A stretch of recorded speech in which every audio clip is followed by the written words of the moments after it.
Sorry, I'm looking through my YouTube and I just saw my old short that I made not too long ago, actually. It's called Half a Year a Morning. I was just like, God damn it. Such a silly instance. I need to update the tags on my YouTube, by the way.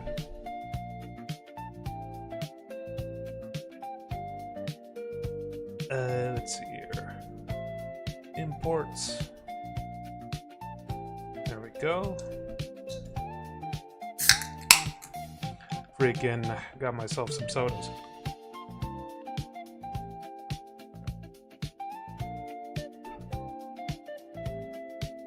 Okay, tags updated. Just have to update the game now.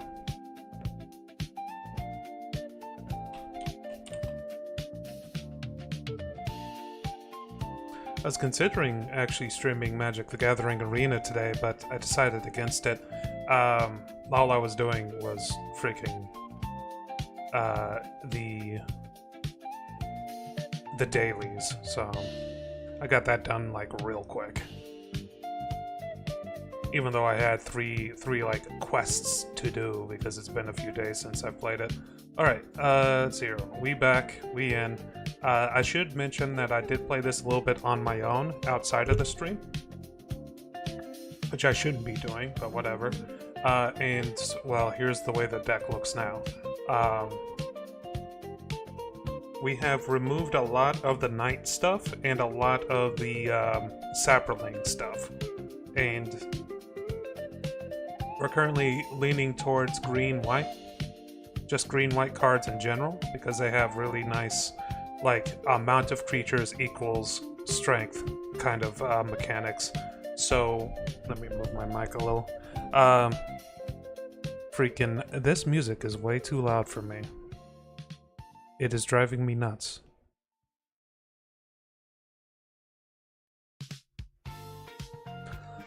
It still feels a bit loud, so I'm just gonna split the difference there. Okay, that's a little bit better. Anyway, we still have a lot of the Lord of the Rings stuff that generates a lot of food, which has been super useful because of the amount of HP I have. We have some enchantment stuff still in here, but yeah, we're pivoting towards green, white knights and soldiers and knights and soldiers. Freaking, I got a Mox Amber. I don't think I had that last time I was playing this on stream. And we removed some of the enchantment auras, and we got a few new things. I had that one.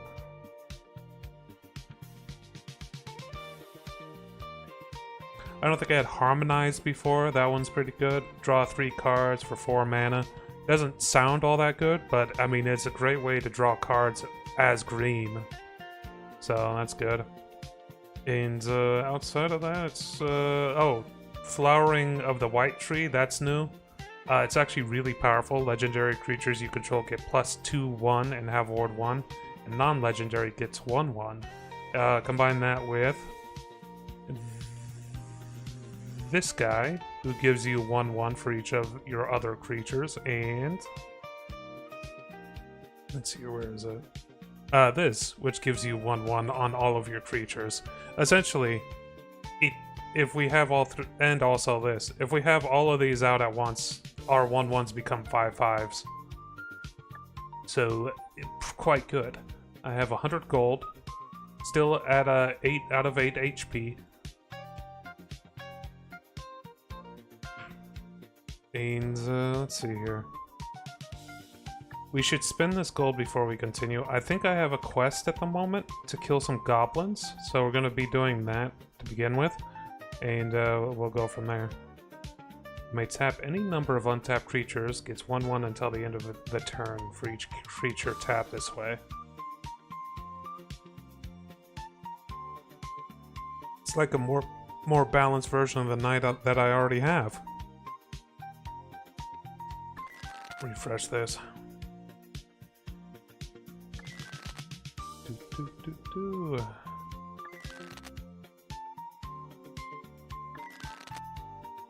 Womp womp. That was the last of my gems. It's okay. Gems aren't that hard to come by. It's the money that's hard to come by.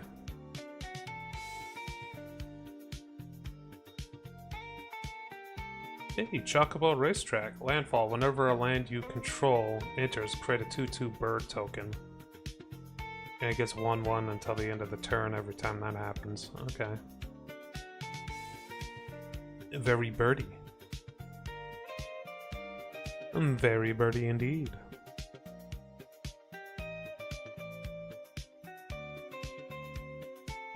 Two. If this was bargain, that creature also gains flying and lifelink. Big ol' on that one. 1 damage. There's always these 2 shops in the back that I forget about. 3 blind mice is really good. Create a 1/1 mouse creature token, but the important part is create a token that's a copy of a target token you control. That can be any token. That could be a token of another saga. If you have a way to make token sagas, that's basically an infinite, depending on what saga you make tokens out of. It could be artifact tokens. It could be any token.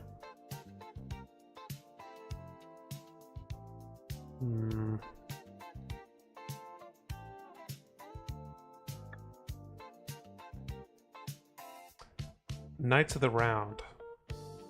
I think that's what I'm after here. I have a quest going on right now, and I couldn't remember, like, what am I trying to buy? It's probably Knights of the Round. Because, it's essentially a really, really nice saga. Alright, we'll risk the money. See if we get some extra money out of this. If I get 50 gold out of this, that'd be quite nice.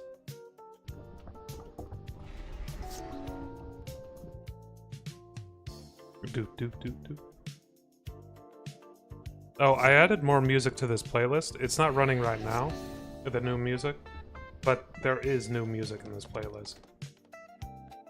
We're gonna throw out the Paladin. I should keep him from attacking for a little bit. God damn it, he bolted my face.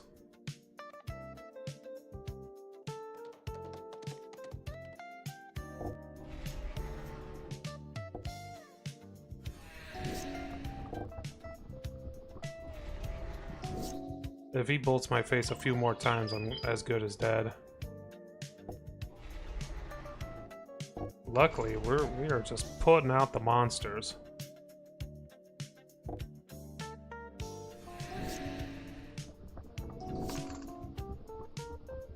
Mox Amber is like free mana if I have a legendary out, which I do.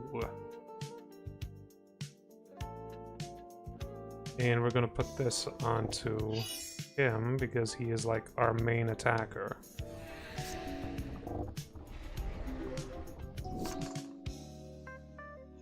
We're about to lose the Chocobo, so we'll throw him at the enemy.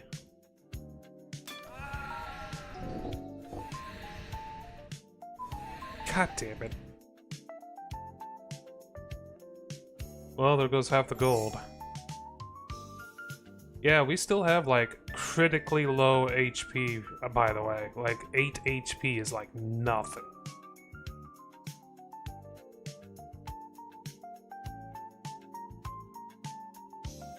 This could be pretty good.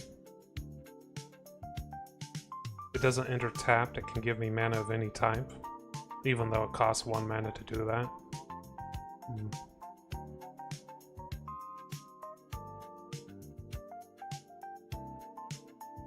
Pay 1 life to do the same as that other one. Could be good as well.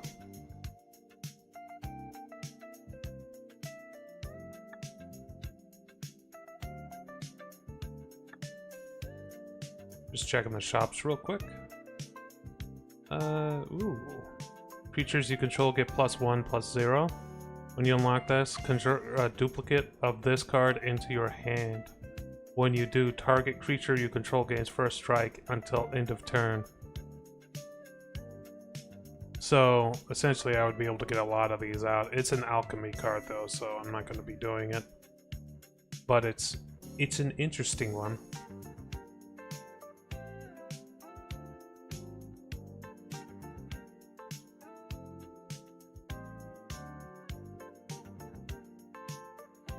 Equal to the number of creatures you control. So this particular card makes more tokens and also bases its power off of how many things you have.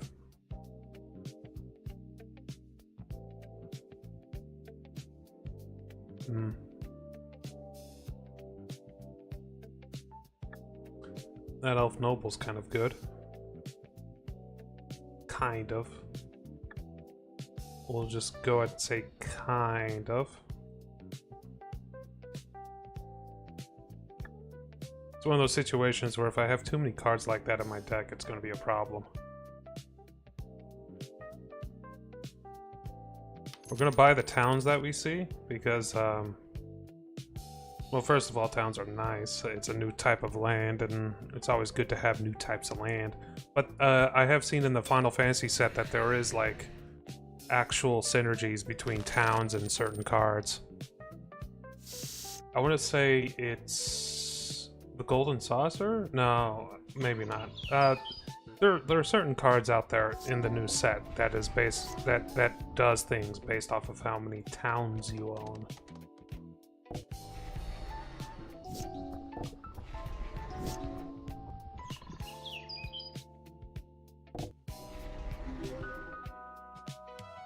See if he sacrifices his creatures for this. He does not.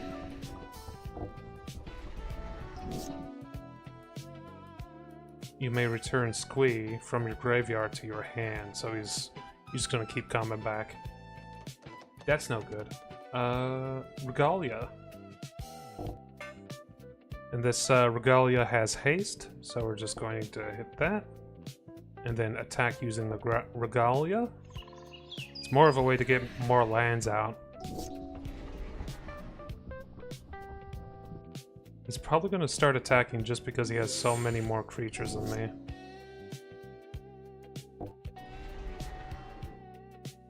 We can slow him down though.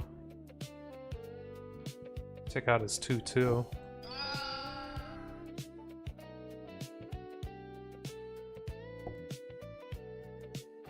And we'll attack with her to generate another food token.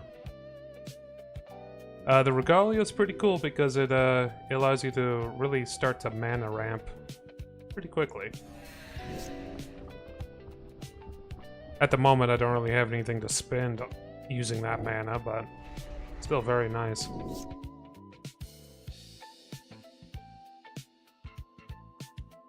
Problems. We got problems. Equal in toughness equal to the number of creatures you control. Okay.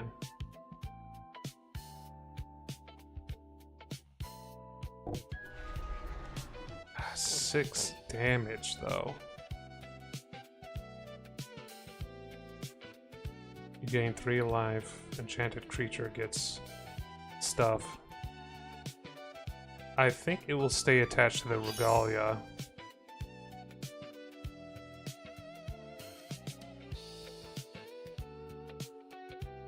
Cool, cool. Regalia is being boosted by that. So we can safely attack using this. Ah, damn. He's definitely going to attack. I have at most 1 turn before I'm dead. So hopefully I draw something kind of nice here. Maybe 2 turns.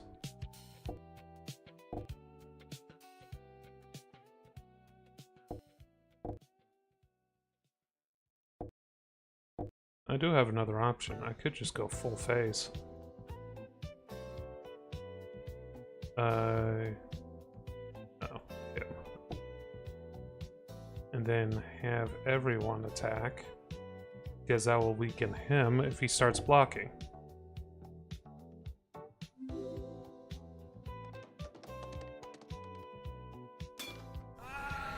So now he's a 6/6 instead of a whatever it was before, 7/7.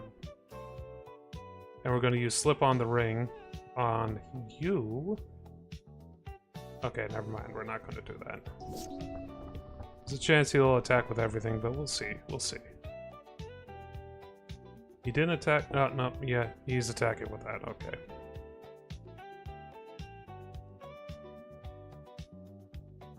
Should have blocked that.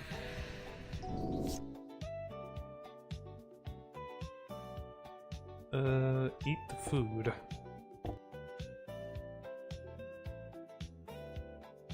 And we will do this. Use this on our healer. And then we'll hold off on using that other thing there. Then we'll attack with everything.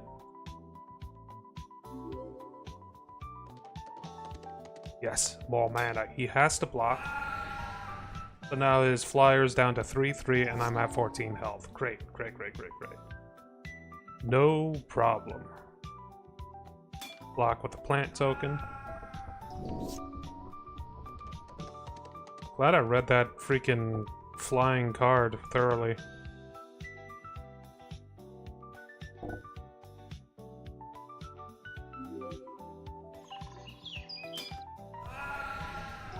It's gonna run out of mana eventually in my deck here.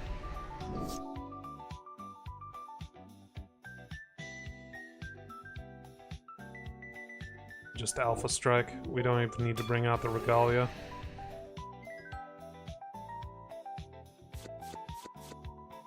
$59 gold. At least I got the gold back from that last loss.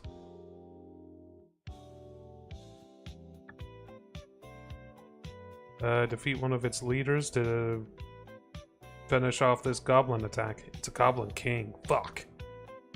It's a little bit tougher of a fight.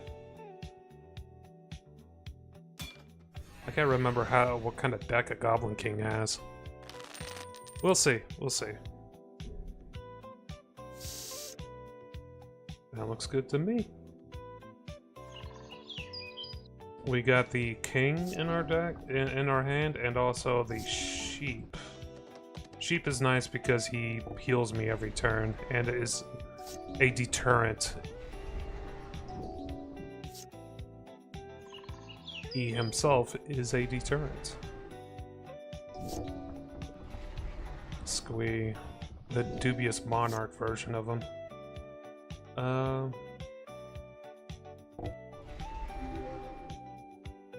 We'll throw this onto him. And we'll try attacking to see if he blocks. He did not block, which is not surprising. No. That's not good. He'll be fine though. We actually have a really decent start here.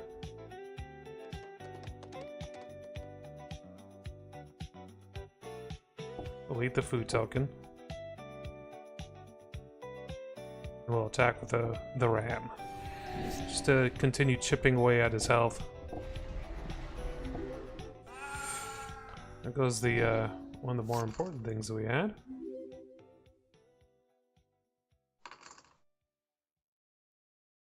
Okay, we have 4 mana, so let's get this guy up.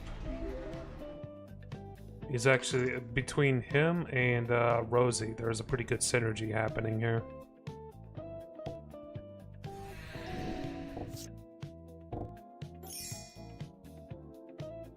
Non-basic lands are mountains. Okay, well, I don't have any non-basic lands, so we'll be fine.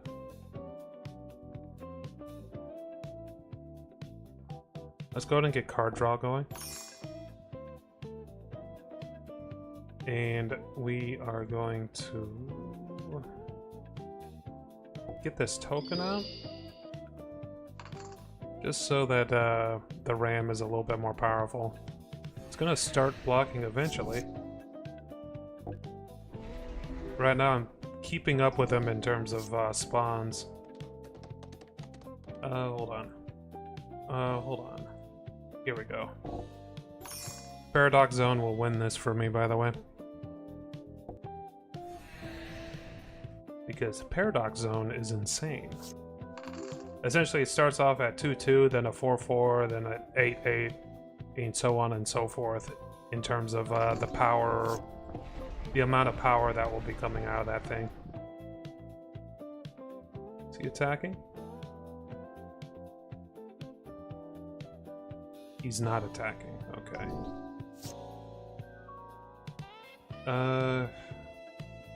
It's not great. that he has so many freaking goblins coming out now. But it will be fine. It'll be fine.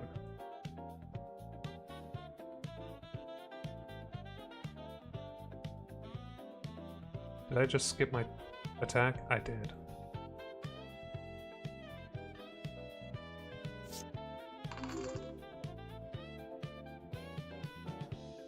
Let's add a little bit to each. You skipping?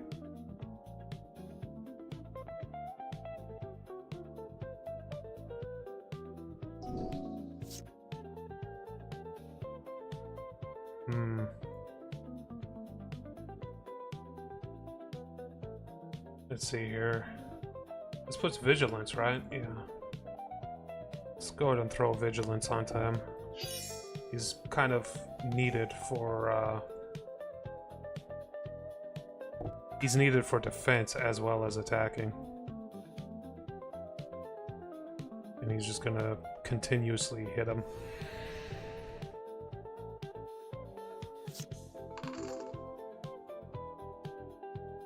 Continue buffing everything up. This extra card draw is saving me, by the way.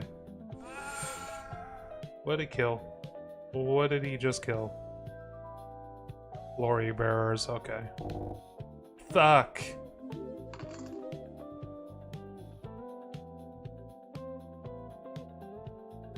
Alright. Everything is buffed up, everything is attacking.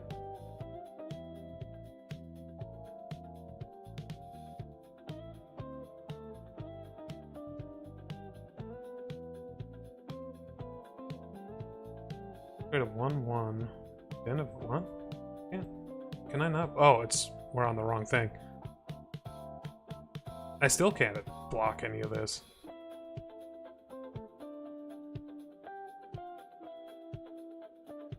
Oh, that's not good. He did something to make them so that they can't be blocked. Mountain Walk. They all have Mountain Walk. And I have a mountain because I put down that Okay, next time I see Blood Moon, I'm not putting down a non-standard land, that's for sure. Shit.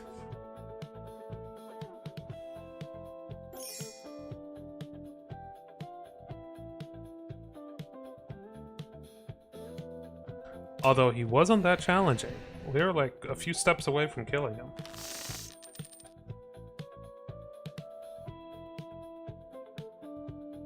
We actively had a pretty good synergy. We had card advantage. He bolted me in the face. Oh, he goblin grenaded me in the face. That's even worse.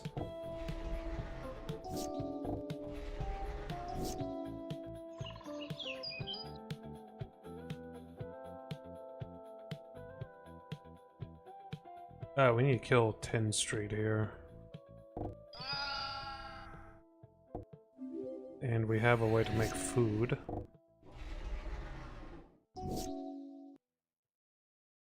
Mountain Walk. Okay.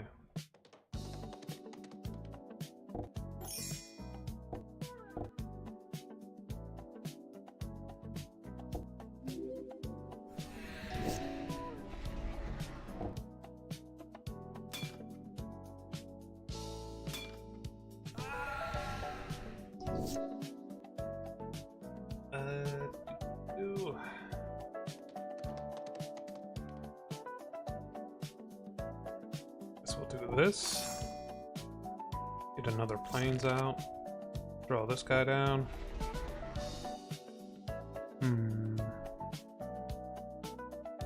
We don't have any mountains out. We're just gonna have to play defensively. I didn't have haste, otherwise I would have been dead there. Definitely eat the food.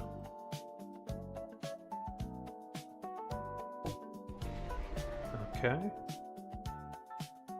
And it's time to throw the hope generator, the card generator out.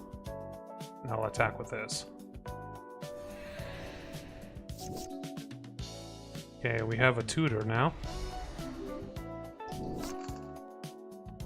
Got some more HP back. Let's see here. Out of everything, we need to get more defensive.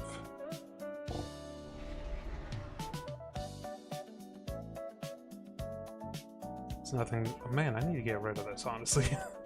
I feel like that's not doing me any favors here.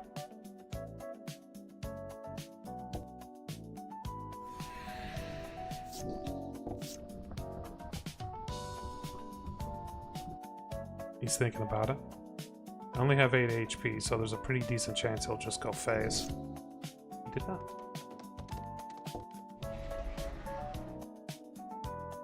I think it's time for me to start attacking with this character right here. And I'll attack with this one as well. And we'll eat the food. We'll find out next turn whether or not that was worth.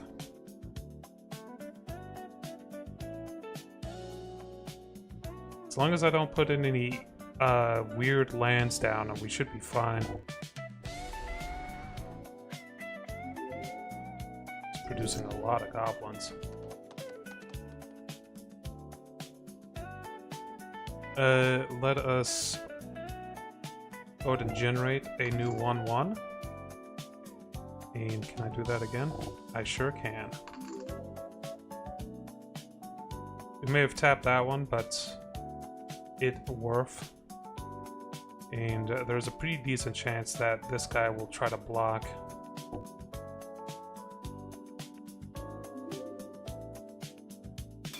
Yes, which is fine with me because we want him gone. He's the only heavy hitter in their group at the moment. I'm gonna Banishing Light that Goblin King.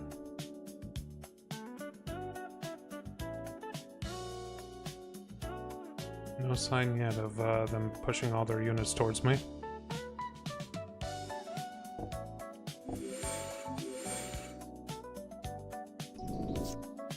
Okay.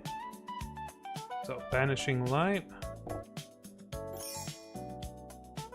Okay, that brought all these guys down to 1/1s. We're also going to make this guy fly. And have Vigilance. And there's no other mana left, so we'll just attack. Alright, cool. It's a good thing I could fly that. I kind of overplayed, but whatever. Got Goblin Burrows. Target goblin creature gets +2/+0 until end of turn as its specialty. Yeah, pretty decent. Let's go back to the place and see what we get paid. This is not the place. Where the hell was the place? Oh, it's this one here. Now we have a couple of different options on what to do with this 500 gold. One is going to the middle area of this whole this whole place has a middle area that has like a place where I can buy an extra HP. The other option is to buy Knights of the Round while I'm here, which very expensive, yes, in terms of mana, but also extremely powerful. Kind of on the fence.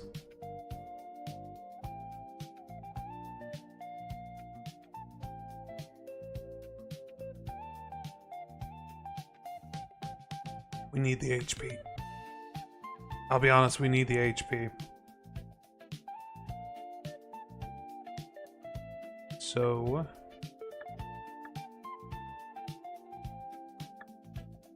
the only thing that's really protecting us is that plant that we start the matches off with.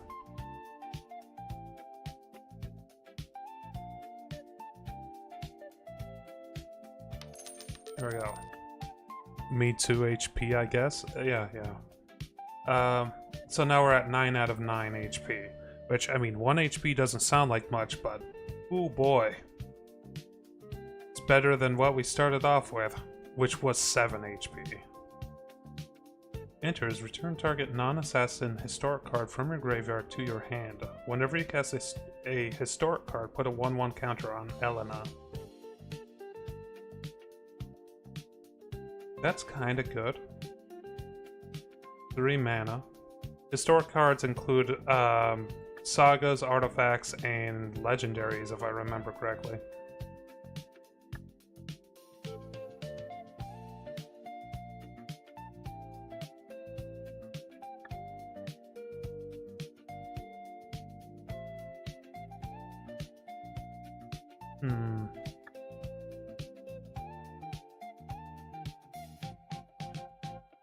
Let's... wait, what was that? Put a 1/1 green Saproling creature into play. Creatures you control get 1/1 until the end of the turn. I would love to make a Saproling fucking deck. Could come down to small HP differences? Yes. It could definitely come down to that. I'm going to sell some of my cards to get up to 100 gold, and we're going to try an arena. Also, I'm going to remove that 1 card. Because Put on the Ring, very, very good. Not good for the deck that I'm currently using. Because it makes one of the creatures I have exit and then re-enter, but the only thing that benefits from that is maybe Choco Mog, and that's a big old maybe on that. It would work for any saga, and the saga that I'm aiming for, the Knights of the Round, that one is where the hell's the end? That's the quest location. Maybe it's this right here. No. Not this building.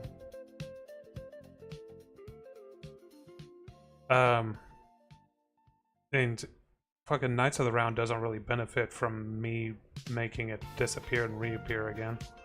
Because the main thing with Knights of the Round is we want it to finish its thing. Alright, so we need to get up to 100 gold.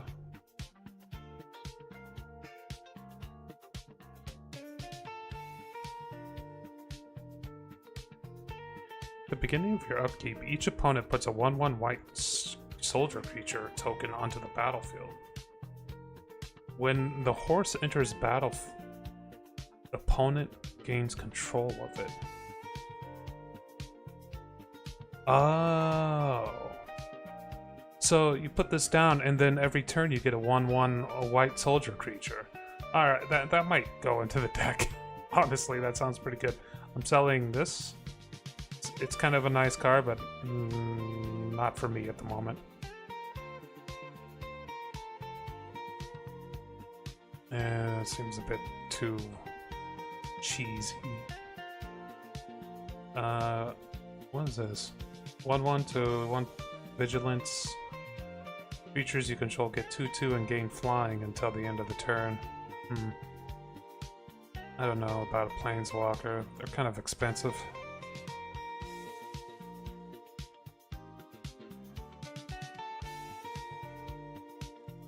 Equipment costs less to use? Okay.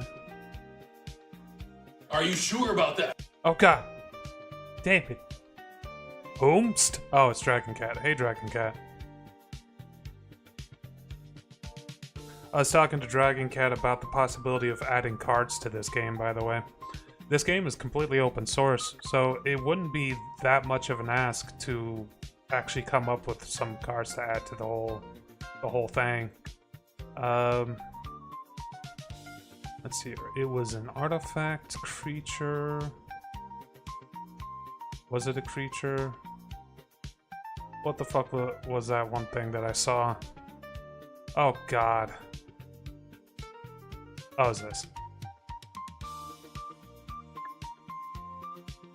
Your face is completely open source? Mm-hmm. How did you know? We're gonna try an arena. If we get past the first match of the arena, we get 500 gold. If we get past 2 matches, we get an item and 500 gold. And if we get past 3 matches, we win it. And honestly, I think we just get a couple of cards on top of all of that. So it's really, we're just looking to get past the first round. I'm not really looking forward to any games, honestly. I'm a nerd, but yeah, I'm not looking into any games. Alright, this is already a bad spot. Oh, right, and I have the max HP, my normal max HP. Uh-oh. And he's got his normal max HP. Uh-oh. Let's see here. Halfling Knight, Esquire Rohan, Mary. Huh. Has first strike as long as it's equipped. Whenever you attack with Mary and another legendary creature, draw a card. Hmm. Isn't Mary a hobbit? Yeah. I didn't think he was like that badass, you know? I thought he was just kind of there. All the Warhammer announcements already happened. We'll take the hit.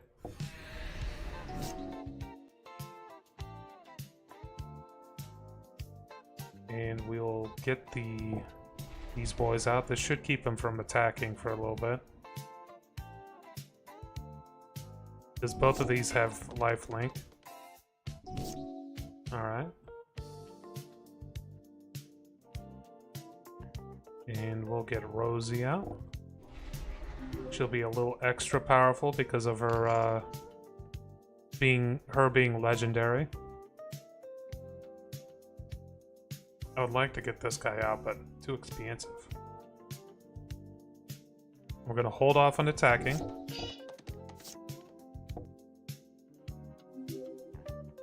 Great. We do have to block that. So we're gonna block with a cat.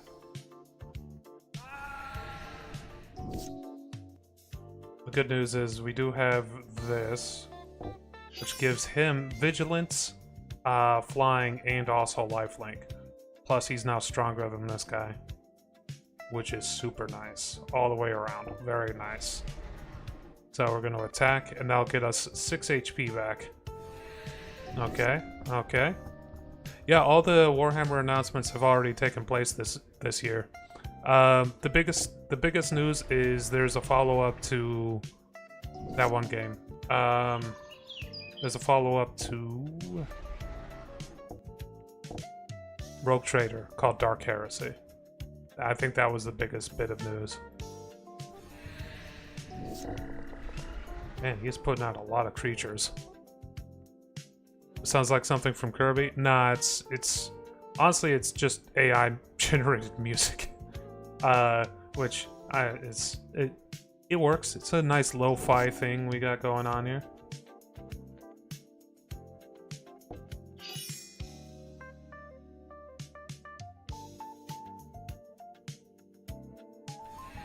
Oh, this guy has an activatable. And we put the extra little bit onto him. It's decent. I don't know how to feel about all the AI music that's coming out right now. A lot of people are putting together a lot of albums and stuff. But it's decent for me, this AI music, because I don't have to, like, worry about copyright strikes anymore when listening to this. Does that make sense? Ooh, Paradox Zone. Absolutely add that.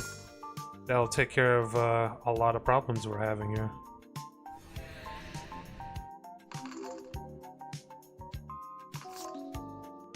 If you want a link to the album, I can send it to you.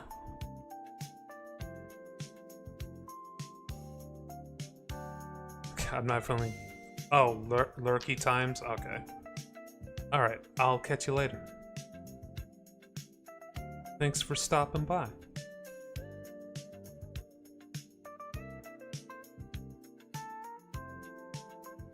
I think we've won this one pretty well.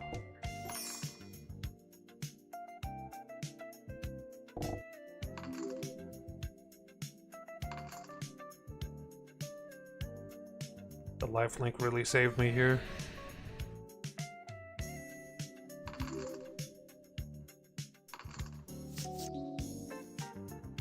Also, all that food we generated, that's helping.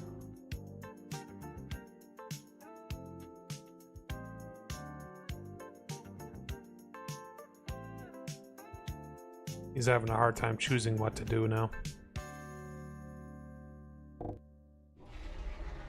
Ooh, that's not good. I mean, it's fine, but it's still not good at the same time.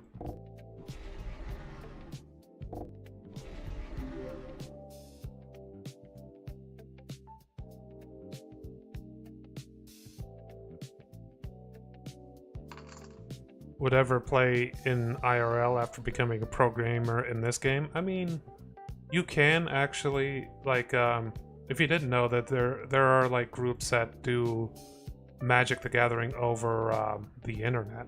Like, all you need is like a webcam and your own deck.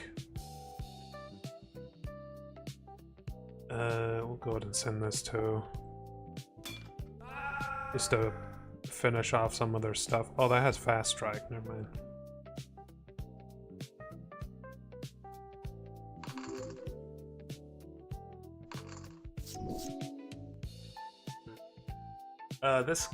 This enemy will get weaker every time we kill one of his units.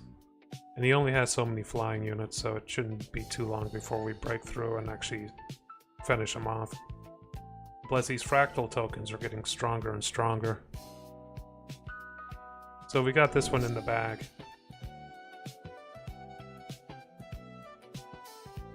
Just kind of waiting for him to die. And we don't want to attack with him because he's giving a lot of our units like a big buff. So we're kind of just waiting.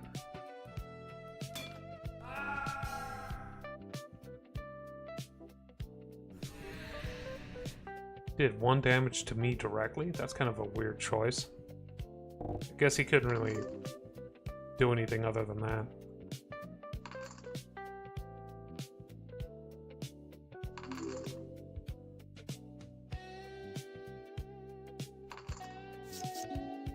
Ooh, we got the Solidarity. Plus 1/1 counters on each creature you control, which is super nice.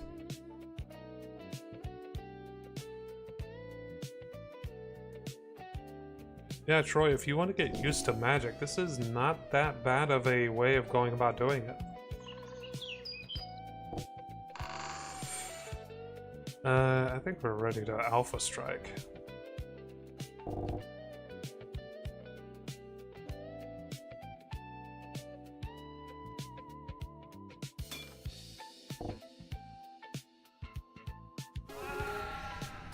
Okay, oh, I thought it was 2 out of 3. Okay, we just have to win once. Disciple of Teferi. Fuck.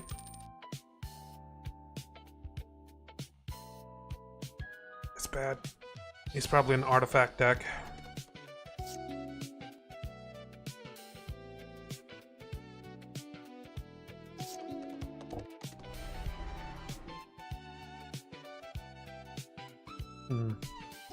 Interesting. We're gonna get the goat out. That'll act as a good blocker.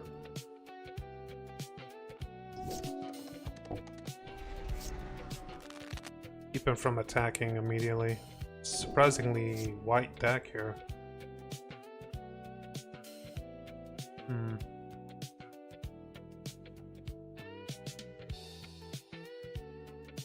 It's fun to experiment and learn the game. Yeah. It's probably why the reason why I play so much of this game myself. We're gonna keep this just in case he deploys some kind of crazy artifact. Basic land, reveal it, put it in your hand and shuffle. Transform. Lifelink 3/3, okay. Still nothing that can get past the RAM. So let's do a tutor. And we're going to go for the king. We do need, I'll be honest, we need some stuff. We need mana.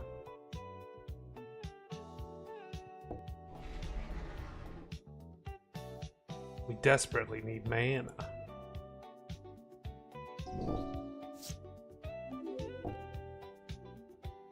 It's got a lifelink now. God damn it. It's not mana. It's kind of mana, but not really.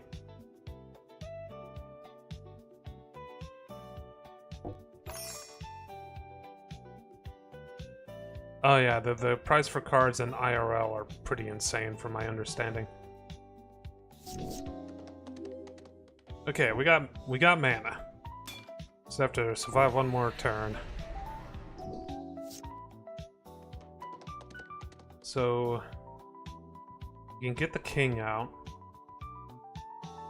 He'll do 6 damage with what he's got on right now. 7 damage if I preserve the king. Sarah's not going to do anything. Let's get the king out.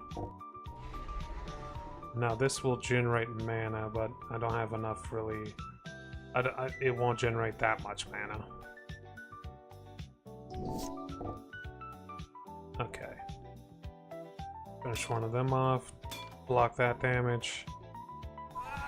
Okay, that was more damage than I was expecting, but you know what? It's fine because we completed the first match and we got the 500 gold.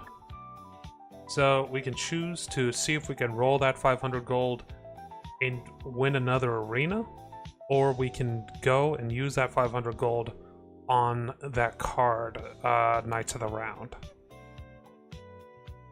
Let's take a quick look at our cards. Maybe there's something we can trim out.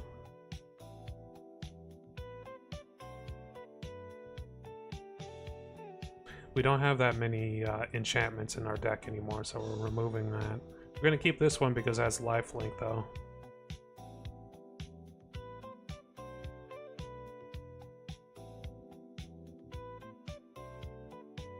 This is so rarely useful.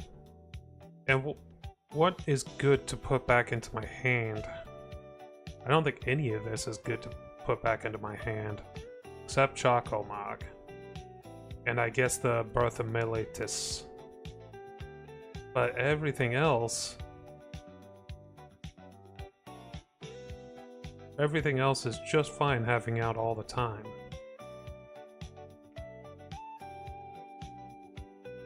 The other thing with this is put a 1/1 counter on target creature or vehicle and untap it. The only time that that's useful, really, is if I am limited on creatures and I'm using the Regalia.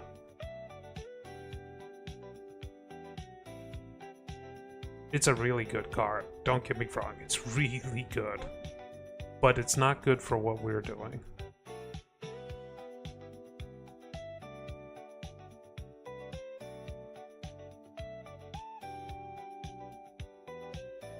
This rarely comes into play as well. I think that's mostly because it's rare that I even have it in my hand. Nature's Chant is my only real enchantment removal, so I shouldn't remove it. I kind of want to remove it, but I kind of don't. Hero's Blade seems like a one more kind of card. No, it's really good if I get Hero's Blade down and then like a legendary creature of any type that just makes it... That just swings the battle in my favor, essentially. What about Bill? It creates 2 food tokens when it comes in, but that's the only utility it has. And he costs 4 mana to put down? Yeah, let's get rid of Bill.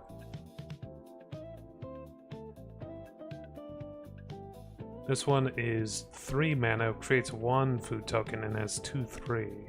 Plus it buffs up a card, just a random card.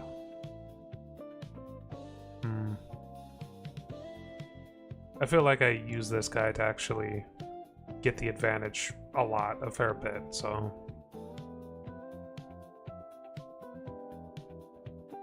Then again, if I remove him, it's more likely I'll run into Rosie, Samwise, and the other one, Saradoc.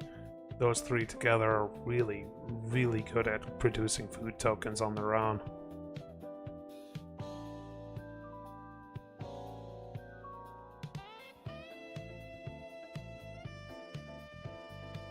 Yeah, I'm getting rid of the farmer.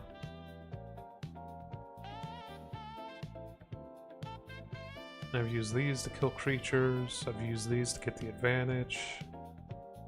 This is pretty useful just because of the general things it does. I wish I could get more of these, honestly. 1/1 on each creature we have. This I've used to get board control. This is my only reach that I have. The only other thing other than this that I have to deal with flying is this. And I guess a few of my removals as well, but... I think maybe removing Band Together would be not the worst thing in the world, because Run Over is easier to do and fulfills essentially the same purpose. Okay. Let's give this another shot. I was just making my deck a bit more concise. These battles are a lot harder because the enemy's at 40 HP. We're gonna throw this down first because there's nothing else I could do. Alright, get the cat out.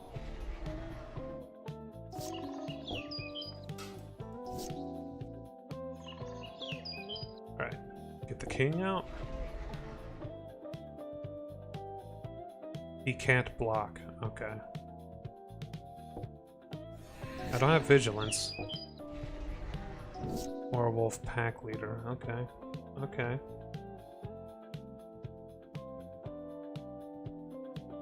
Let's get this down first. Her power is based off of how many creatures I have. So it's best that I don't attack, because I want to keep as many creatures as possible now. Killed my life linker.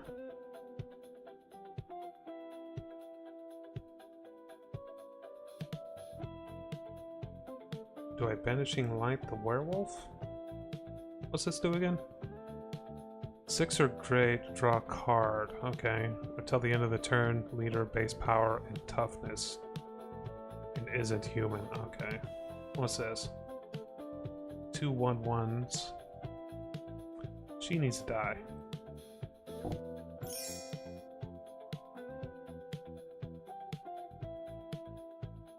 Whoops. Pretty decent chance they'll just let this through, and it did. Okay.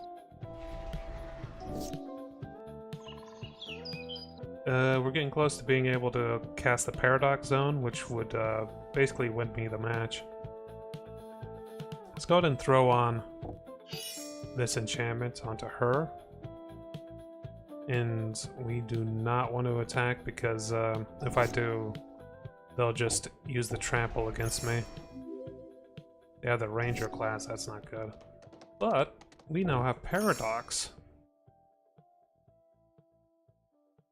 We're still afraid of that trample, but not for very long.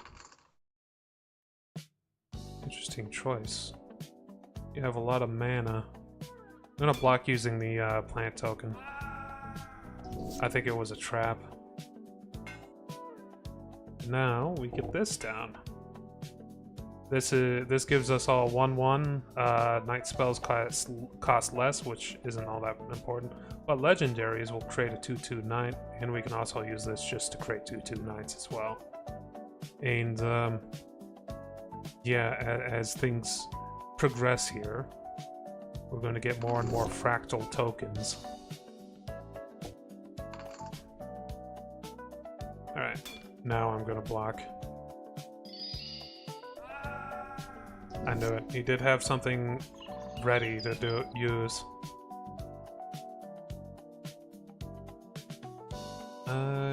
He has 2 cards in hand. Goddamn best viewer bots.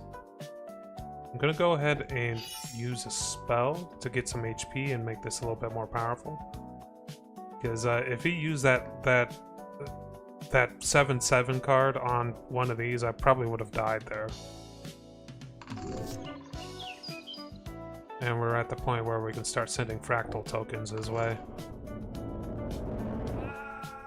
he's killing my leader there, so that's unfortunate.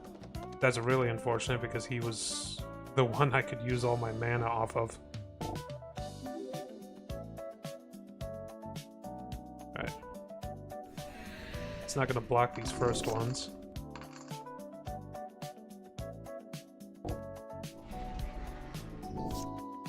Ooh, the horse. Here, have a horse.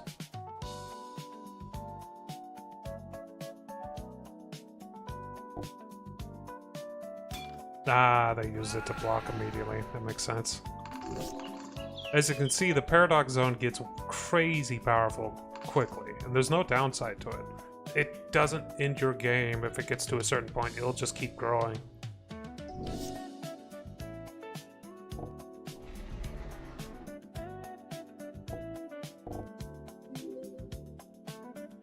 And right now, we're just kind of focusing on creating more creatures and making sure he doesn't have any way to actually attack here.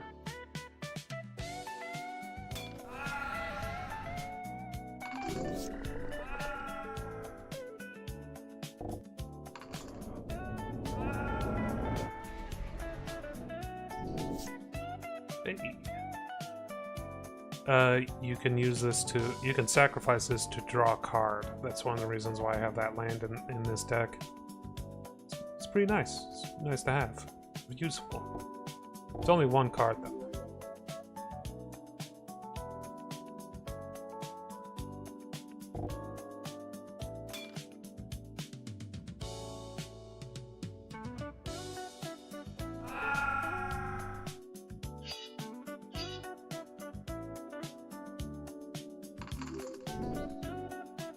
Unless he has some kind of trickery here, I'm pretty sure I'm good to go.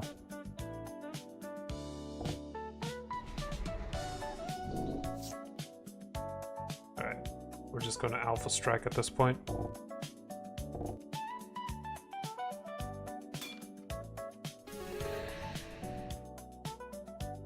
Okay, we got our money back already. Great news. If we win this one, we get an artifact. So that'd be quite nice. And he only has 33 HP, so that's a good sign. I need to be careful with my mouse on how I'm clicking, because if I don't click correctly, I'm going to end the stream on accident, which I have done before in this game.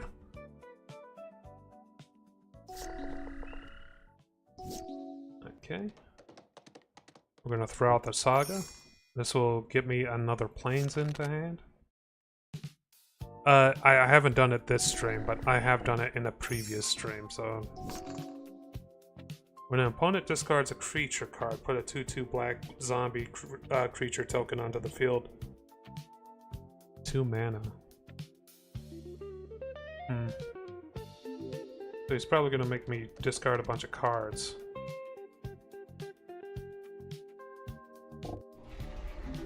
I'm sure we'll be fine. And plus, I have a few ways to destroy his enchantment there. Devil.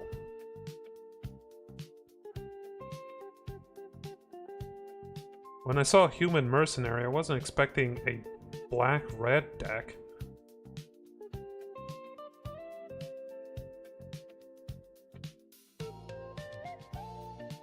Can't really cast any of these. We'll just eat the food. Loses 2 life unless they discard a... you gain life. Can I just lose that HP? I can. Loses 3 HP. And I have to discard. I'm gonna discard this.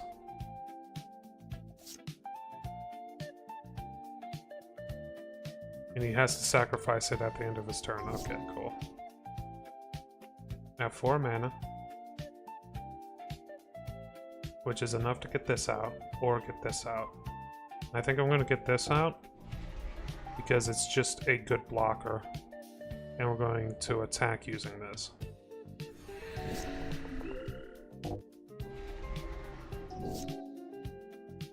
Whenever you draw a card, you gain life. Whenever your opponent draws a card, they lose life.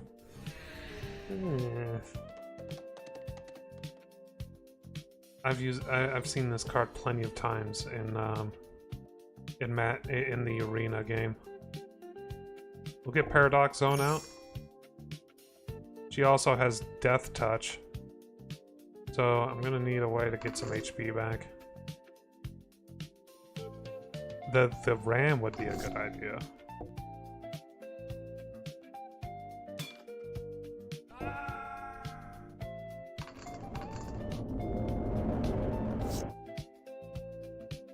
Draw a card. We both draw a card. Discard one card. It seems like he uses a lot of passives.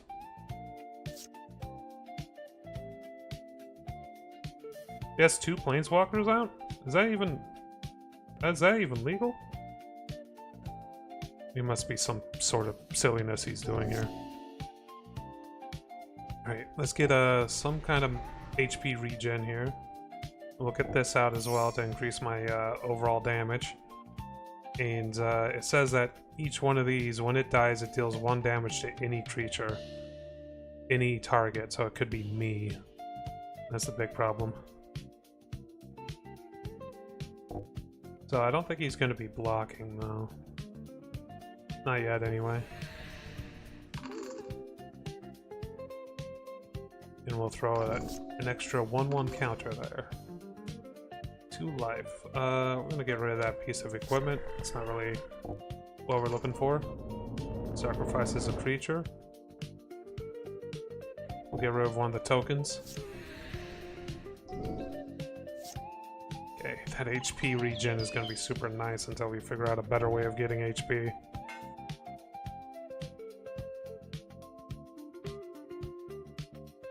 You've probably noticed that the fractal token thing is like my main win condition at the moment.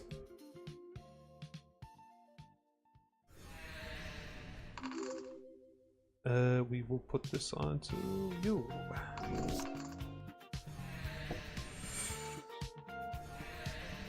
Okay, that's not good.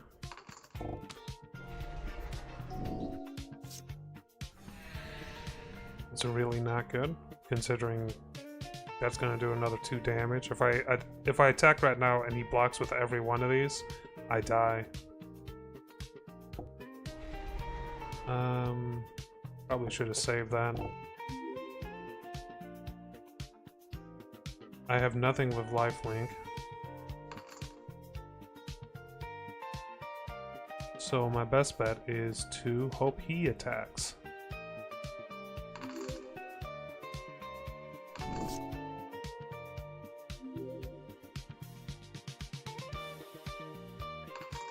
Did not. I'm about to die. Yep, there it goes. That's fine. We completed the first battle, which is really what we're after. We're just building up our coffers here.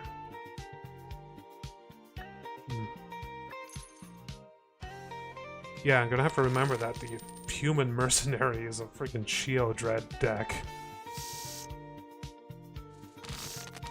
He mulliganed once. Okay.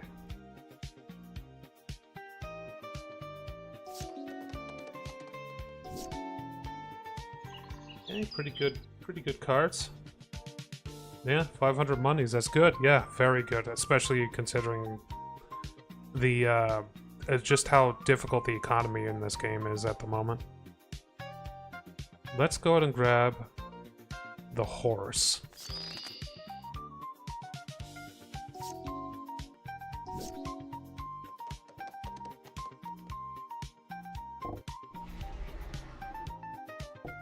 This guy has 50 HP. Oh god.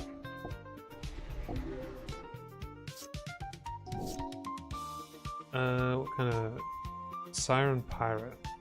Create a map token, okay. I don't have enough mana to cast anything in my hand other than this. We'll just attack with both of these. Wandering Emperor. You may activate her loyalty abilities anytime you can activate an instinct. Create a 2/2 samurai token with vigilance. 1/1 counter on one target. Gains first strike. Exile target tapped creature. You get 2 life. That could be one of my creatures that gets exiled by the sounds of it. Is that a artifact? Token. Just a token. Alright. We now have enough to use these cards. If I put this onto him, he will never tap when he's attacking. So that will make him immune to the Wandering Emperor's secondary skill here. Also keeps his freaking flying units from attacking me. A lot of samurai tokens. It looks like he used up all of his boy.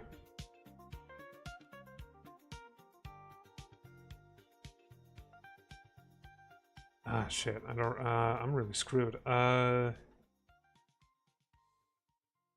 We could...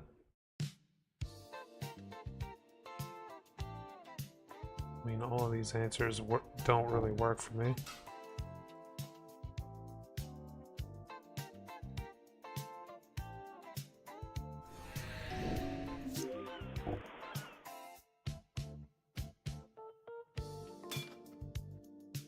Yeah, I'm dead here. Damn. We lost that one, so we lost 100 gold there.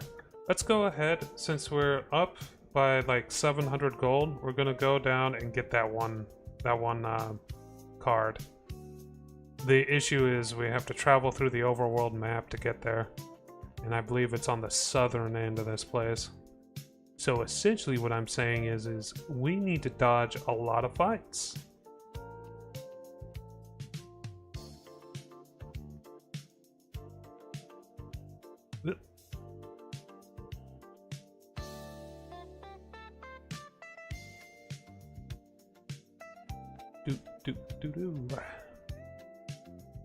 Luckily, this place isn't as as many obstacles as some of the other areas.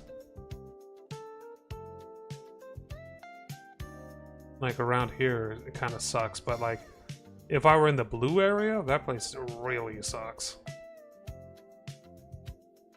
There's a Sphinx.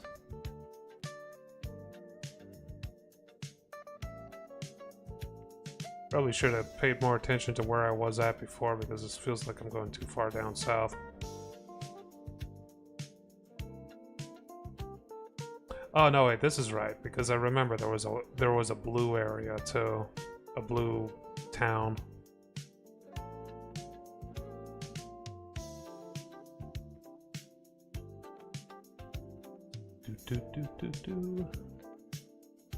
You run a little bit faster on roads. I think it was this one right here.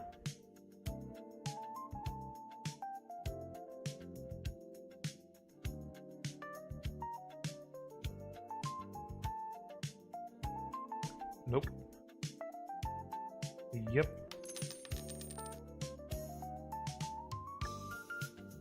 Alright, we got the one of the more powerful things out of the most recent set.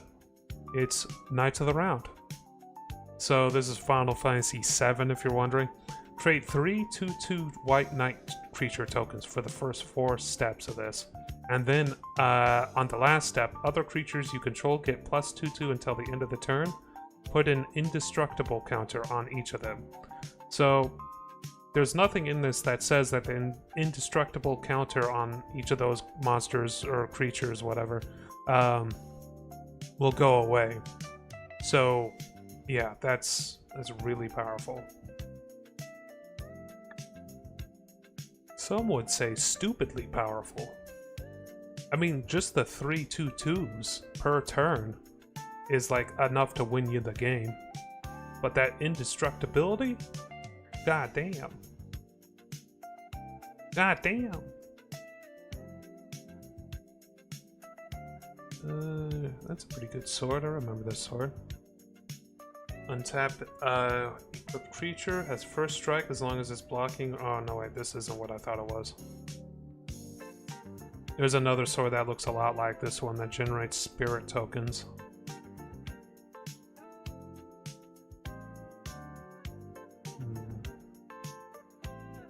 Night of Sorrows. Hold on.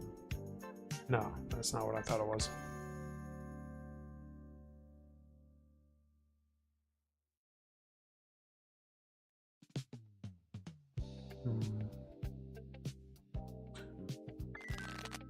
Do this real quick. Protection magic. Put a shield counter on each of up to 3 target creatures. I think that just that makes them immune to 1 damage, I think.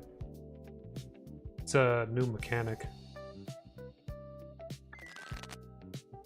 You're kind of fishing for some sagas, some white sagas.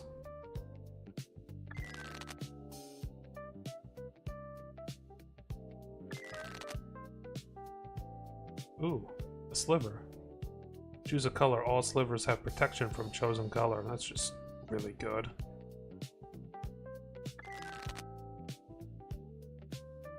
Draenor Paragon? Destroy target attacking creature. If that creature is a demon, exile it instead. It has flash.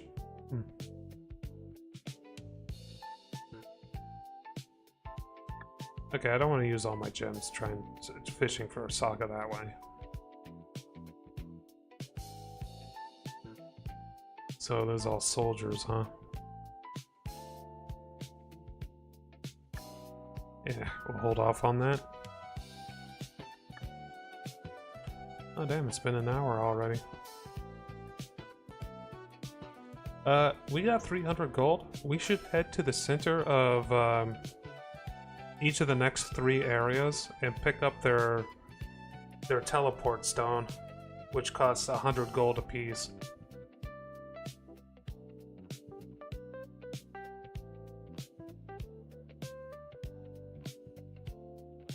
And I just check in the shops passively.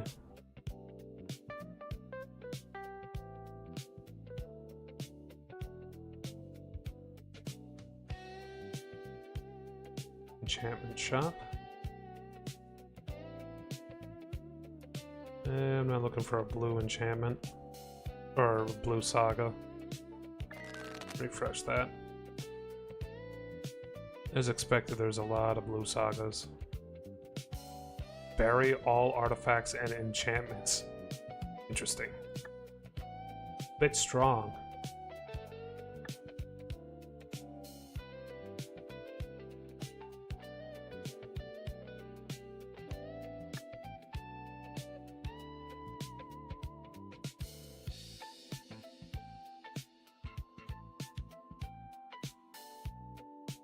If I get the teleport stone for each of these places, it'll make things a little bit easier down the line.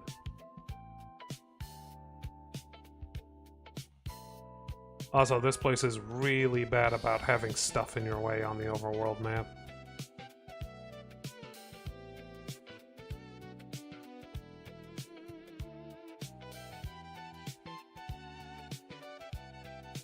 Just fast enough to stay out of range for most of these things.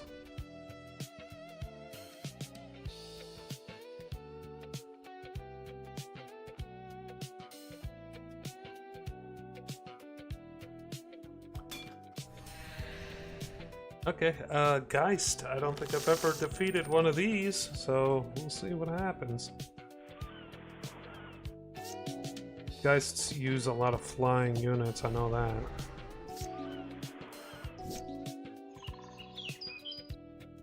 Let's go? Yes, indeed. We actually have a pretty good... We're doing pretty good in terms of drawing.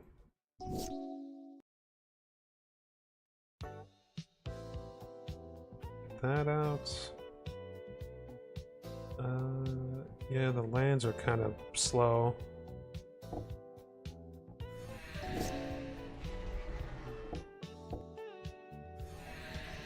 Actually, this needs to die. Whenever Herald or another spirit enters the battlefield under your control, tap target creature and opponent controls.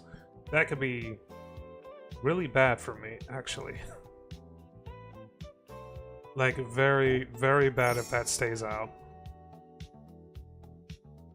Enters the battlefield, gains hexproof. You can cast spirit spells as if they had flash. We need to get some HP back, so we're going to be attacking with the cat.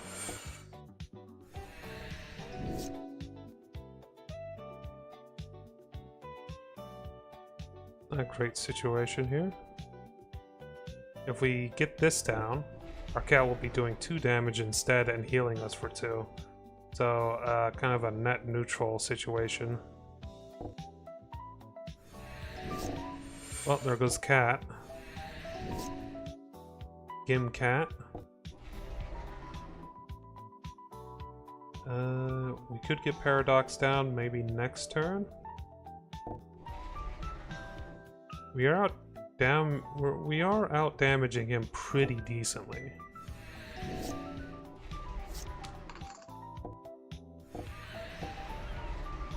Okay, that changes things.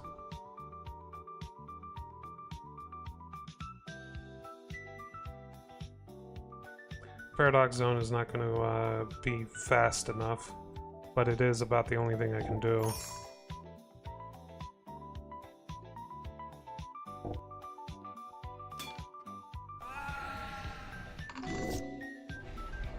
He has too many creatures out right now. He's only attacking with 1 though. Probably calculated that he wouldn't be able to finish me off with what he's got. So I could Alpha Strike.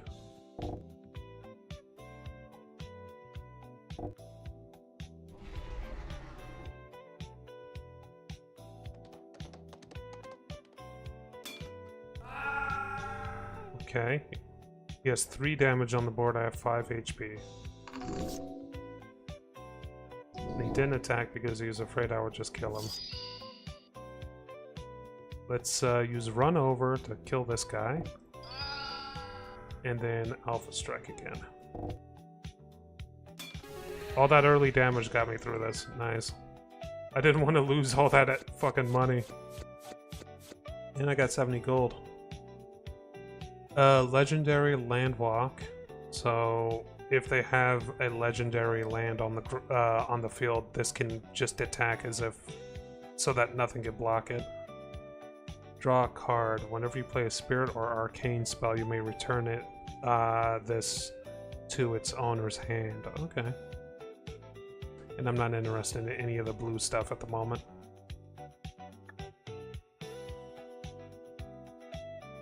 I should have a pretty decent amount of blue and black cards, like, being stockpiled, because it feels like those are the easiest decks for me to defeat. Artifact creatures you control get 2/2. Damn, dog. Oh, hey, what's this?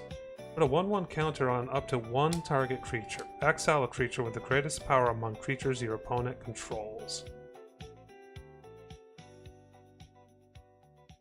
I'm gonna buy it.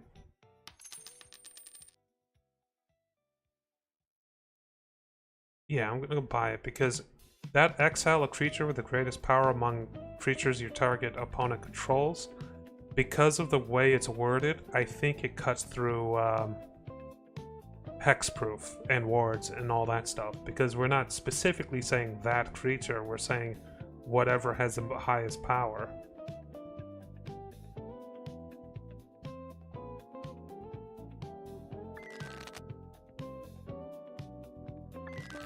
Which is pretty useful. Could be close. Clutch, yes.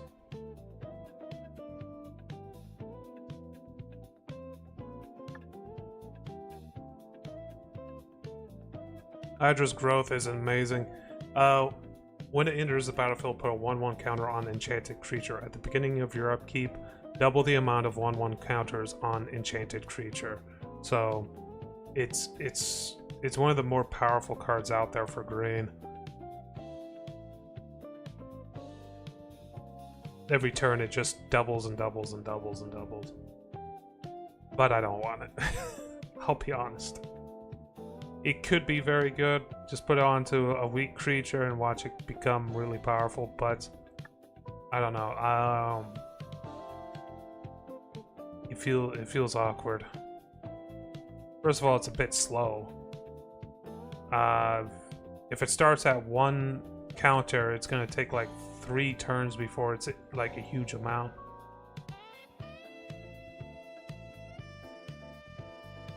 Alright. This is the blue area. And we want this. So now we can teleport here at any point. They also have the add 1 life thing here too, which is super nice. I'm gonna check something on the side here.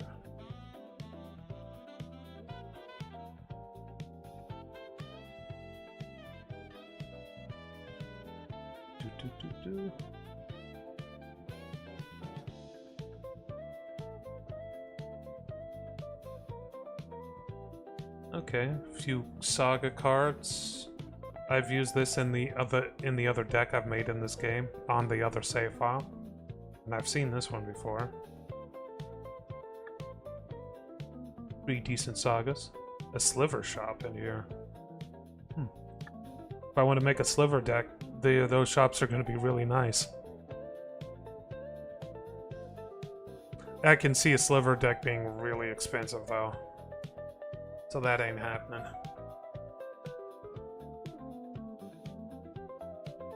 Deals X damage to each non-artifact creature and each player. That includes me.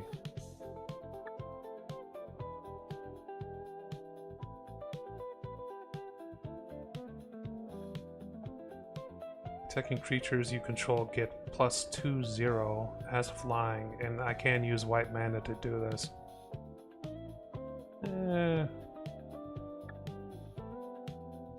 There's an arena here. Yeah, let's give it a shot. The interesting thing about this arena is it should be nothing but blue decks, or like mostly blue decks. Well, I'm gonna have to mulligan. I can work with this. Yeah, I can work with this.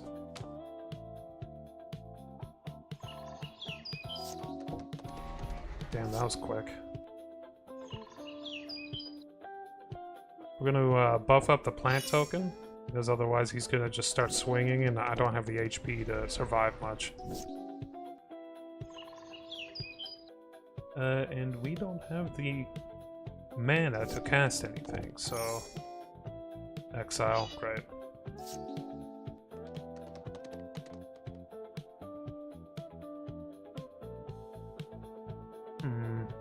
Let's go ahead and get this going.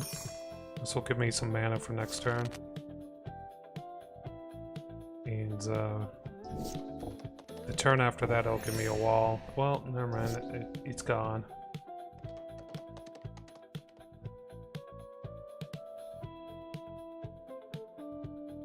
It's not worth casting that. If I cast that, I'll be killed next turn, essentially. Let's go ahead and throw this down. That'll generate me some soldiers.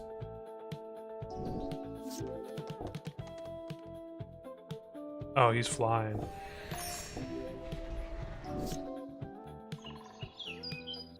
Oh, he flying. He's got the city's blessing too, and he's got the history of Benalia. Oh god, I love that fucking shit. Extra shit. If I defeat... God damn it. If I find this guy out in the wild, I'm definitely going to be fighting him, like, a lot in order to get this history of Benalia. It's one of my favorite cards. I have 4 of these in my Magic the Gathering Arena deck that's based around sagas. Essentially, this is like a White Rush saga. So the first 2 steps are create 2/2 White Knight creature tokens with Vigilance. Those, like this early on, those tokens are really hard to deal with. But then on the 3rd step, you get Knights you control get +2/1. So that's like a 1-2 punch kind of thing. And since it's a saga and also an enchantment and all that stuff, it's pretty easy to get them from your graveyard to your back to your hand to cast again. So yeah, these are really amazing. And they have the wrong artwork for this because there's a special artwork for specifically these knights. But I'm not going to worry about that. Well, yeah, we're screwed. Let's see here. He's gonna attack with his flying creatures next turn. That's why we're screwed. Hobbit Sting would kill one of them, but he's still got lethal.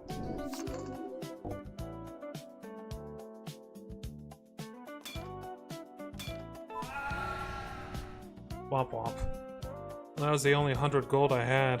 At least now we have an idea of what the fight there is like. Let's grab the quest here. It's probably gonna be like some long-ass quest or something.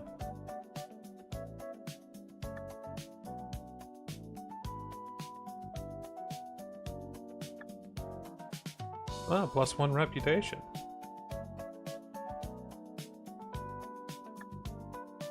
Leave the town to begin the hunt. Okay, so I think this is a situation where we have one chance to kill the boy.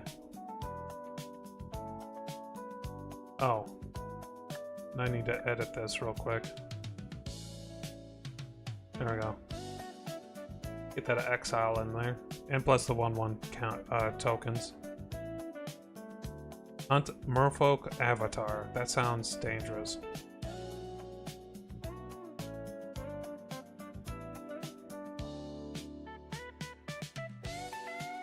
There it is right there. I fought these before in the other saved game. It's gonna have a lot more HP, but we should be able to handle it.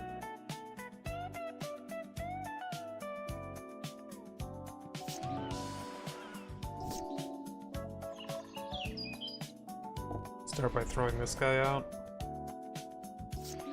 He's got lifelink, so should be decent. Got 3 mana.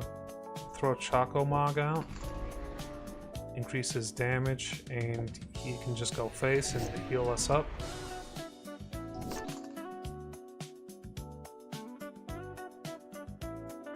Let's see here. Other merfolk you control get 1/1. If you scry a number of cards, +1 instead. We're just gonna go ahead and get rid of that one that's buffing all of them up.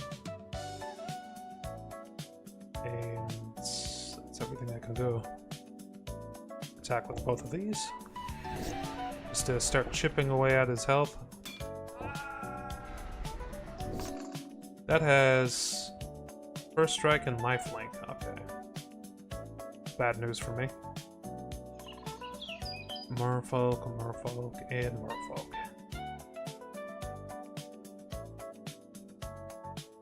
Let's do this, because she should be able to survive decently. That has first strike, right?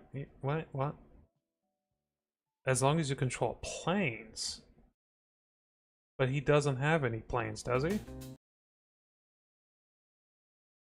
Yeah. He has forest islands. My music just stopped. Just give me a sec.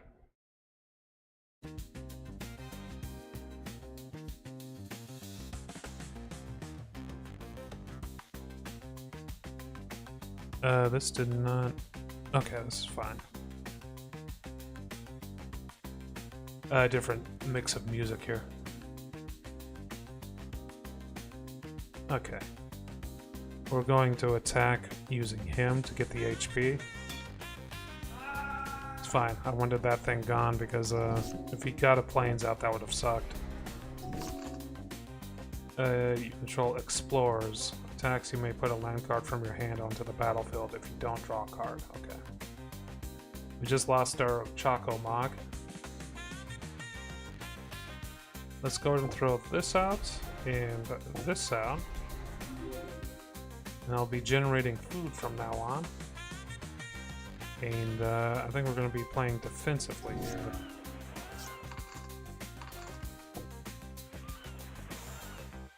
I'm not worried about that damage coming in right now.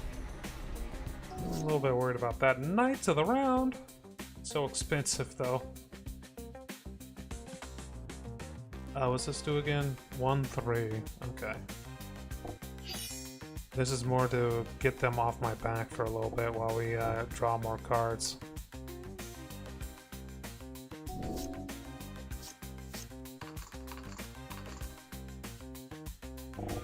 Yeah, he's exploring a lot. Okay, well, getting them off my back for a little while didn't last all that long.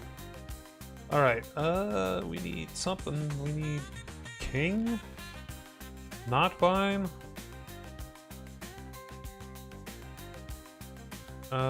Probably this one, because it comes with... It comes with a, boost to its attack damage, just by default. And then, next creature we get out will increase it even more and more. And, we'll probably have to sacrifice a few things in order to survive. 1/1. Draw cards equal to its power, so he drew a shit ton of cards.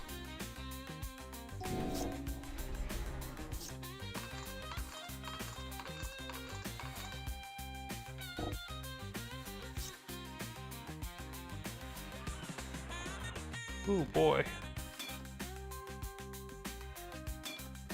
I have to block with a lot of stuff.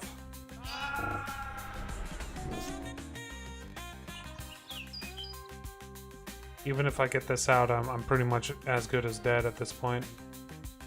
So I'm gonna concede.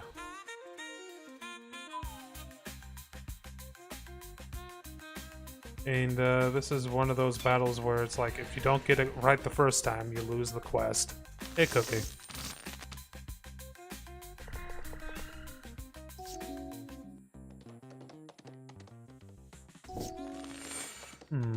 He's mana ramping pretty quickly.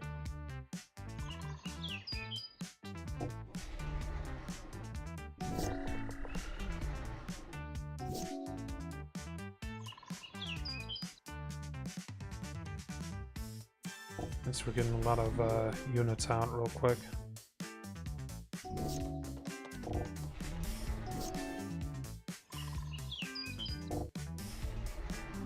This should keep him from attacking, just the sheer amount of units I have.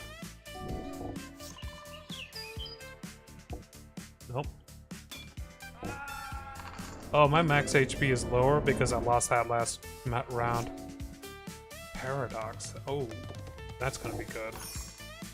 All we have to do is kind of stay alive at this point.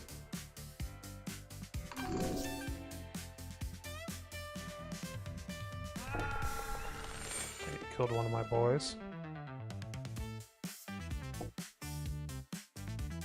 It's only attacking with one, which is fine. Gonna go ahead and take vengeance on him. Okay, Fractal's up to 4. He's getting a lot of insect tokens out.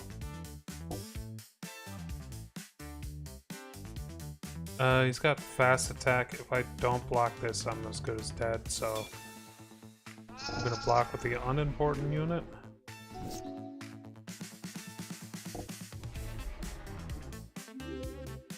And eat 2 foods because we need it.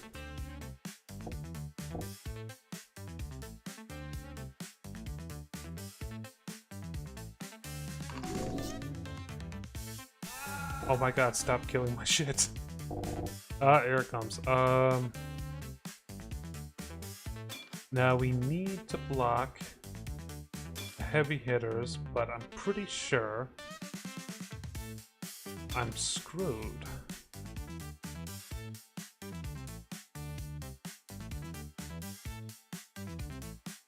Who can't?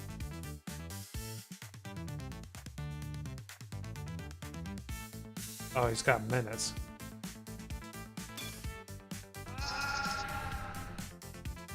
I have 4 infect tokens now, and I'm getting way too many lands.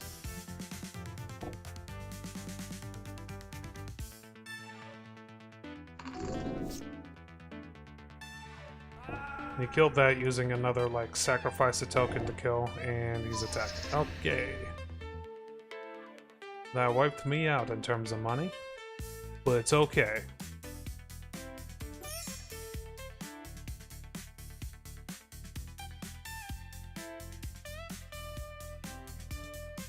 The hit the hit register for some of these towns a little bit awkward, especially with the random map generation.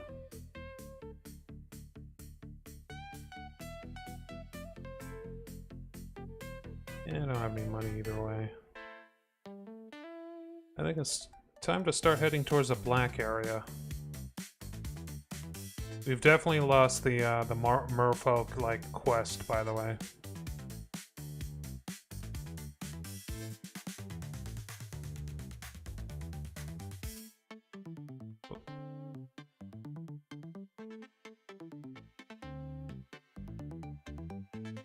Overall, I think we're making pretty decent progress, just in general, though. We got that summon, Knights of the Round. We've completed a few, like, we made some money in the arena, and we've also gotten a teleport and a max health increase so far. We need to get 3 more max health increases from these cities, and then we can start focusing on trying to get more equipment. And that the equipment you can get through doing fights in the arena as well, so it's kind of a we're doing the same thing for both things. Add 1 mana of any color. 1/1 on each creature you control. Those creatures gain vigilance, trample, and indestructible. Well, that's really good. We could probably fight in this area and just grab that, because the mana ramp and also by turn 3 of that, pretty good. And it wouldn't be too difficult to get 150 gold from standard fights. We can work with this. I mean, maybe. Jesus. Highest player with the highest life total takes control. So if I had HP higher than his, I would take control of that. Interesting.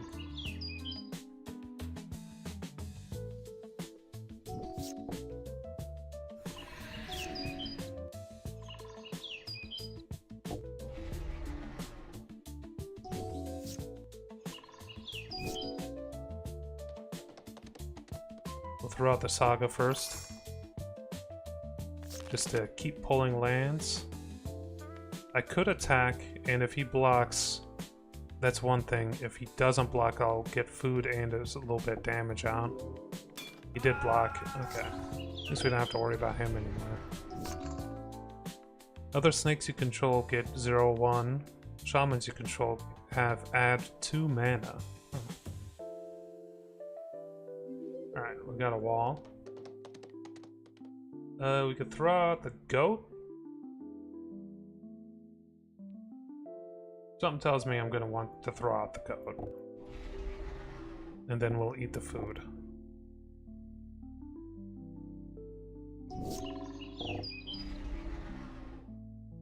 Yeah.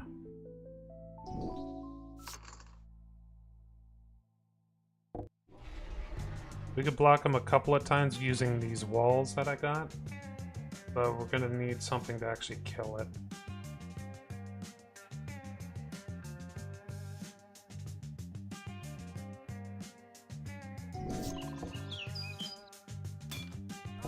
It doesn't have trample. That has trample.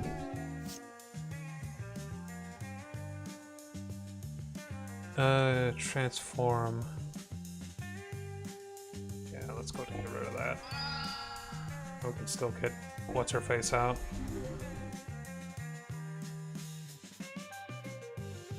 If I can get this to the point where I can take a hit from this, that'd be really nice.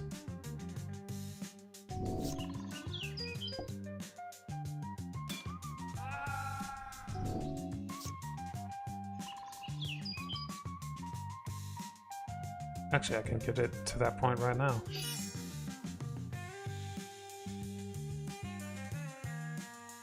Then we do this. If I attack this, it's gonna die to this boy right here. He also has regeneration. Ah, gay. That's no good.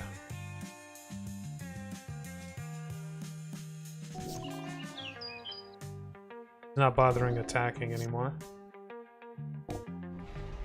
Okay. Still can't attack because of the this thing being alive.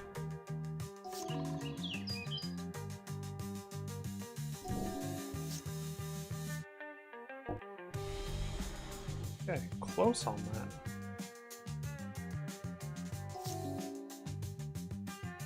He's gathering his cards, I think.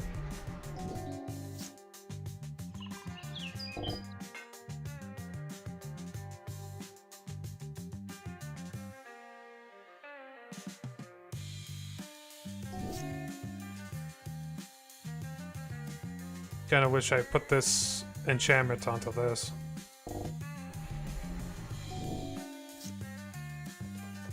Okay, we can summon using this, but we can also summon using this guy.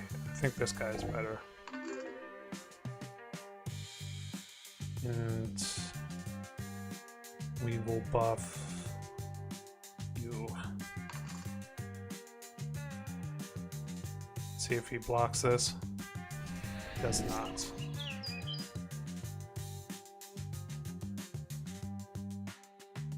He's starting to do more and more calculations with every turn, so it slows down a little bit.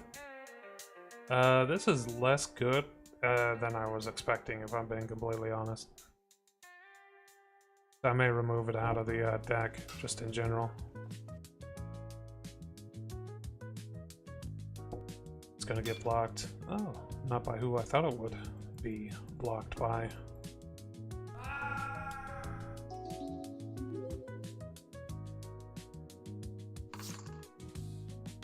Need to start buffing up the naturalist.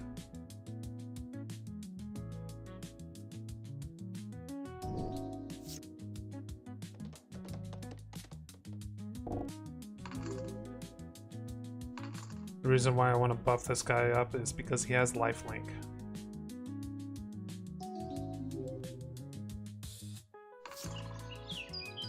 Okay, maybe the horse is a little bit better than I thought it was.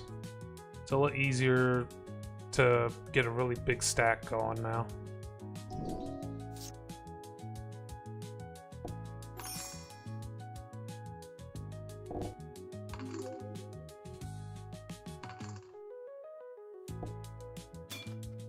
Did block it, which is fine.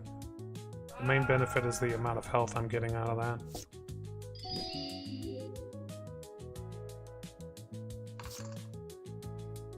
And at this point we may be able to just go full, like, attack mode.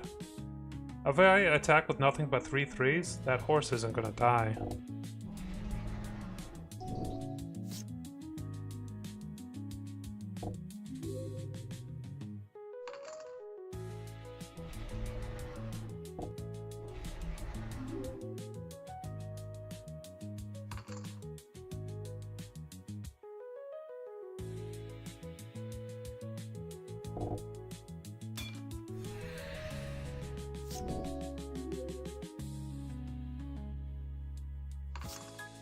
What's this night to? Oh, right. It's because it started off at 2-2, not 3-3. Or 1-1, rather.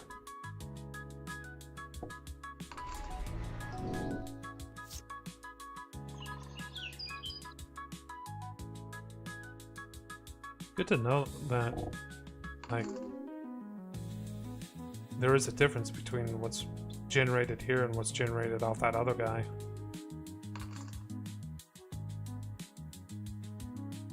Oh, what am I doing? I'm at the stage where I can just alpha strike.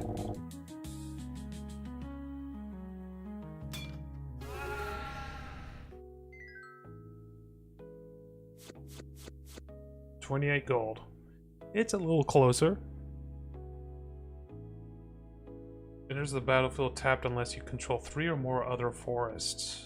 When it enters without being tapped, create a food token.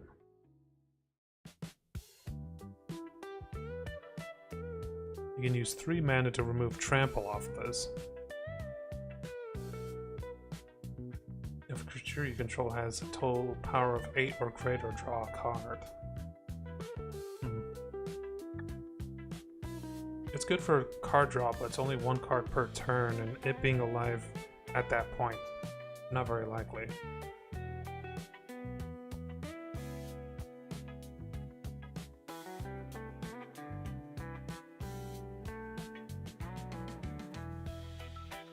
First strike, trample, enters, you may search your library for 2 artifact cards or enchantment cards with a value of 1 or less.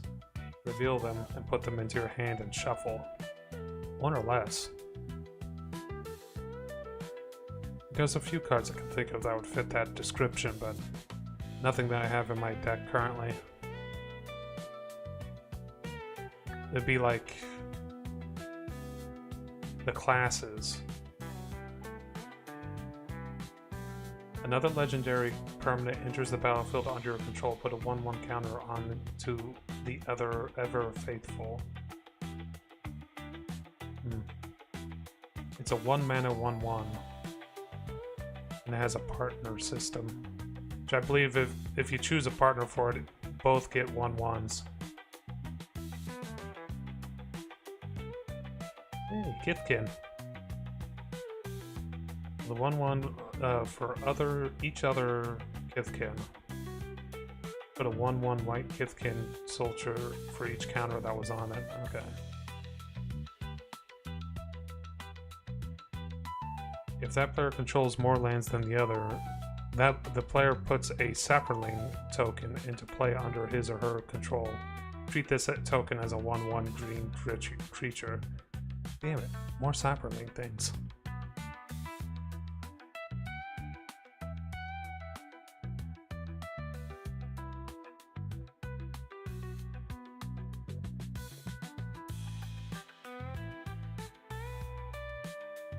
Never got into the Clue and Investigation set that was released not too long ago. Ghidorah! Damn, I didn't know Ghidorah was in this game.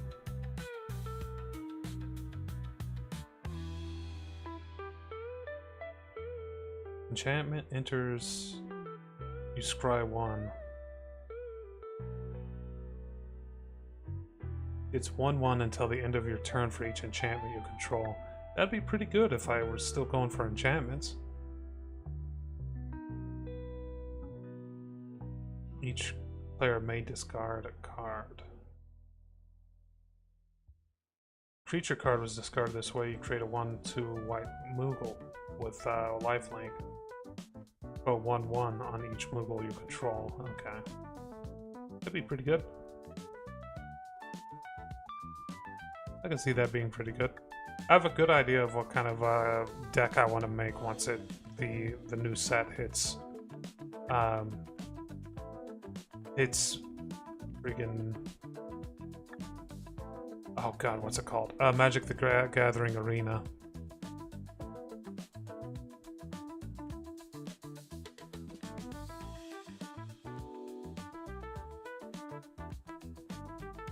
Can I take a boar? I don't think I could take a boar. I'm gonna try. I only have 33 gold, might as well try. The issue with boars are they have a lot of cards that are like, if you kill this card, we create more creatures.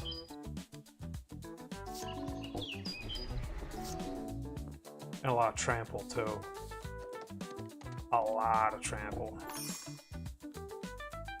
This will create a wall, so I'm gonna only have one turn where he gets good attacks in.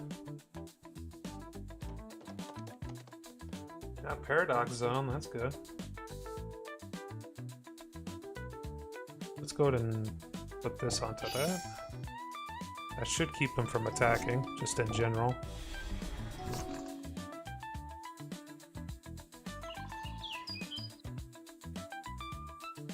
Sacrifice it to gain 4 HP. Got it.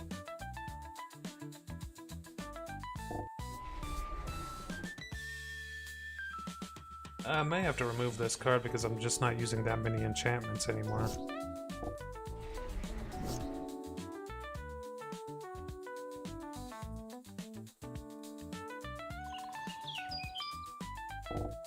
That being said, I just used an enchantment.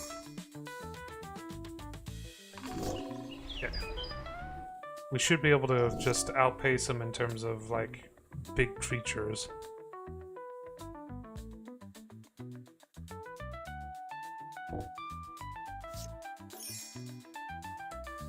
And, that 1/1 on all creatures is real nice, too.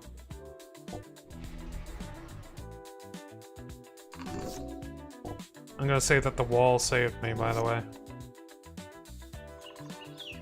Let's go ahead and get this.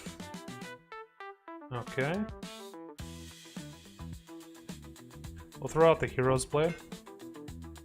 And we'll start attacking using these fractal tokens.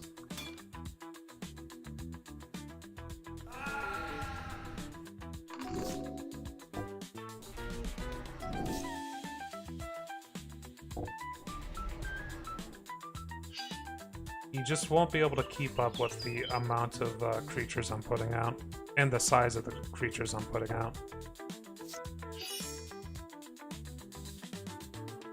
Okay, I said that I don't really use enchantments. I've drawn like 3 or 4 cards already through just the enchantments I have been using, so maybe I was a bit premature saying that.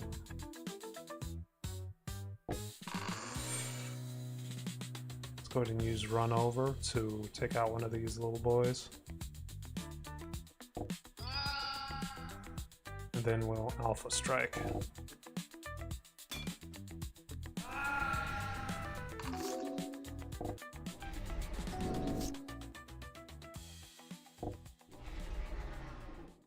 Alpha Strike.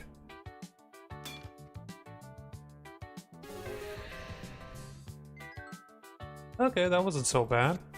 We got lucky though. We got wow, that's a lot of gold to get from one battle. We got a lot of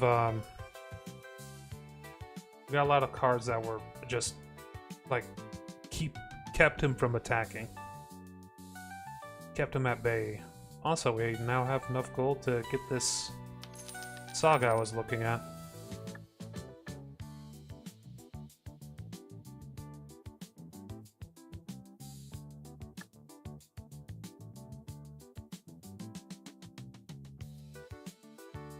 So that saga is going to be really, really nice because you did get lucky, yeah. That saga is going to be really nice for just mana ramping.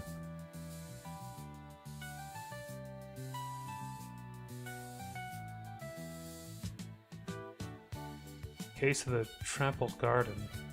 2 1/1 counters among 8 or more. Whenever you attack, put a 1/1 counter on target attacking creature. It gains trample until the end of the turn.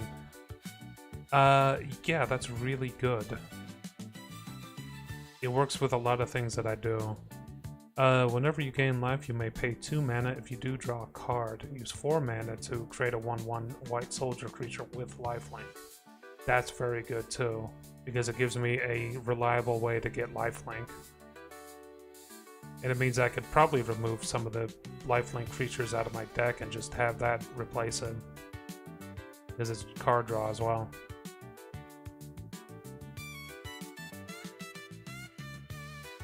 Creatures of the chosen type get +1/1.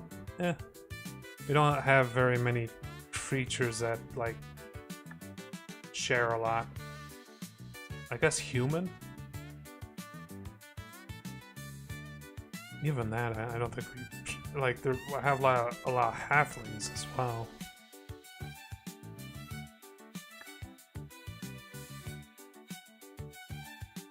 Jumpstart. 2025. Join. Alright. We got vampires. Merfolk? A little bit of merfolk. Elves, that actually may be good for us. Another band together in there. This right here, Llanowar Elves, is like one of the best cards we could put into our deck. Black mana. Goblins. We do have a lot of goblin cards already. And grave robbers. Shit, no white. Well, we're definitely getting that. Let's go with this and bloody. Now, my goal is to win all these, but honestly, I kind of just want the cards. So I may, like, if I lose this first match, I may just concede. So we'll see.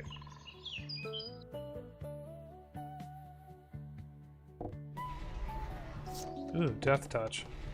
Death Touch and Reach. Nice.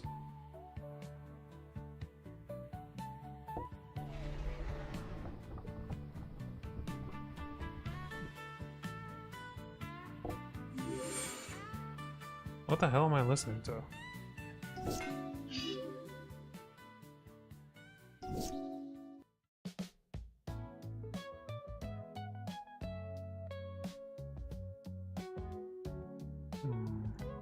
Let's go ahead and get this out. Has a vigilance, pretty decent amount of damage.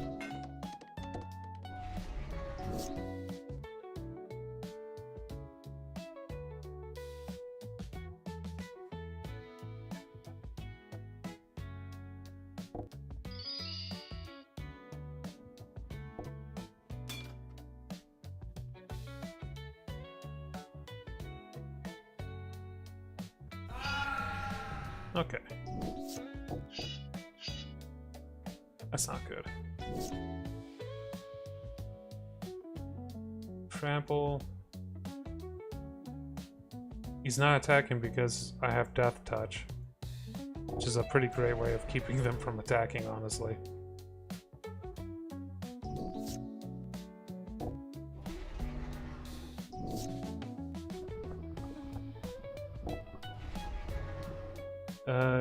Can't be blocked by creatures with 2 or less this turn. So it can be blocked by these guys. No, just this guy.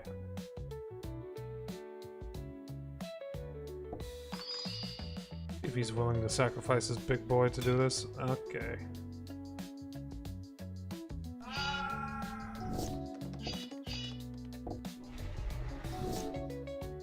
The equipment he's got is really annoying.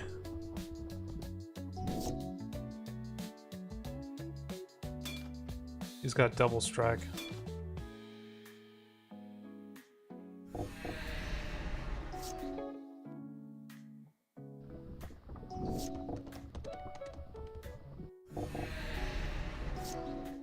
Okay.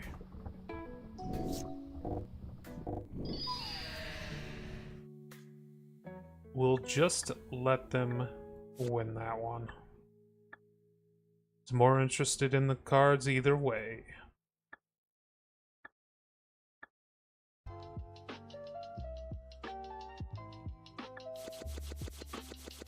It's kind of unfortunate we didn't get any white packs out of that. We did get a bunch of goblins and stuff. Goblin Knight.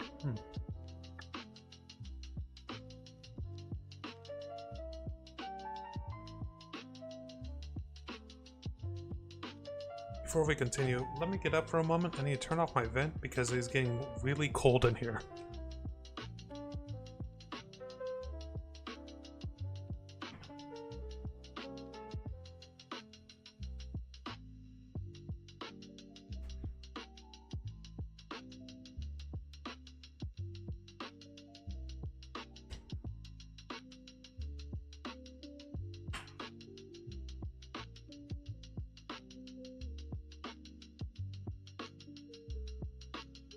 Okay. Current goal. Let's go south.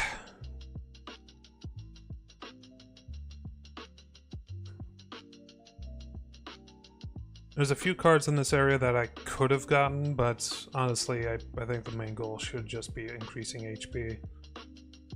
There's a few ways we can do that. We can get equipment. We can buy the upgrade in each of the main towns, which we have 2 of currently, and the last way is defeating bosses in certain locations. And those defeating bosses in certain locations is going to be extra difficult. And also, it'll give us not just max HP, but some additional benefits. Specialty equipment, mostly.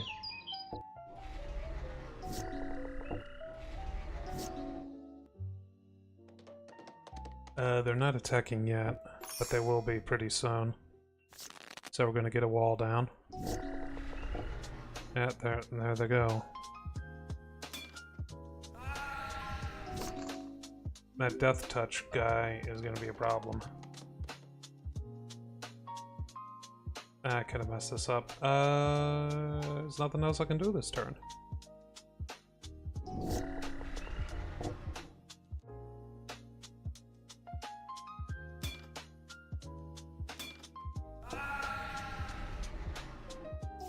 What the hell is this anyway? Regenerate with snow. You draw a card with no cards in hand. Instead, you draw 2 cards and you lose 1 life. Zombies you control and other zombies you control, skeletons and zombies, gain 1/1 and death touch. That's the issue. And another one of those, and that's why he's got such strong boys. And there's nothing I can do here. He just wins the next turn.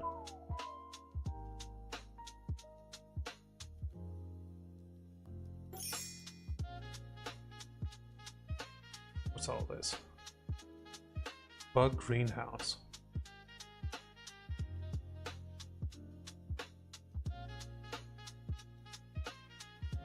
It's mostly death and or black and green mana. Jumpstart, Pyrexia.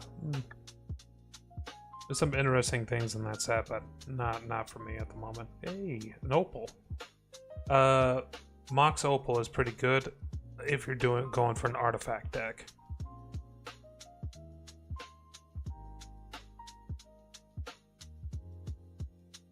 At the beginning of your upkeep, you may sacrifice a token. If you do, put an acorn counter and chitter spitter. Squirrels you control get 1/1 for each acorn counter on chitter spitter. For 1 mana and a tap, create a 1/1 green squirrel creature token. So yeah, this is just silly powerful, honestly. Because that's not the only way.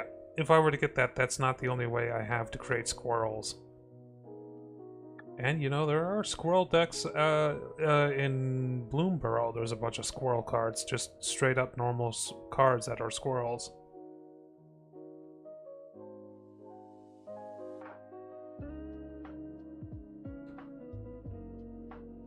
Ooh. Maybe I can kill this and get some nice, like, Saproling cards. See if I can get some of them. That's a mulligan. I think that's a little bit closer to what we need. Get rid of the expensive card. Throw out the plains, throw out the amber. Regret not throwing out the Botanical Plaza. Yeah, totally regret not throwing out the Botanical Plaza.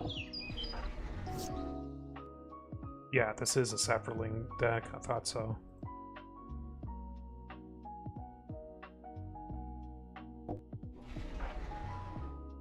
This ram will heal me every turn, and it also acts as a pretty good guard as well. Get that out. Can I get this out? No, I cannot.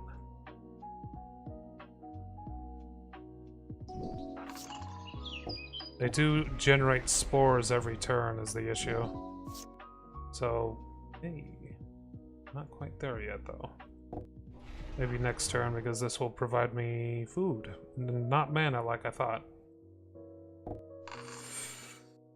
Okay, that should keep him from attacking.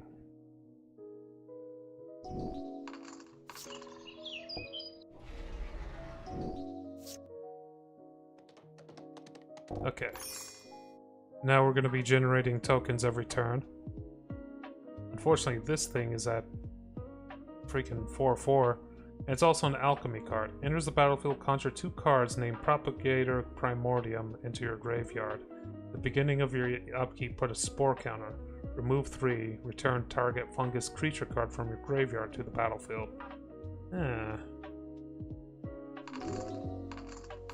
Good news is I should have like a lot of really nice things coming out pretty soon.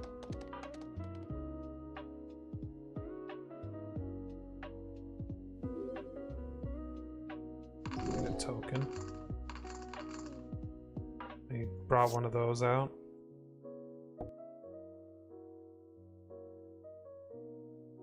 I'm gonna block with one of these fractal tokens.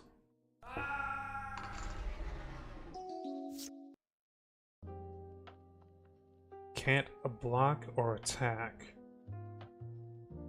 That doesn't really do all that much for me because a lot of these guys,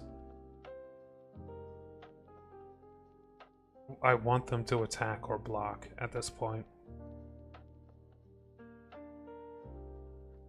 None of these are actually designed to be attacking. They're designed to like use their passives. So we're just gonna be waiting on the token to grow, which it's pretty much at exactly where we need it to be.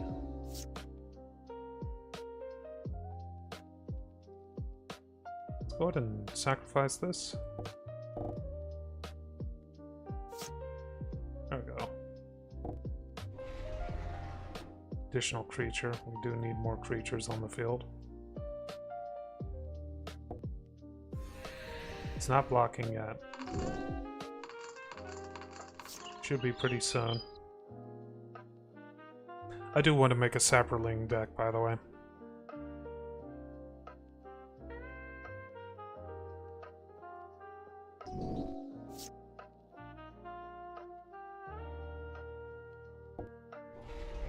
Now this one may be worth doing this too, to make sure it won't cause any problems, because it is a heavy attacker.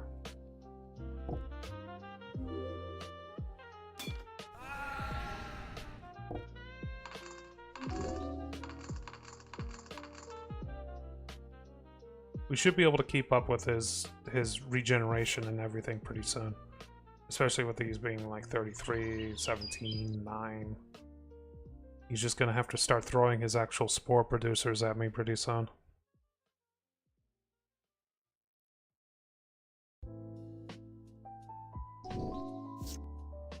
Up at Sting. I can already taste the nerd indeed. Let us Sting. Let's see here, one of these propagators. So he doesn't pull things out of his graveyard. And then we'll send the fractals after him.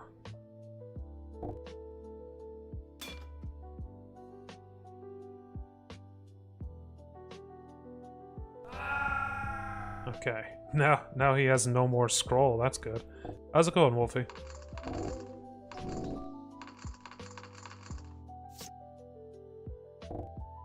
Did you respond to me on Discord and I didn't see it?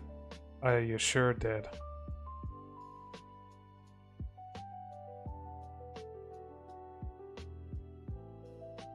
Are you sending? Where are you sending them to? 121 Humboldt? Yes. I must be at the nexus of the universe.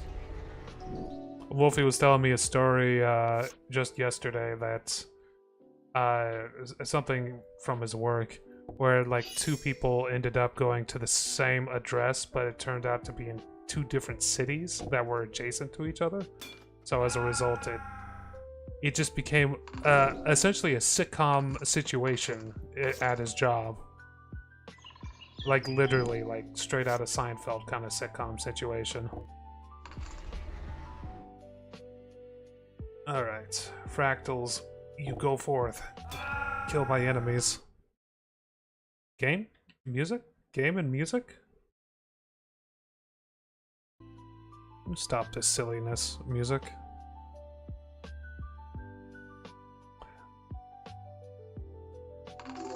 The music stopped because I was listening to it for too long. During your upkeep, put a spore counter on Spore Flower. Remove 3 spore counters from Spore Flower. No creatures deal damage in combat this turn. Thought you crashed for a moment. Yeah. I thought something was up too. Alright, we're just gonna do a Alpha Strike. Also, Spore Flower is amazing.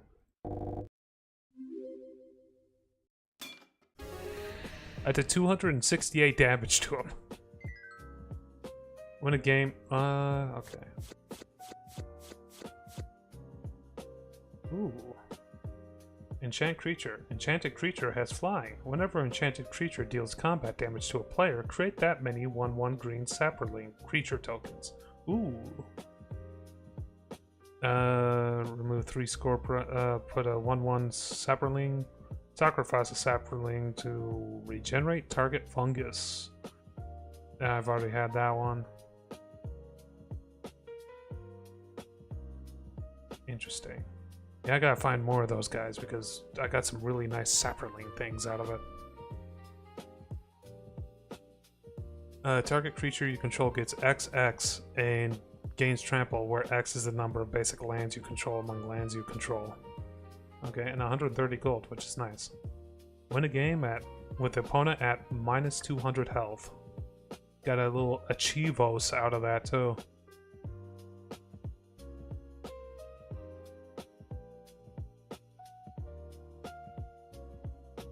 Ah, shit.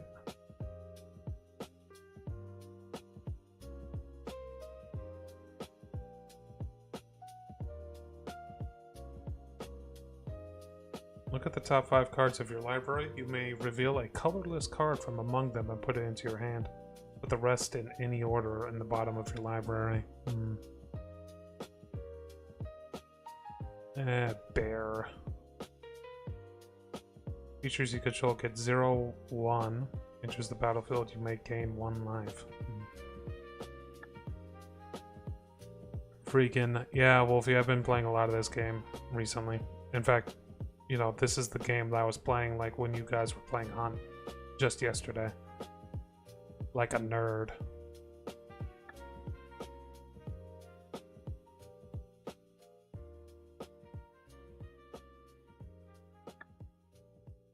Oh, that reminds me. I got some groceries today, and I got a deal on hamburgers. There's like pre-made hamburgers essentially. Box of 32 of them. For like 20 bucks, which, I mean, that's suspiciously cheap, right? Am I the only one who thinks that's suspiciously cheap? But yeah, I got myself a shit ton of burgers. I'm gonna be eating some burgers for a little while. We're gonna hop at Sting this harpy because I don't want to deal with a fucking flying creature. Oh shit, yeah. Some delicious burgers. Frying up some burgers soon enough. Can't get mad at cheap burgers. Yeah, I know, right?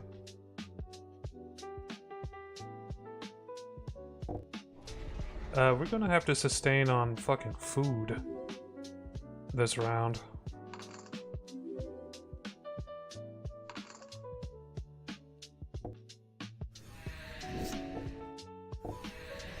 We all love cheap birds here.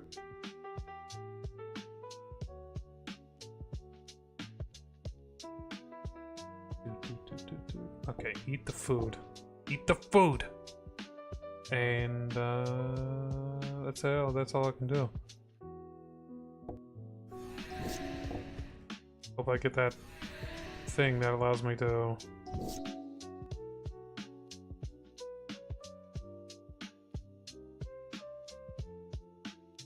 cancel that. If I eat the food, I'll survive next round if he attacks with both of his dudes. If I do fog on the Barrow Dons, I'll survive. If I try to do anything other than that, I will die.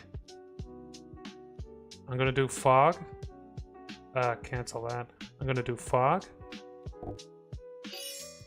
Are they real burgs? I mean, if they're not, I get to sue for false advertising.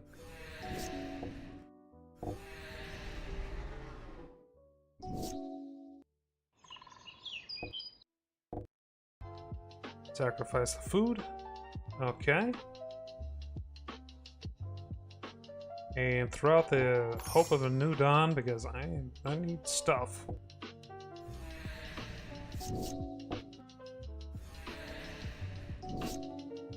Ooh, ram. Ah, I still die. Oh, no, wait, hold on. And then I eat the food. And now ram is gonna help. Ram will help. Just keep chucking damage at her. She'll eventually stop attacking. Ow.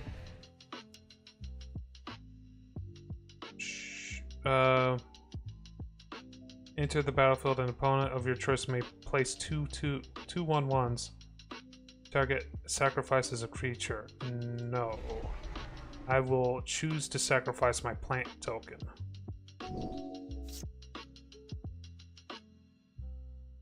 Alright.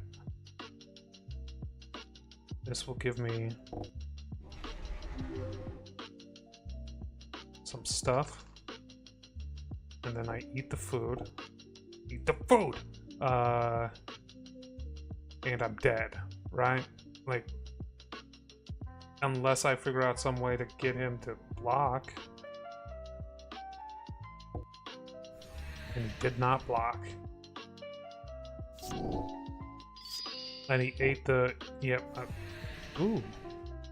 He ate that card, but he also gave me some HP. Okay, okay.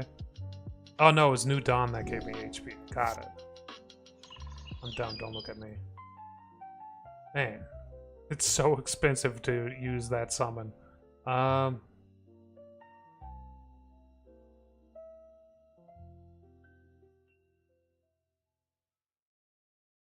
can I do here?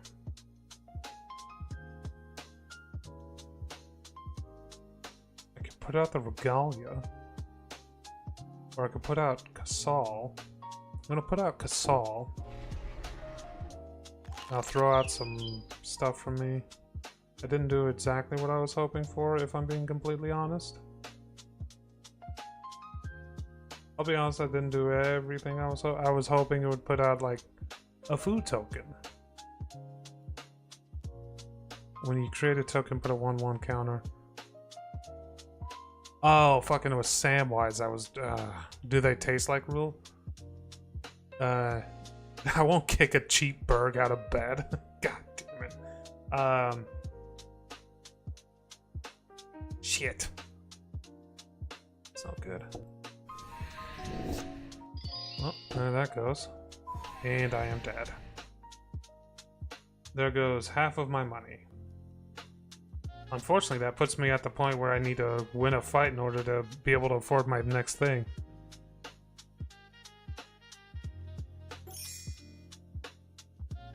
A big old womp womp moment right there. Get him harpies with her harping.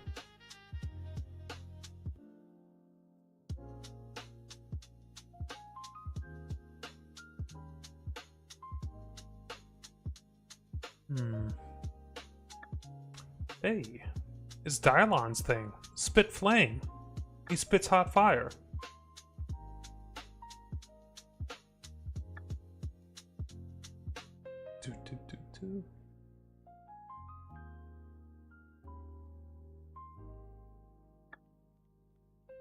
I can't tell what is that? What is this? Is that you leaving? Is that a gif of you leaving? Let me open up my actual stream here. You son of a bitch. I guess we know who doesn't spit hot fire. It's Wolfie.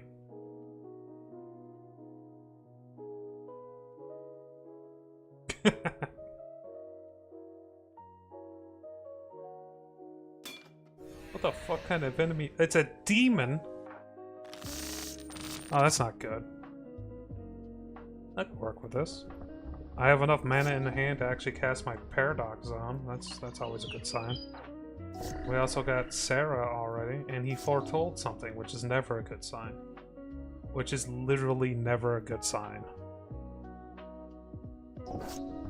He foretold a second thing. That's not good. That's not good.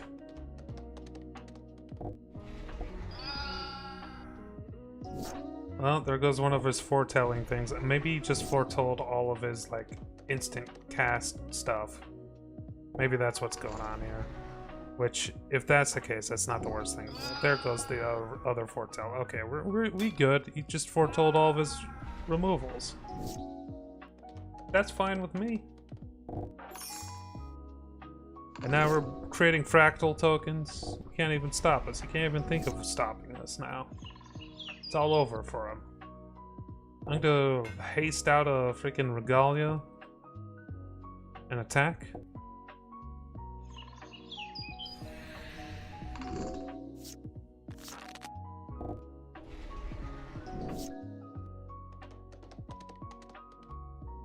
Do. Oop.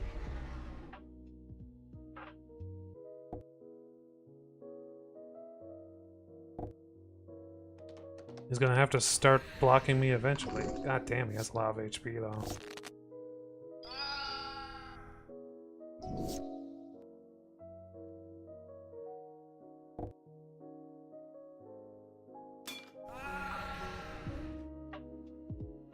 Do.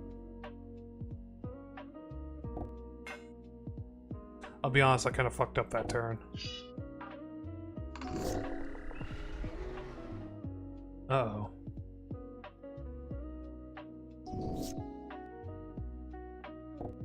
This thing has fear on it, which is a bit of a bitch, actually.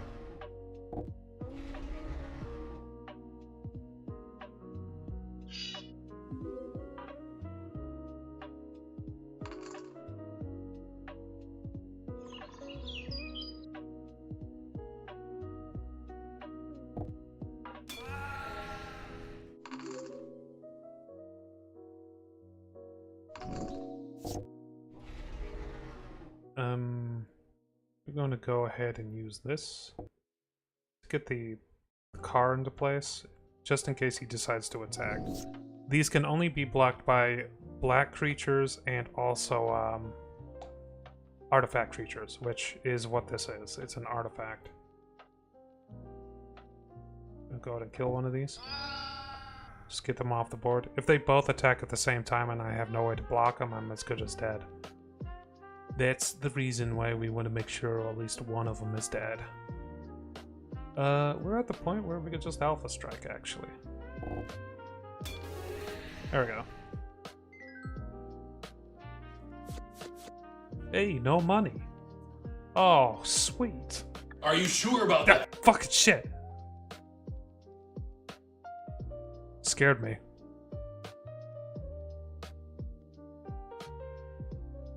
Some bitch. Yes, I am sure about that. I won this one.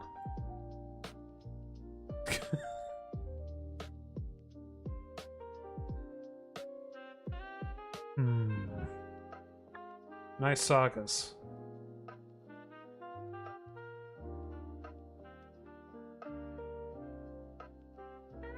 Okay, we just need 100 gold to buy this thing. So let's do a little bit of rando fightos. The dumpster clip.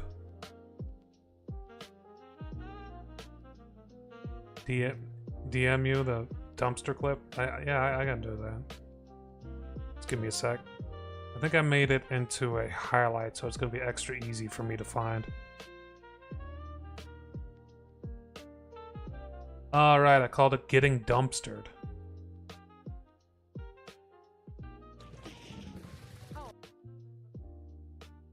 And it's a little extra long because I included the preamble to the whole thing, so like the last half of it is probably what you're looking for.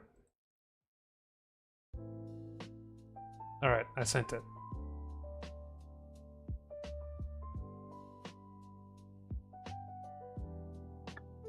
We are broke as shit right now in this game. We need to win 40 gold to afford the teleport stone for this location. Hey, harpies! Can I get my revenge? Last time was kind of close. I might be able to work with this.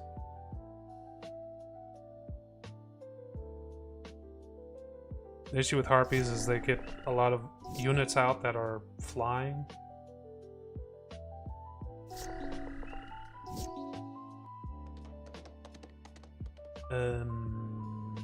Yeah, her first. She has 30 HP as well. If we can get a flying unit of any sort, we should be able to keep them at bay.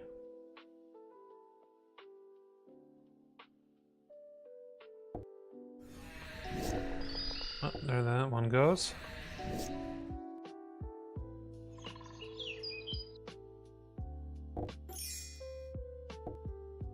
Eat the food!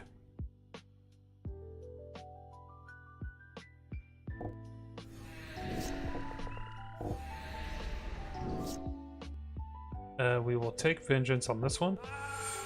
And banishing light this one.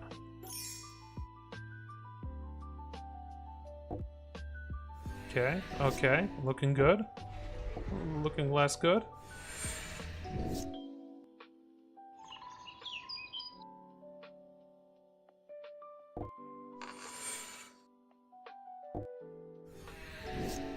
She'll start blocking eventually. God damn it, getting nothing but mana, which means I'm fucked.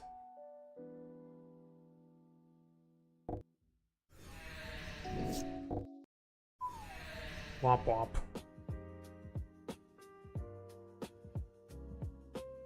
Okay, okay. You may think, hey, he lost half his money there. That sucks. It does suck. But sometimes when we kill an enemy, they drop like 100 gold, so it's not the worst thing in the world. We could also go to a site to steal some money up off the ground, which probably isn't the worst idea in the world, honestly. It's probably more reliable than trying to take these guys down. Fuck, he's got the rat thing? Oh, hey, I got the thing. I got something to destroy that, actually. We're fine, we're fine, we're fine. We're good, we're cool. We chillin', we chillin'. Just gotta remember to use it next turn.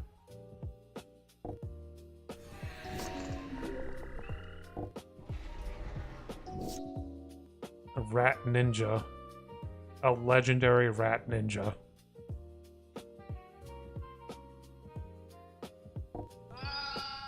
Okay, he gave me 2 free rat tokens. What did I deserve to get this bounty?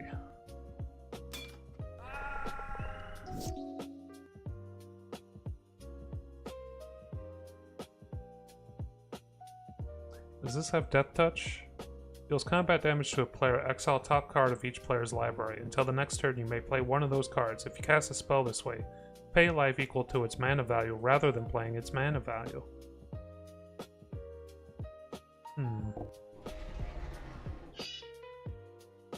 Well, now I have a really thick boy on the front, so I don't think he'll be attacking anymore.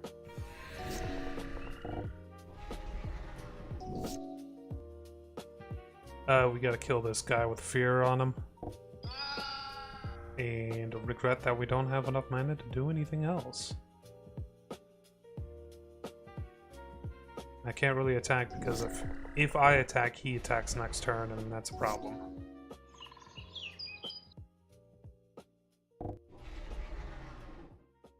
Okay. Okay. We can work with this. Go ahead and attack. Take a good chunk of his health out.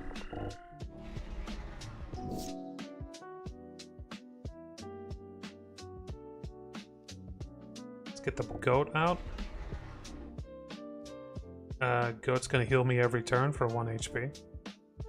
Doesn't sound like all that much, but I mean, it's actually really, really nice when you start the game off with like 8 HP. Let's discard the enchantment. Get this boy out.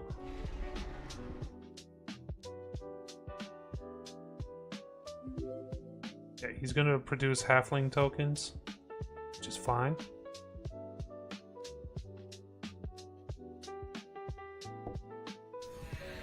Okay, he hasn't been blocking. He's down to 5 HP. He killed something. What the fuck did he kill? Oh, my cat. Well, that's a weird choice. I could just bring it right back.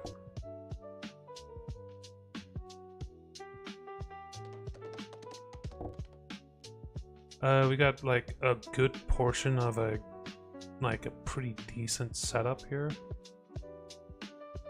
Let's go ahead and bring out Rosie.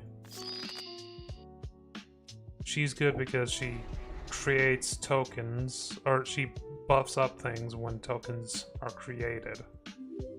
And this guy creates tokens whenever certain things are done.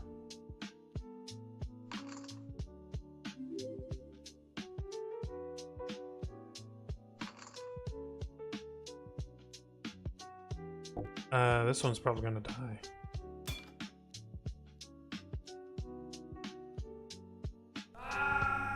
But he took 3 of the enemy with him.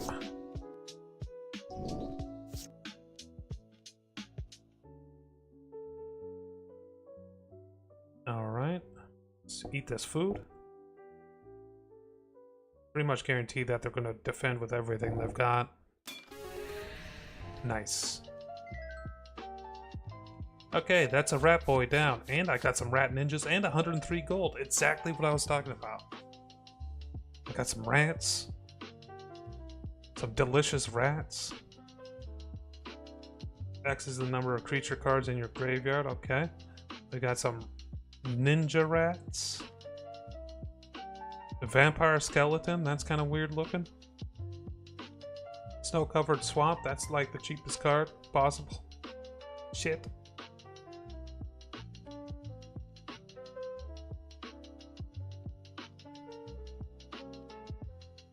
Alright. Alright, that's another teleport token down. How many do we have? We got 4, so we just need the red one now. Honestly, this black area is probably going to be a pretty decent area to like grind for money in, as it feels like my stuff is designed to fight off black creatures. What is that?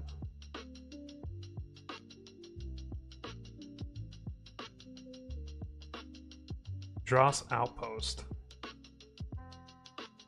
There's no chance of me getting past these guards and getting in there without getting into a fight. I'll take a fight, I guess. A single fight. See how their deck works.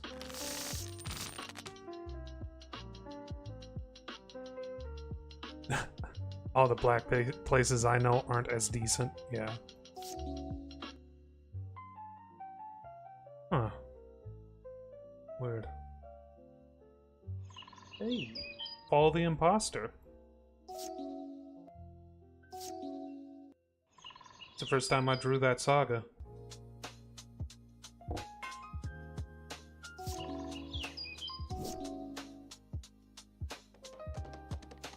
One target creature, okay.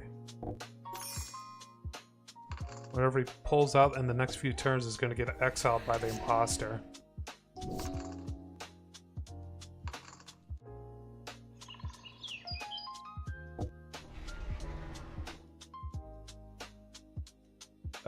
Wolfie, if you're wondering about the music, it's all AI generated. Oh my god, he killed my boy. Oh my god, he killed my boy. He didn't pull anything out, he just killed my boy. Look at what they did to my boy. They killed my boy!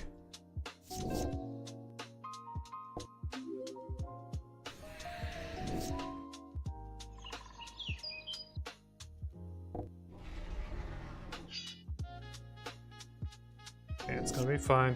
He can't have that many freaking removals.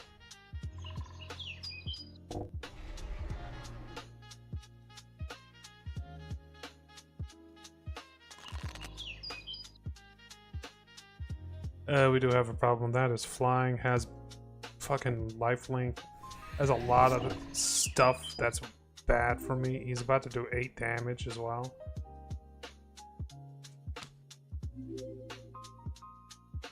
And I don't want to block it, really. Oh, I'm so screwed. I can't do that much damage in that amount of time.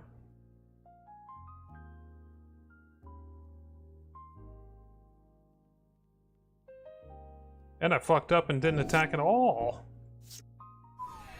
Okay. I wasn't expecting him to bring out such a power card, you know?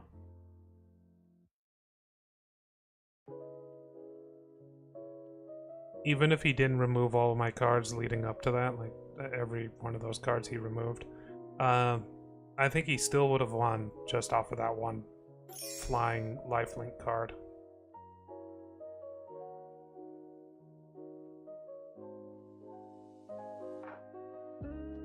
A shroud. Okay.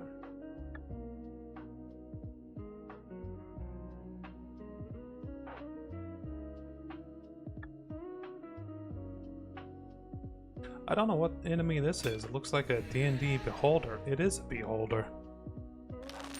The problem is I have no idea what that could lead to in terms of like what cards they choose.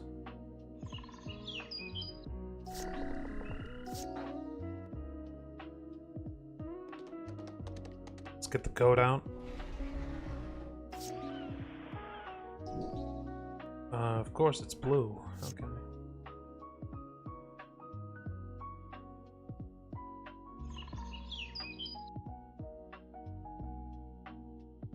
Don't really have enough mana to do anything. Blue, red, and black?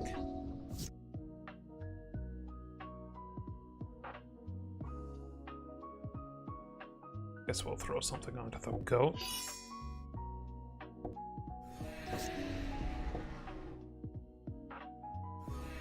Goblin. I wasn't expecting a goblin.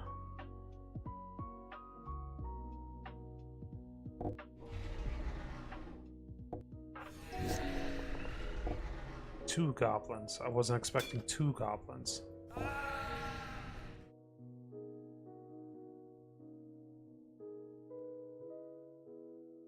I discard 2 cards, I mill 2 cards, and I lose 2 health.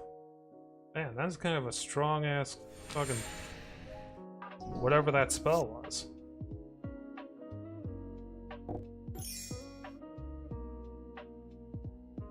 And I am gonna go ahead and just play a little bit more defensively. Gonna go ahead and eat his beholder. It's probably what his tech is based off of. Another goblin javelineer.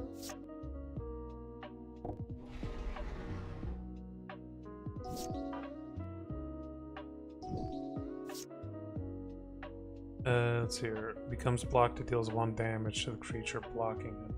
Doesn't say anything about it blocking another creature, so let's give this a shot. There goes my goat.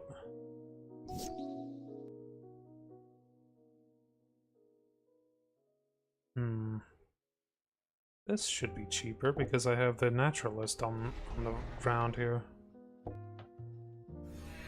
Lifelink is really helping out. Okay, there goes that.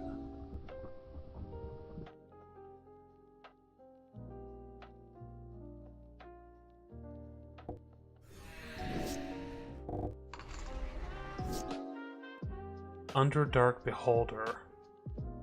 Card name with 10 eye stock counters on it.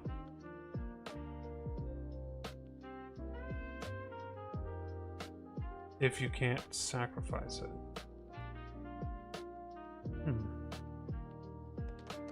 Let's get the paradox out.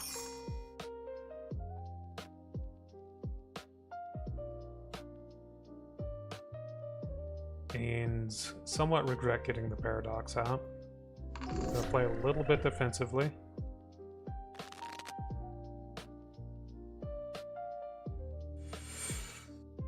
Shit. Got a block. Each opponent sacrifices an enchantment. Getting rid of this. Because Paradox Zone is needed, Banishing Light is also needed. Do this. Get rid of that one. Gotta have something on the board. Soon the fractal tokens will be strong enough to hold them off. Anti-magic sacrifices an enchantment. Alright, get rid of the naturalist.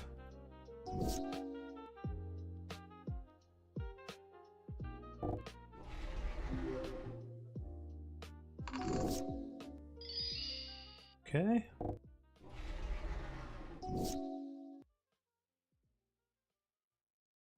Nothing I can sacrifice on his side. I can't afford a summon yet. But this should help me get to that point.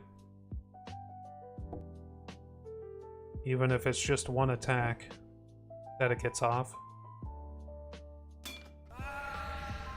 It's 1 more mana closer to where we need to be.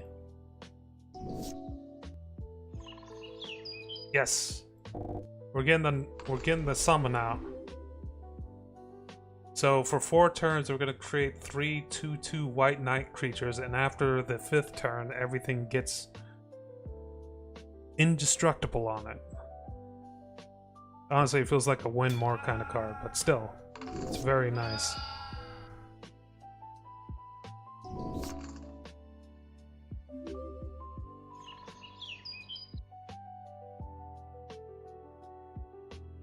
Just send the 2/2s.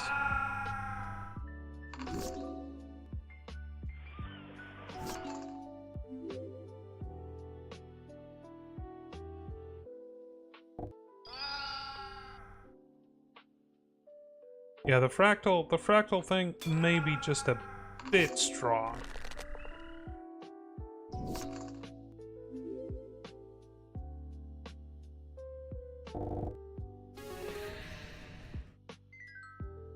Okay. Belfill Strix. Enters the battlefield, draw a card, has flying and death touch. Damn. Return half the creatures they control to their hand, rounded up. Whenever you roll 1 or more dice, create a 1/1 blue fairy dragon creature token with flying. Hey, that fits with a couple of the cards from the new set. Also, I didn't get any money for that.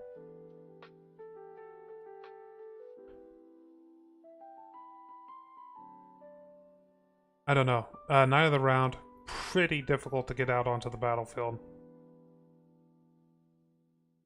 What the hell is this? Horrors. Okay. Horror shop.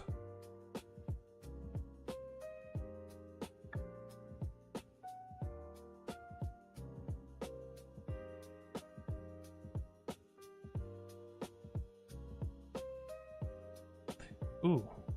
One of these. Let's fight that thing. Because I'm What the fuck is that? It's a giant flying eye. What kind of deck could that have? Some part of me regrets just hitting OK without looking at my lands, but honestly, I might be able to make this work.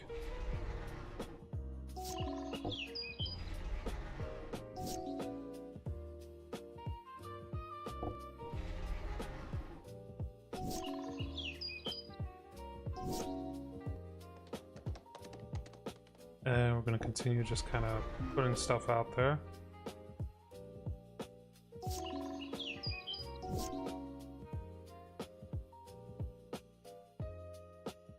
Is this legendary? No. We could sting him. We could do Dawn of a New Age. I'm going to do Dawn of a New Age, actually. For the additional card draw.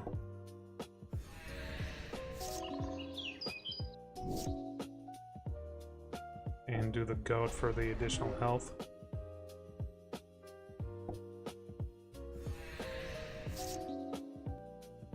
God, this card is so good. I'm glad that I took the time, like last stream, to essentially do a full quest just to get this card.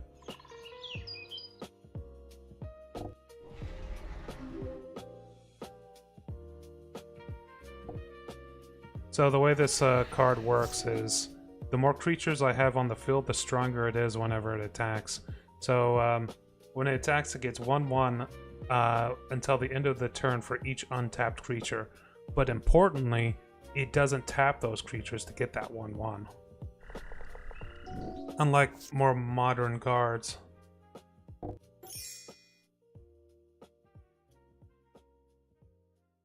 Attack with everything that can survive this.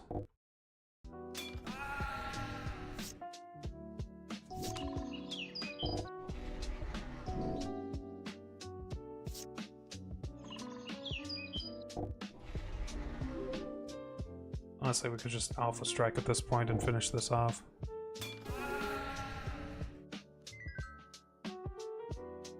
Ooh, big draw. 84 gold. Blocks any creature, put 4 fungus counters on that creature. During its controller's untap, remove a fungus counter from the creature. As long as the creature has any, it does not untap. So this stuns enemies. Okay. It stuns them for 4 turns. That's pretty insane. Up to 2 target permanent cards. Roll d20 and add the total mana of those cards. Gain life equal to their mana value. This looks like something out of Yu-Gi-Oh! Destroy target non-basic land or put 3 1/1 Saproling tokens into play. Or prevent all damage a source of your choice would deal this turn. Awkward, because it's 3 separate types of mana. Create 2 or 4.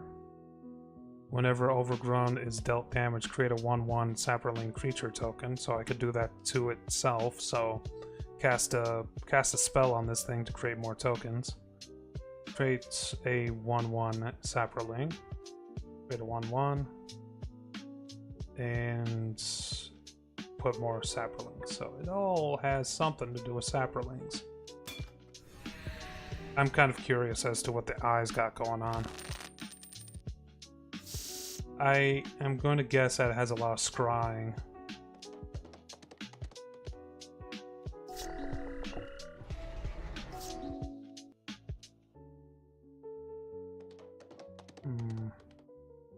Kind of screwed at the moment.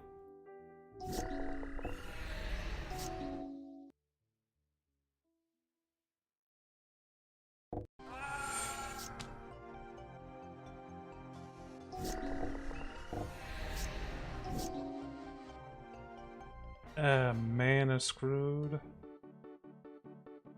Also, we're in a new album now. Alright, well, time to concede. Also, this album started halfway through it.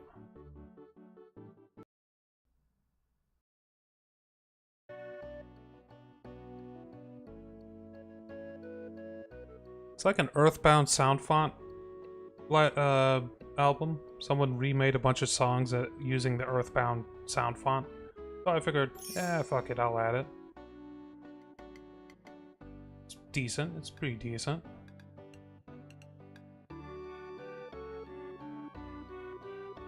Ezio has 2 or more counters on it. It has first strike and is an assassin in addition to its other types.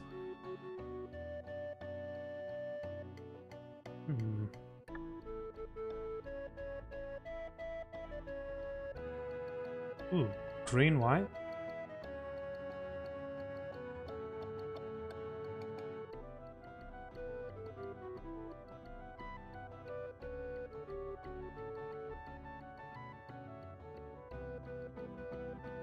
Rerolling this.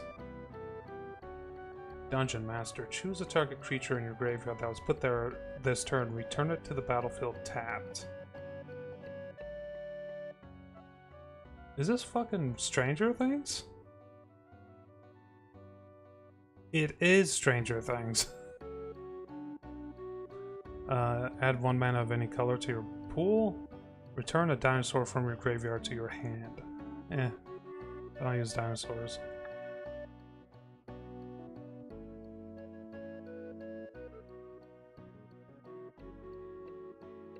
Oh, Pyrexian. No, it's not Pyrexian specific. Probably has like a lot to do with Pyrexian, but the Meat Hook Massacre? Wait. The Meat Hook Oh. I thought there's a card in another set, the Duskmourn set, that is the Meat Hook Massacre 2.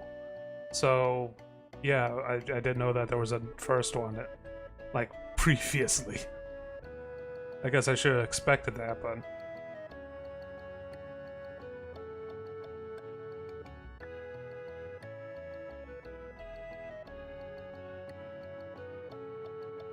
Yeah, the music is... I may end up removing this particular track or like thing out of this one, but yeah, I figured I'd give it a shot.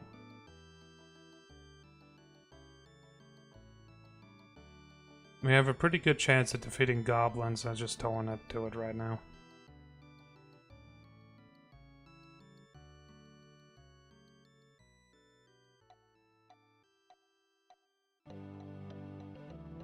The interesting thing about this little album is you can actually kind of tell what the original songs were, usually.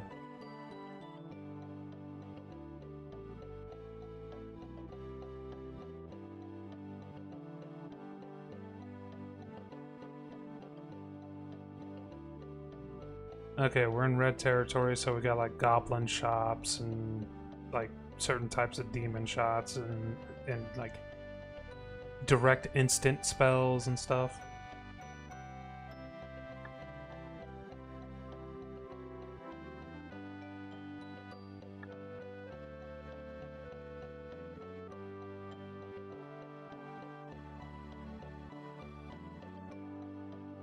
Sulfuric Vortex is here. A lot of bosses too. If I defeat this guy and this guy, I'll be able to get at that booster and possibly that chest. I only have 51 gold, might as well... Wait, hold on. Nope.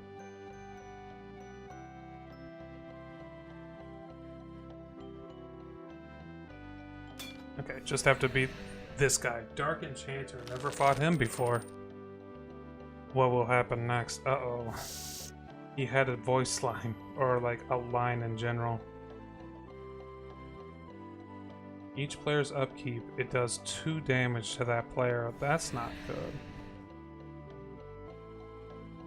If a player would gain life, he doesn't gain that life. Yeah, we're screwed.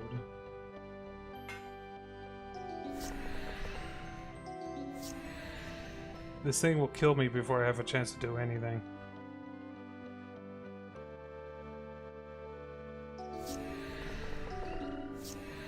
At least now we know what it does. We can't even rely on food because this thing counters food. The only thing I can hope for is the disenchant, but I don't think I'm going to get it.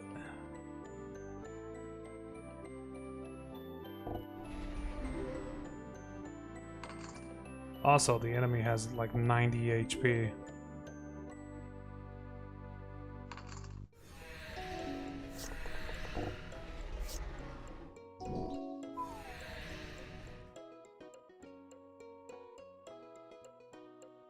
Okay, well, at least we have an idea of what that enchantment is. We're definitely not going to be able to do that right now. We need disenchantment in order to remove that 2 damage thing. And outside of that, we need a lot of damage in order to cut through his HP pool.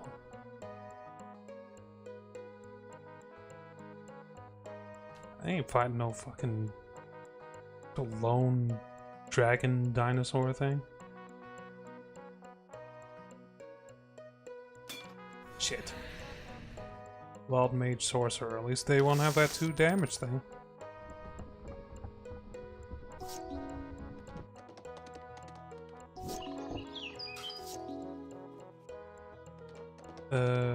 Construct 3/1/1 on it if you didn't cast it from your hand. Gain Suspend. Let's go ahead and throw out the Saga first.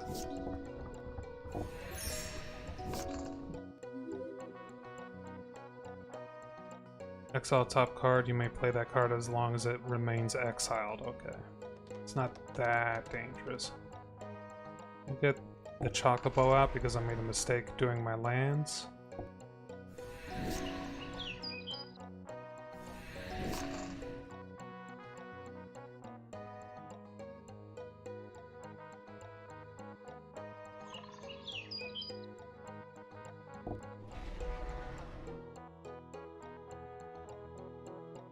We're doing okay. We're doing it. We're doing it in general. Starting to chip through his HP. Got something hitting me with 1 HP at the end of his turns.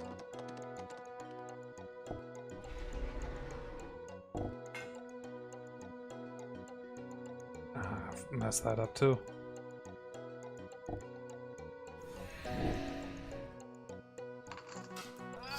killed my car.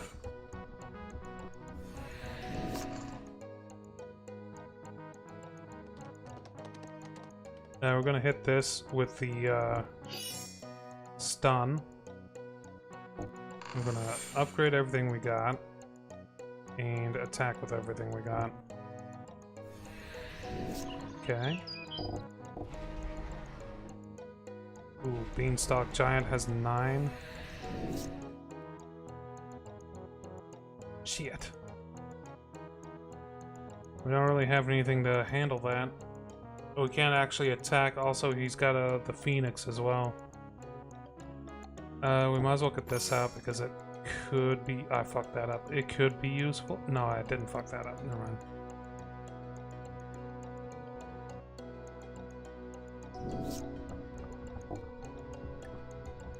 Alright, Beanstalk doesn't have trample. That is flying, so I can't stop it. Oh yeah, and he hit me with a 1 HP damage. That's okay. That's okay.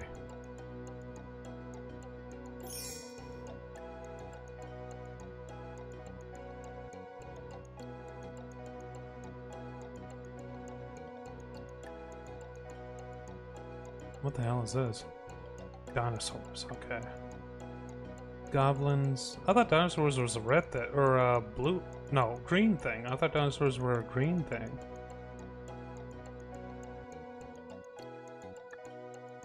$100 gold.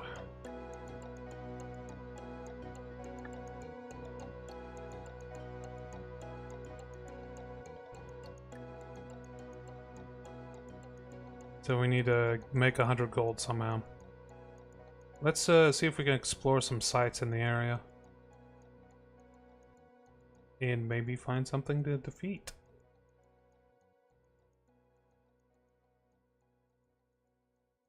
Is that a Yeti? I don't think I could fight a Yeti. I could definitely fight a Goblin.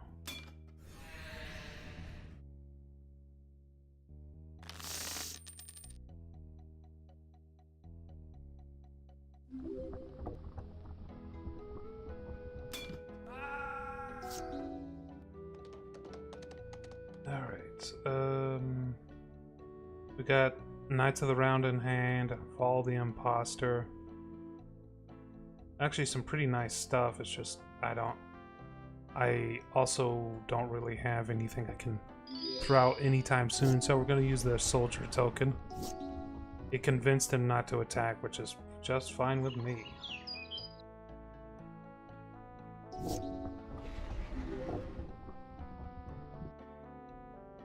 I'm gonna block the highest damage one. Is that gonna do anything for me? Yeah, it will. Okay.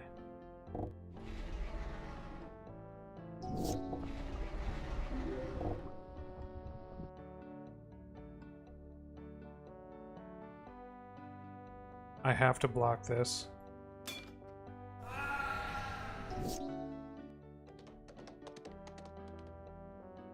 Unfortunately, if I put this down, it's gonna get, like, no use. And come next turn, they're gonna attack with everything, and I die. And this can't be used. This can't be used because I don't have enough mana. That's a concede. It's okay.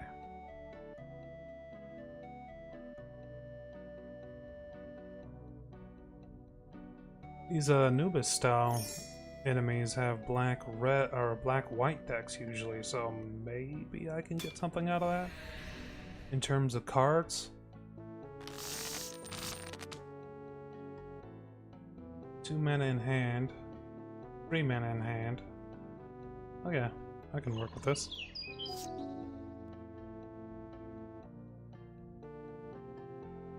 Oh, I can especially work with this now that the king is in hand.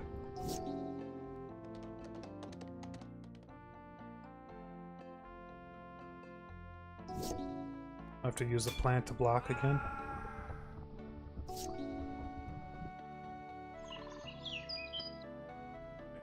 We'll throw the king out first. This guy blocks, or this guy increases the stats of everyone who's on the field.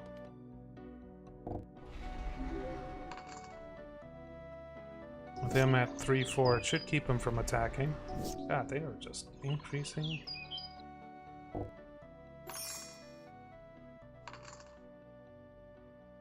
Two mana. We can go ahead and do this.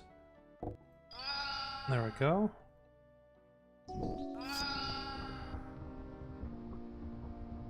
What'd they just kill? Oh, the imposter. Makes sense. Imposter is a pretty decent card in general. And we'll do a Dawn. And we'll do her thing. She becomes a artifact instead of a creature, but she gives +2/+2 to all legendaries as an artifact. So, you know, Rosie and the King are looking pretty nice now. Oh, also it includes the Regalia. Okay, he's now flying, he has Vigilance, so he can start chipping away at their HP. I am a little bit worried that they have a lot of creatures on the board with Trample.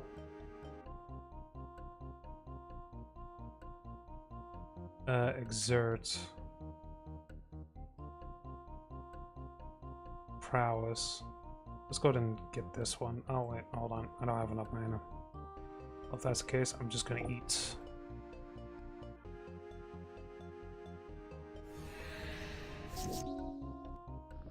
Okay. We're making good progress on his health pool. Okay, we have a counter, kind of. Kinda don't want to use this, because if I use this, he's gonna attack with everything he's got, I think, next turn. Especially going to attack with that one right there. Nah, I used up all my mana again. He doesn't have enough to overcome her HP, so we should be fine. Oh, here we go. Okay, here's a few things. Let's go ahead and use buyback. And that allows me to get a soldier token, and with buyback I keep the spell in hand, which is super nice. So now I got a little bit more board presence. I think he's just stuck because he has no way to counter the flying. So we'll just attack again, and that's it. 96 gold. That's essentially exactly what we needed. All white creatures are removed from the game. Player must draw one card for each white creature they control that is lost in this manner. Add 1 mana. You gain 1 life for each colorless creature you control. Wow, that's actually kind of good. It would be really good for my other decks, my other games deck. I have a, when I first started streaming this game, I started a new campaign on normal, and it became a blue-red, colorless artifact kind of deck. And it was interesting, and it got the job done. I got Tower Worker, Power Plant Worker, and the other one, Mine Worker, all 3 of those. And they worked out pretty well, since they all get more powerful if all 3 of them are on the board. Alright, we need the teleport token. Okay, that's all 5 of the teleport tokens gotten. So now I can use these to get back to those places whenever I want. Which, I think I have a quest in the white area now. Well, I don't have any gems. Well, I do have gems, I guess I can't use it in town.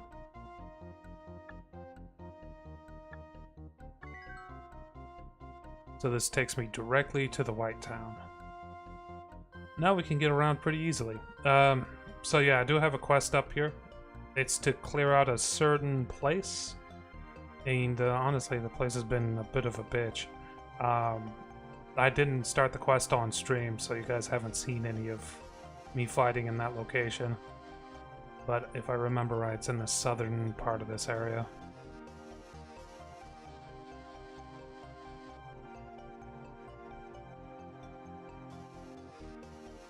Something about this particular playlist, it also has Mr. Roboto done in this sound font, which we'll see eventually. I'm gonna turn my fan to face me a little bit and check to see if it's showing up on... Yeah, I think we're good. Also, there's the place. There's one enemy over here, there's the Pharaoh right here, and also one of those enemies I just defeated. Also, I think a Scarab on the left side. We're supposed to kill everything here. The Pharaoh's going to be the real problem. Cool, we got this. We also have 2 mana, and that's enough to get these 2 deployed. A suppression. And he mulliganed 3 times. Mulligan thrice. Which is a good sign for me. Let's go ahead and get Samwise out.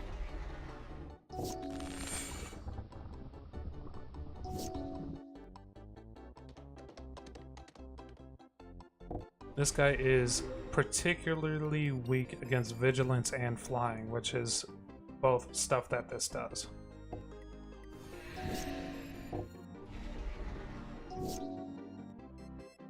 Unfortunately, we're gonna have to wait until next turn before we can actually play the card. I'm gonna go ahead and disable that.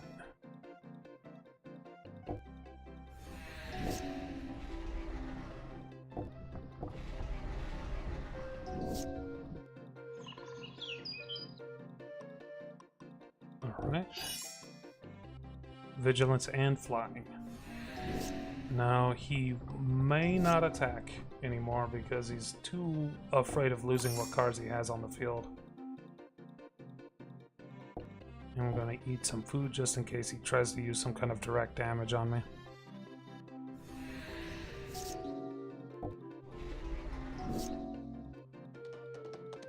I'm gonna go ahead and draw 3 cards.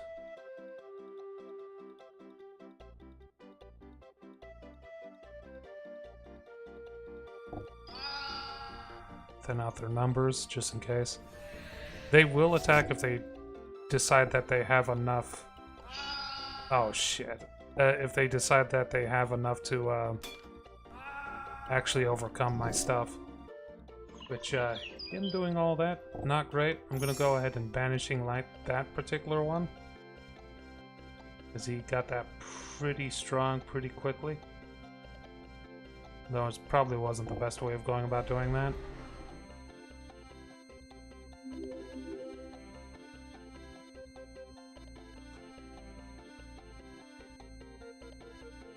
Let's hold off on attacking. The charioteer isn't the greatest thing to see here. Alright, let's attack with this. Did block. Kill the bigger one.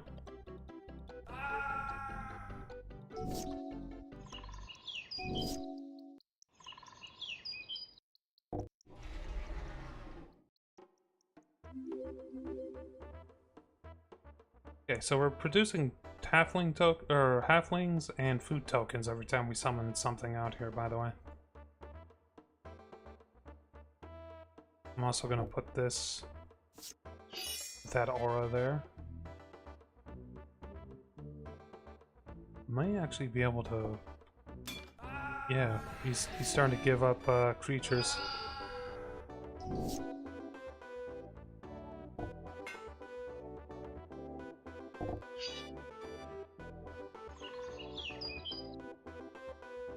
Let's not use that yet. Freaking... It is a way to get unlimited, or like, tokens every single turn.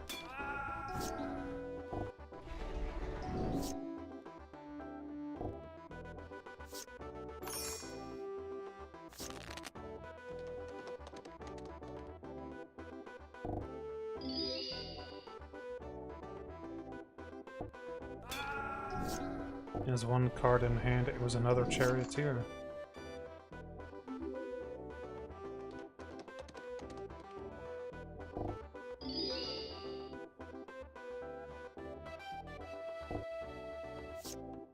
That extra draw is working out pretty well. MTG? Yes, MTG.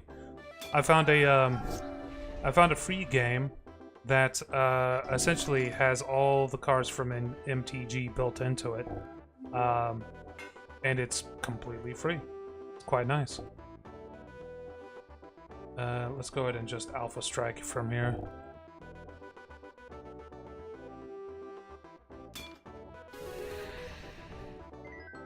The Y'shtola? What the hell is Y'shtola? Am I falling for like some kind of thing? Yeah, it's basically an RPG game where you make decks based on, you know, the enemies you defeat. You get from the Final Fantasy. Ah, okay. How much was that? I heard it's really expensive at the moment. You defeat enemies, you get gold, you get cards from their deck, and you go around completing quests, doing drafts, doing jumpstart drafts and stuff like that. Freaking and yeah, you slowly put together 115. Goddamn. You put together decks based off of, you know, what works for you. I'm going for a green-white deck currently, and there's kind of a lot of stuff that, like, things I found out in the wild from shops and stuff. But like, I got this guy. He makes enchantments a little less expensive. A white-green. Enchantments cost less and has lifelink. We got this guy. He gets 1/1 every time he attacks for each untapped creature I control. So if he attacks alone, he's going to be more powerful. This one who has trample and lifelink. Yeah, if you've put out some 1/1s, pretty nice. This guy increases everyone's, you know, stats. We got Sarah from the new set. She makes legendary creatures cost less, and if you get 2 or more legendaries, you can make those legendaries have +2/+2. So that's pretty good. I also got the Knights of the Round. It's a pretty decent one. Summons a lot of white knight creatures and then does the indestructible thing. And a few sagas and other things that increase everyone's stats too. It's quite nice. It's going. It has its weaknesses though, which we're probably about to see because we're about to fight a boss. That's a pretty decent draw. Plenty of mana. A couple of things I can throw out pretty quickly. As you can see, there are also RPG elements, like this guy started with the Wall of Forgotten Pharaohs, and I started with a plant token. Sylvie, if, let's see here. Yeah, if you've never seen this game before, it is free, too. You just have to find the website that has it, and then basically just get it downloaded and running with Java, which isn't too difficult. Target player loses 1 life and you gain 1 life. Deals 1 damage to target player. Activate only if you control a desert, which he already has. To target player. I have 9 HP, so like all 3 of these is bad news for me. I can exile the wall and then start attacking with a naturalist, and at least I would get some HP back. I think I'm gonna do that.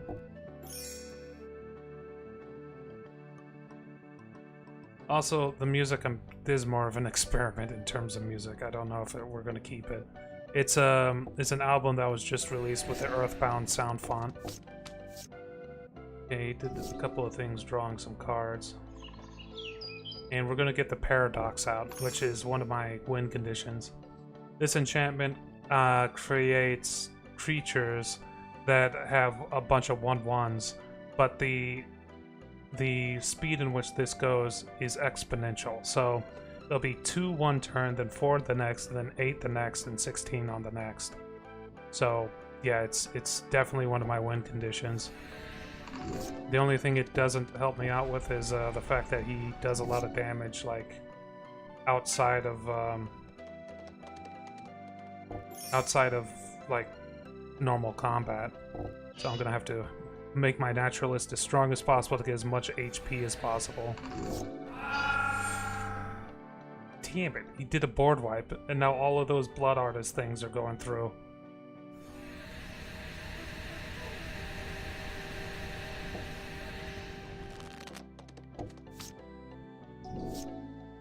Okay, good news is that board wipe did nothing about the paradox zone. Bad news, freaking. I can attack because this is about to summon something else as well. So I can attack. So now I have a 17/17 out. We're going to make the 1/1 guys create a 1/1 vampire creature. If he has flying, that's a problem. I have 3 HP at the moment. Okay, he's down to 27 HP, so he's going to be at the point where he's going to start blocking.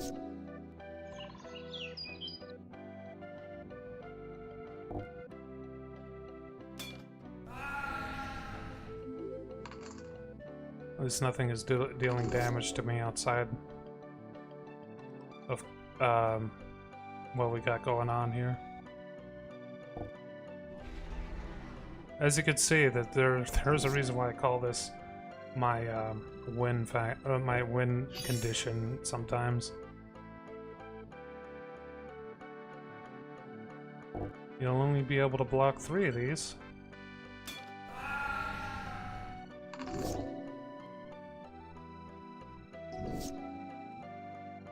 And you could probably tell that this particular enchantment is probably not legal anymore. Because within a few turns I'm up to 129 counter, like, creature. Alright. Defeated the Pharaoh. Just the beetle and the sandworm left. Hey! Got Setzer. When Setzer enters, create the Blackjack, a legendary 3/3 colorless vehicle artifact with flying and crew too. Whenever a vehicle you control deals combat damage to a player, flip a coin. Whenever you win the coin flip, create 2 treasure tokens.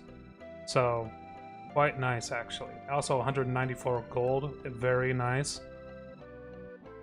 You gain 10 life, and if you have more life than an opponent, put a 5/5 white giant creature token into play. It's pretty alright. The only issue is I'm never going to have more HP in a situation where that 5/5 will be useful. Y-phone. Y-phone. Let's see here. Playing. 2 life. Tapped. Okay.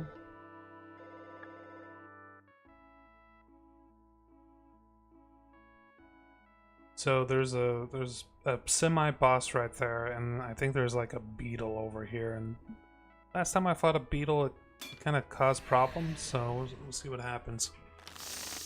There's a shit ton of like classic decks built into this game too, if you're wondering. Like a lot of screwy decks from like Magic's history. I remember running into a Mimic that did nothing but like stall and forced me to draw almost every single card in my deck by using Howling Mines and stuff like that. This has Wither. Deals damage to creatures in the form of 1/1 negative 1/1s. Oh yeah, fuck that card. Fuck that card in particular. So essentially we can't block this. Otherwise, we're giving him way too much, like, capability.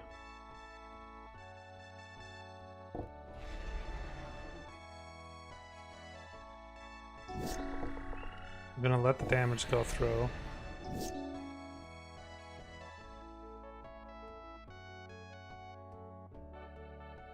Scavenging Scarab cannot block. Let's get the Naturalist out. I'm gonna need the lifelink. Now that this guy's tapped, I could just attack. He killed the lifelinker. Whenever you put 1 or more negative 1/1 on a creature, create that many 1/1 black insect creatures. That's not good.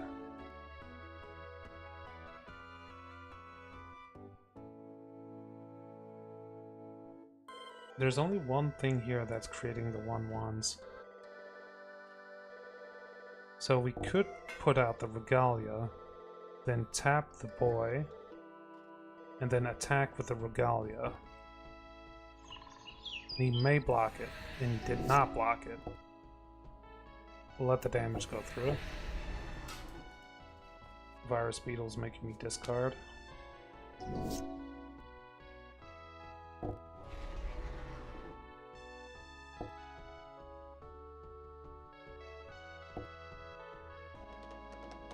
He's not blocking the Regalia, which is weird. It's giving me land advantage. If you didn't know, this card allows you to put lands onto your battlefield whenever it does attack. It's a really nice card. Really nice vehicle, specifically. We do have to block now.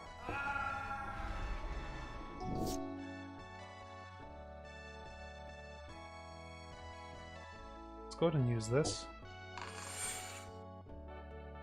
Probably could have done that slightly better.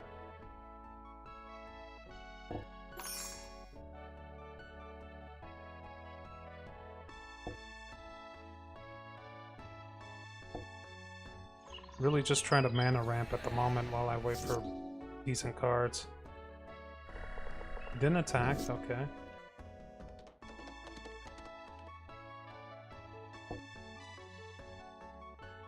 Only have 5 HP. I kind of want to attack with this creature, which creates food whenever it does attack, but at the same time it's a bit iffy. Got some HP back from that enchantment that I had out.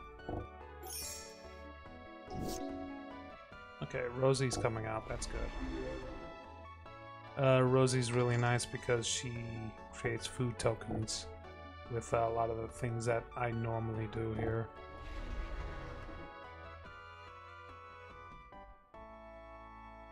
And she's a better target for crewing as well because this only needs one person to crew it. Okay. This music is a bit strange. 1/1 counters. He's got 2 of those now. It's okay. We can harmonize real quick to grab a bunch of stuff.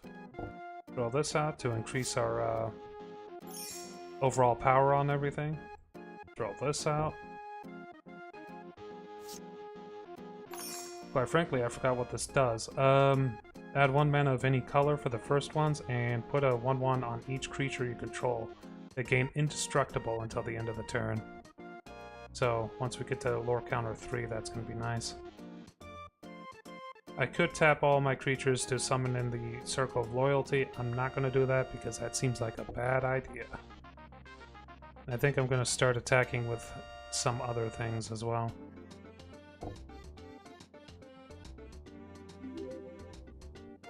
Especially because I'm starting to produce a bunch of food tokens now. Okay. Putting out more creatures. It's fine. Oh, Bahamut is here. Or Knights of the Round, rather.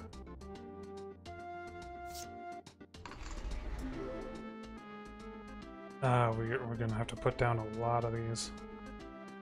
There we go.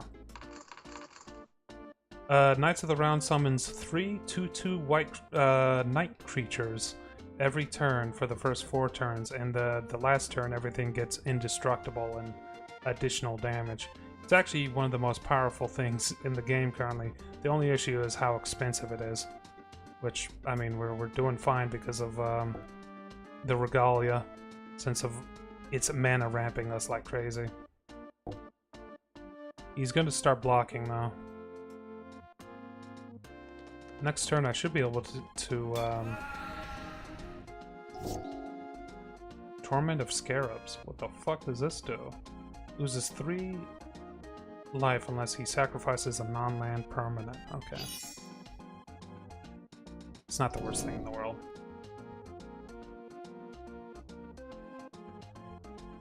We'll just get rid of one of these night tokens.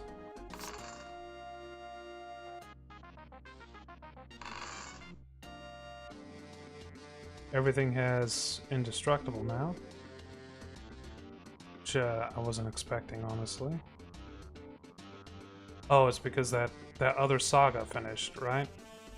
No. What's that other saga do again?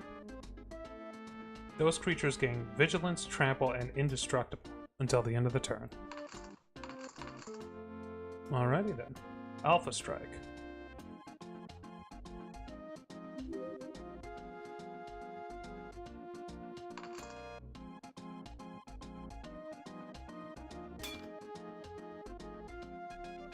Considering I'm doing 24 damage directly to his face, I think we got this.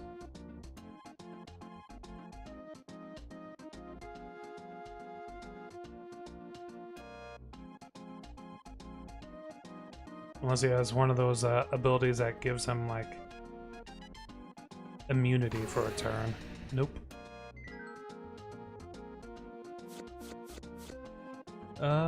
Seek a non-land card, activate only once. So that's a tutor built into a land. That seems just way too powerful. For 4 mana, I could just seek a card. Has power equal to the number of swap cards you have in play. I have 278 gold at the moment. I'm on the fence on whether or not I want to take this fight yet.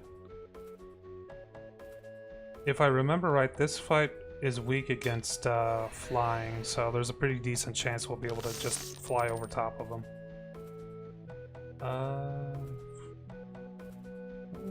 We can work with this.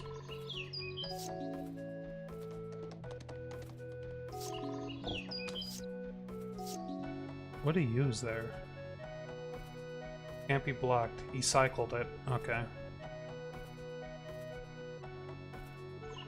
I'm listening to kind of an album that was designed with it's like a cover album but with the Earthbound sound font. It's okay. It's working. It's all right.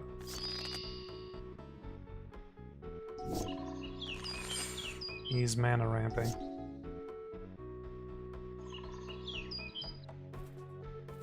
Let's get the king out. He has 30 HP.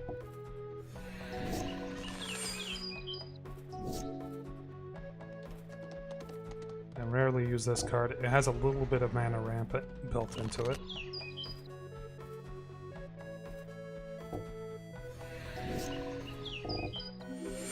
Okay. Kind of what I was expecting.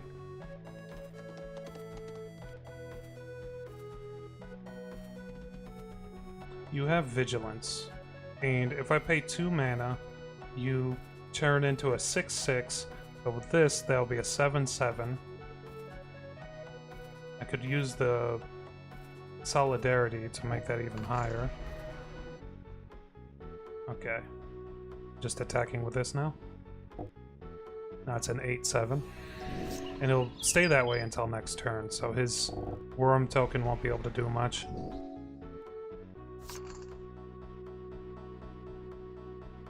I'm gonna get her out. And we will kind of buff up that character in particular. We got 5 cards on the table at the moment. So Hobbit Sting won't do much for us yet. No, wait, we have 6? Because Hobbit Sting also goes off of this, but do I want to use that yet? We don't. We want to attack first. Alright. We'll kill the main one. I'm not too worried about losing that. Alright, he does that. This thing doesn't have trample. Let's give him the horse. This horse will make 1/1 white soldier tokens for us every turn.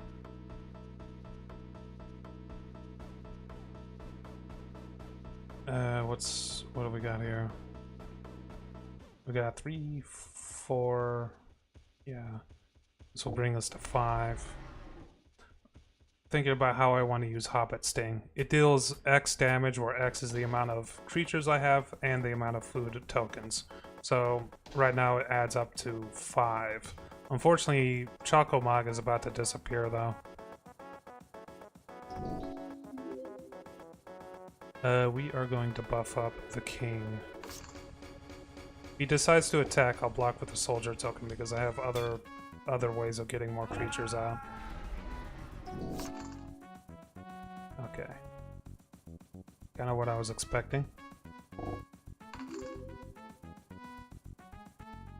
Okay, he's now at that amount, and I can use you. There we go. He still has, like, me beat in terms of, like, overall everything. But he's not attacking because he doesn't want to lose those insect tokens. And he's afraid of the king.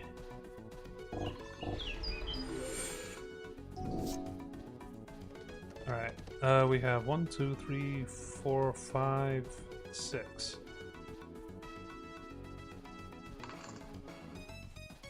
So we're gonna sting this one.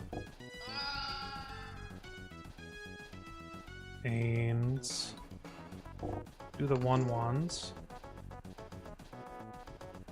Actually, I'm gonna put a few of these on some of these other ones.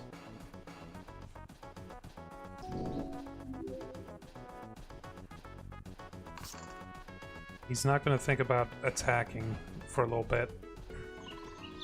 I kinda messed that up.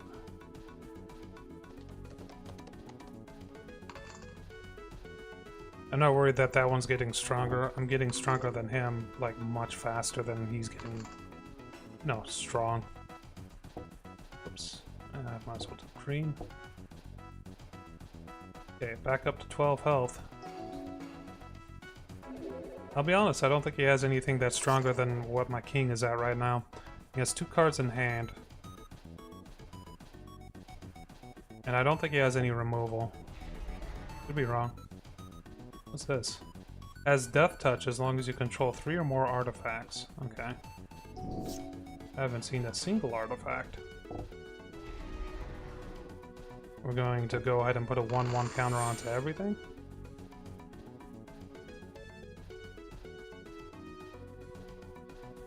Don't have enough mana for that. She's going to become an artifact that buffs up all of our legendaries. Well, just these two, honestly.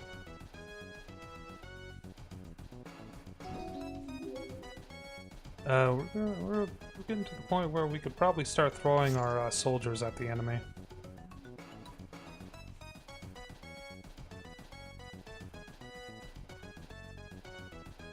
It's getting more and more complicated for him to figure out what he wants to do.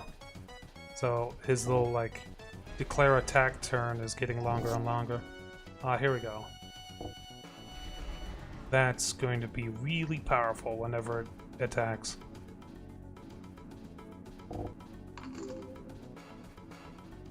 And we're making these 4/4s in order to ensure that we have some value. Because a lot of these guys have 4 HP. This is the only one that has any more than that. He took a lot of those attacks directly to the face.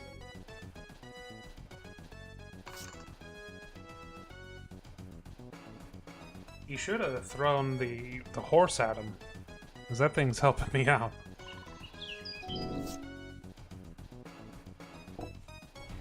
Okay, so 16 on her. Draw the 4/4s and also this paladin. Does he get strong? Oh, you didn't have to subscribe, you nerdo. Thank you. Oh, Wolfie, thank you.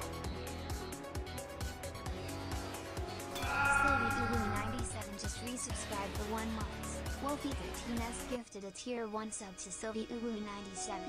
They have given 61 gift subs in the channel. Thank you. Thank you for subscribers. I think that brings me over the payout threshold, actually. I am going to Banishing Light this worm. And we got something I was looking for this entire time. The ability to fly.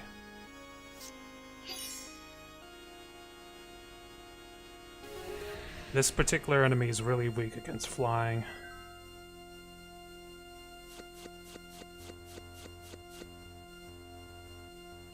All green and white, damn. Whenever you're dealt damage, you may put that many 1/1 white soldier token creatures into play. So, direct damage to my health. Not that great. It's because Wolfie's the GOAT? Yes, indeed. Prevent all damage that would be dealt to creatures you control by sources you control. Interesting. When a court of Ardendale enters the battlefield, you become the monarch. At the beginning of your upkeep, return target permanent card with mana value 3 or less from your graveyard to your hand. If you're the monarch, return that permanent to the battlefield instead. That could be very good. Can't be blocked with power 2 or less. Search your library for a basic land, put it onto the battlefield tapped, and then shuffle. Kind of shitty. Create a 6/6 worm creature token. Flashback for 4 mana. Okay. That looks like I was before the Final Fantasy set actually released. I thought that this is going to be like one of the creatures that would be in the set. I'm actually kind of surprised it's not. Put a 1/1 on that. Okay. And we finished up the mission.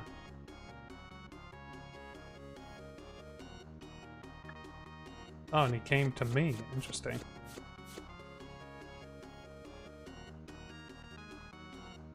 He didn't pay me money.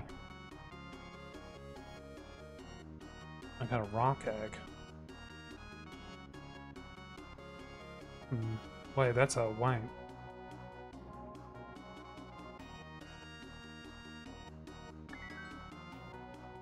Well, at least I completed the mission.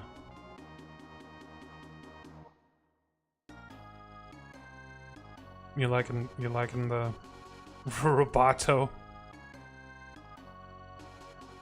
Domo arigato, Mr. Roboto.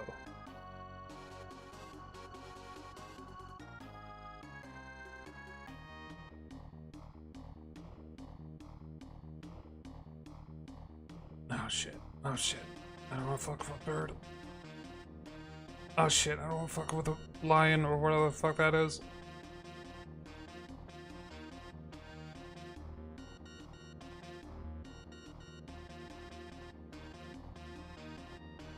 Mr. Robotussin, yes. Thank you for getting me high just when I needed you to.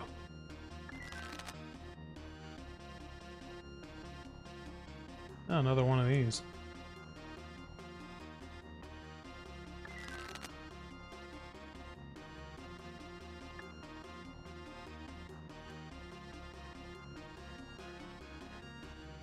This is pretty funny.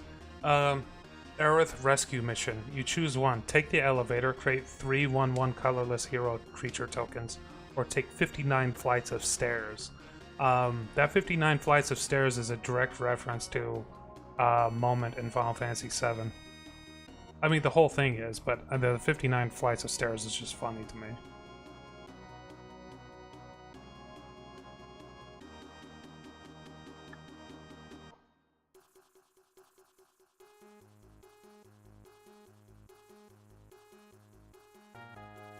This angel may be actually something good to get. If you would gain life, gain that much life plus 1 instead. It has flying. It's a 2/2. Ooh, shrine. Beginning of your upkeep, you may pay 1. If you do, create a 1/1 spirit token for each shrine you control. We're gonna buy this because if we find more shrine guards, we can make a shrine deck. But shrine decks are a little cheesy, a little funny. And we have enough money to get into the arena here too.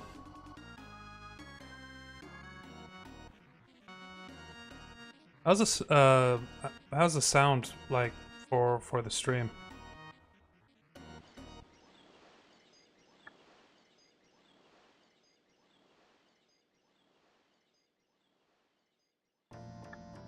Wait, what was that? 1 mana for lifelink as an aura? It's 1 mana, but at the same time, it's a full card draw. Like,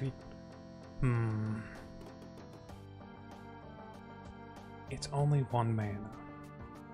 And lifelink is like the main thing that gets me through these matches.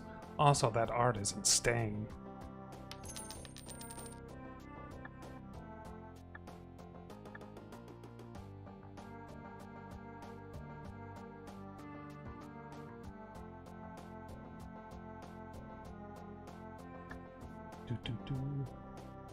Alright. We're doing an arena. And we're going against an orthodoxy duelist, which, I mean, I don't know how well this is going to go, honestly.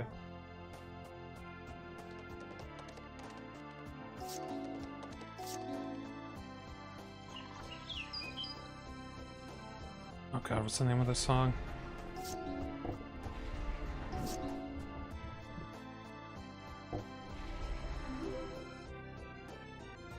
I recognize this song. Do we fight now? Because this could be a bad situation. Johnny's Pride Main is actually one of the harder cards to deal with down the line. We'll hold off. We're not going to try to fight that right now.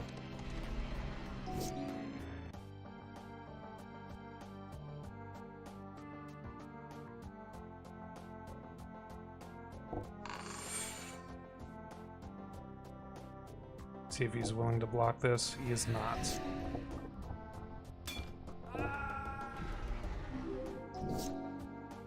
Trinko, Mad Boss, and great. Ah, shit.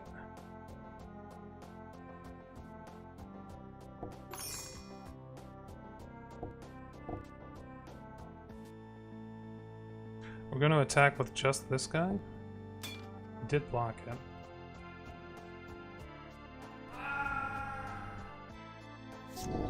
I'm not worried about losing him. We'll take the hits. It hurts like hell.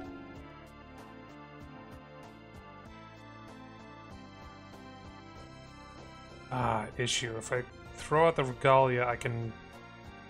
Well, I can't throw out the Regalia.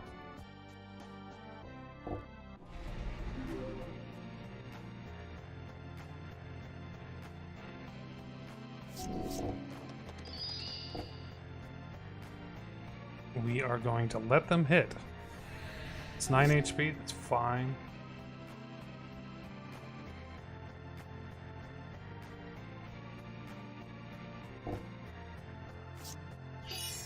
Okay. Krenko can still, like, make himself some goblins, but I can kill him later. And we're going to just play a little bit defensively here.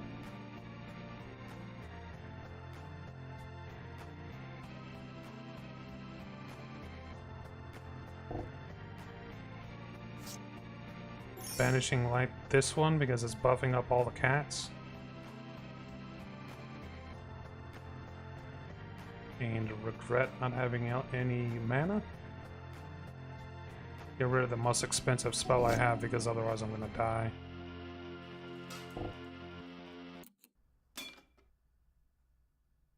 Oh, I'm dead. Fully dead.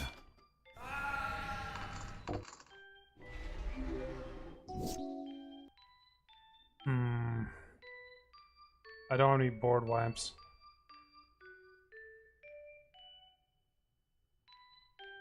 I got no mana. I gotta concede. I think it fell apart once I lost that healer I had.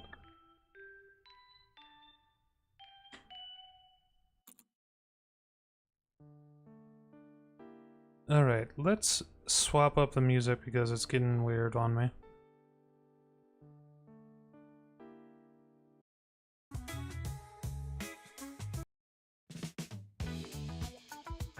There we go. I'm also going to turn on my vent because it's getting really hot in here. So I'll be right back.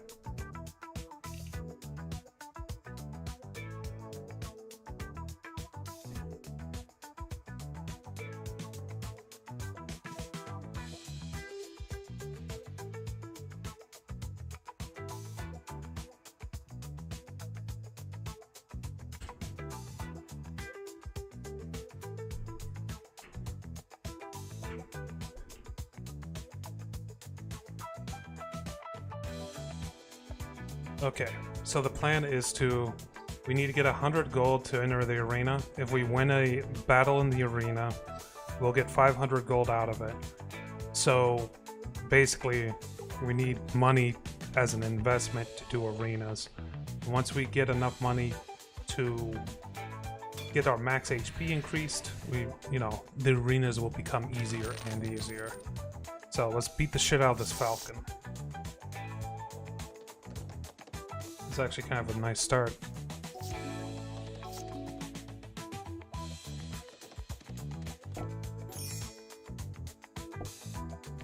The only issue with a falcon is that it has flying units.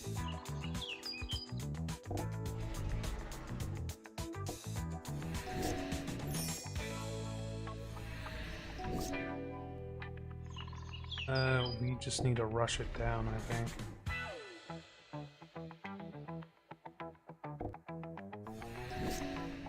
Like, hit the falcon so hard that it has no choice but to start blocking us.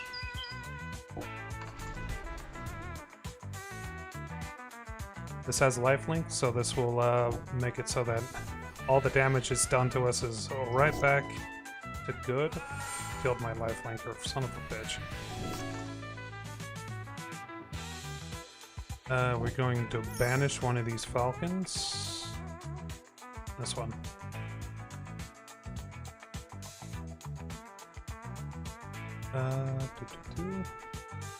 Attack with all three of these.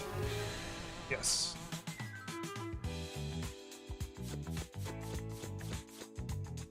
Uh, 60 gold, a little bit closer to what we need. So the falcon had a lot of birds. It also came with a few extra things, but birds is what falcons usually run. Sacrifice it, look at the top 5 cards of your library. You may reveal a creature card from among them and put it into your hand, the rest at the bottom of your library.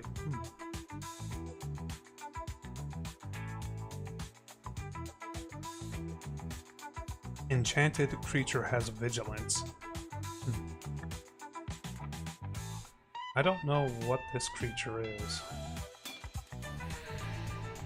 Adventurer. Apparently I've defeated them before. It's probably during a jump start.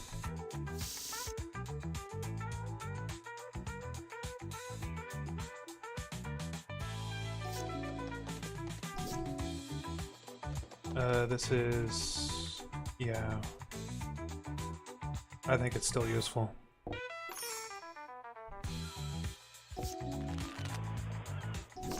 Because now I can use this as land.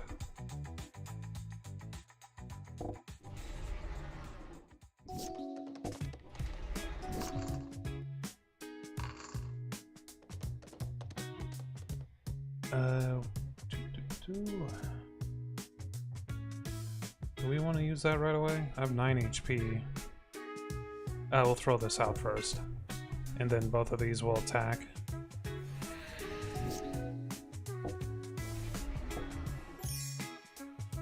Paladin class. Shit! Spells your opponent casts during your turn cost 1 more, so it's not something I would do. Creatures you control get 1/1, that's not good. Whenever you attack until the end of the turn, target attacking creature gets 1/1 for each other attacking creature and gains double strike. Shit. Alright, let's make her, like, amazingly powerful.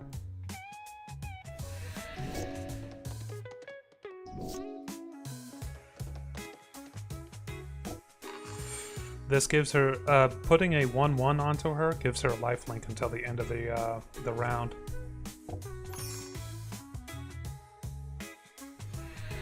So, yeah, we're starting to get pretty good in terms of HP. Also, he did get this up to level 3. Good news is he hasn't been doing any kind of, like, actual attacking because he's too afraid of this character.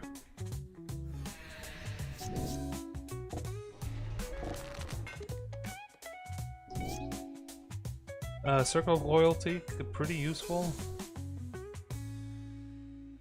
This puts out knights whenever I put out a legendary creature or spell.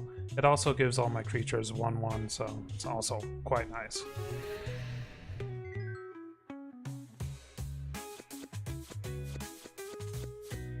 $91 gold, nice. Evolving Wilds is actually a pretty good card if you're really into landfall decks, because you throw this down, you sacrifice it immediately, and then put down another land, so it counts as 2 land drops. 50 feet of rope. Target wall can't block this turn. Target creature does not untap during its controller's next untap step. Venture into the dungeon. Activate only as a sorcery. Dungeon venturing could be a pretty interesting way to play.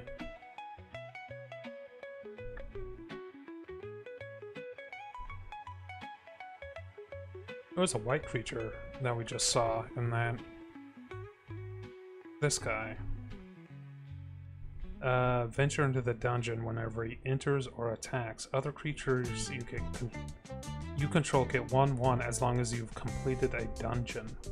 Honestly, I'm kind of interested. It's cheap to get out. Seems like it has good stats. It's 3 mana for a 3/3 that has a bunch of upside and vigilance. Might be worth getting. Honestly, I've been on the fence about Chocomog for a little while, and they end up replacing Chocomog.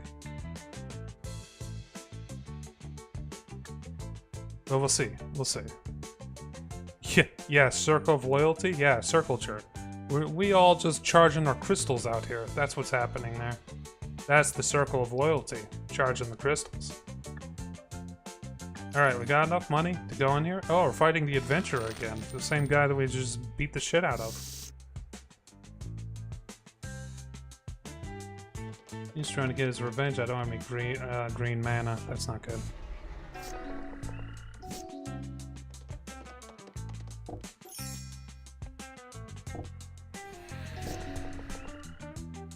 Non-token creature. Fuck. That's okay, I can bring it back. The main advantage of that cat that I was just using is that it can be brought back. So it has a thing, Embalm for 1 mana. Exile this card from your graveyard, create a token that's a copy of it, except it's a white zombie cat. It has no art. I don't know why it doesn't have art. Seems like the kind of thing that would have art. But I got my Life Lincoln cat back.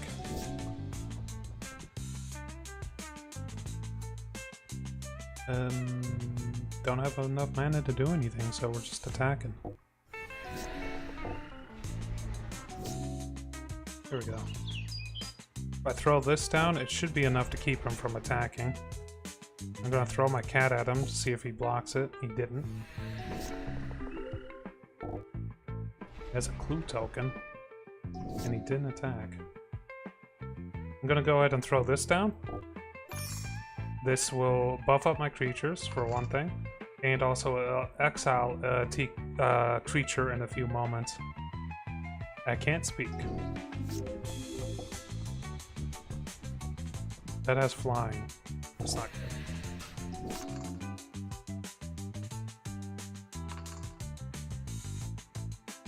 We are going to go ahead and run over this one real quick, because if I don't, I'm dead. I can't print. Yeah, I can't print. And we'll attack with just this one. Sacrifice control with the highest mana value. That's not good.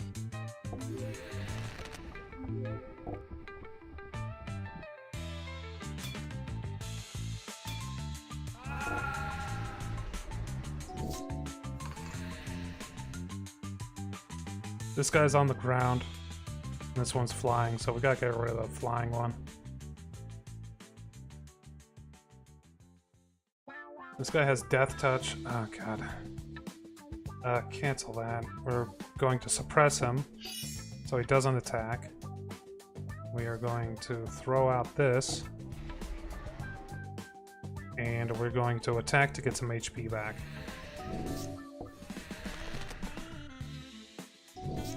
He's afraid to attack, which is good.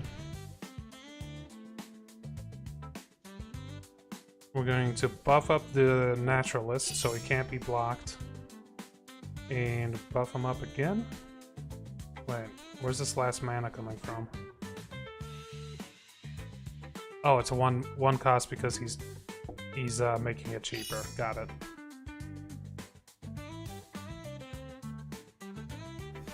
All right.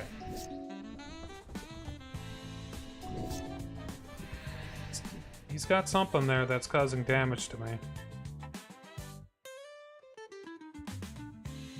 I'm gonna throw this out just in case it'll become useful down the line. I don't think it will, though. Fuck. And then it might end up becoming very useful. Whenever an opponent draws a card, they lose 2 HP. Ah, it's this. Okay. I didn't recognize the card art on that.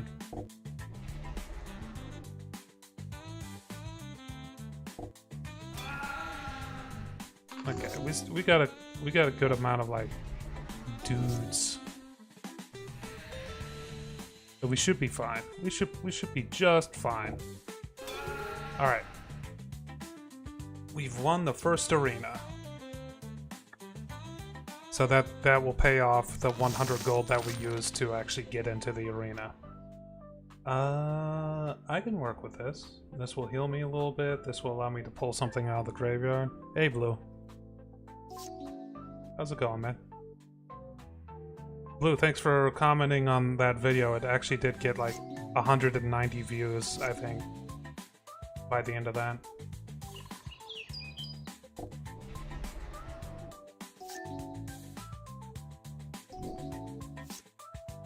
We'll throw Samwise out. Okay. Throw this out. Are you sure about that? God damn it! It scares the shit out of me every time.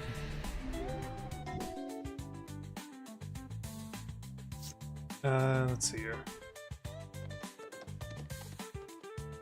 This one puts indestructible on everything and allows me to mana ramp like crazy. Yeah, we'll do that. And then we'll follow it up with this. Okay. And then we can just... Well, we can't do that right now, but we will eventually. Sentinel of Nameless City. Whenever attacks enters the battlefield or attacks, create a map token. Okay. It's not the worst thing in the world. Okay. Let's go ahead and use this. And we are looking for the king.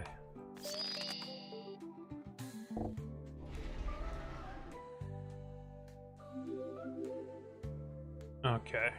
We're just kind of like stacking up as many creatures as possible at the moment. Hopefully he doesn't have a board wipe. But we'll see, I guess. Even if he has a board wipe, I still have all these food tokens.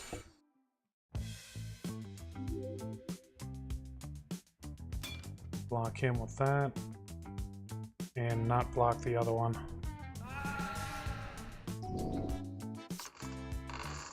Okay, everyone has indestructible now.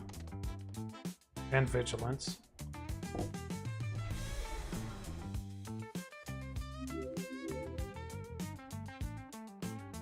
Which is great. Indestructible, vigilance, trample. It's gonna be a big hit, right? Real quick.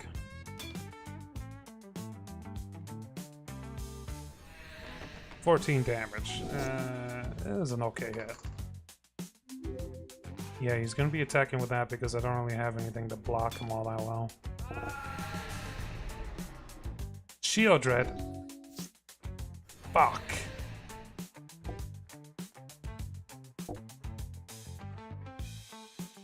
Extra fuck. Even with all that fucking ramp that I was doing, I still am kind of low on mana. Let's see here.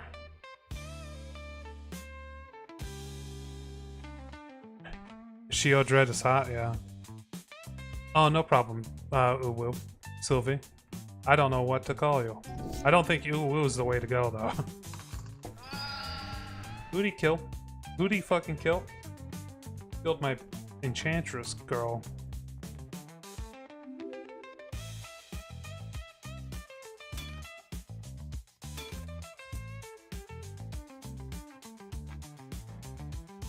I don't want to lose any of those.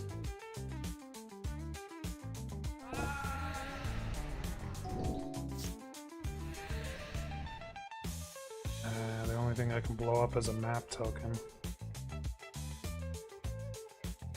What's this do again? 3-2. Put this on Saradaki. It's pretty close to being able to kill. Actually, can I do this? Yes, I can. Okay, so I can generate more of these. Okay. Semi-lurking? Okay.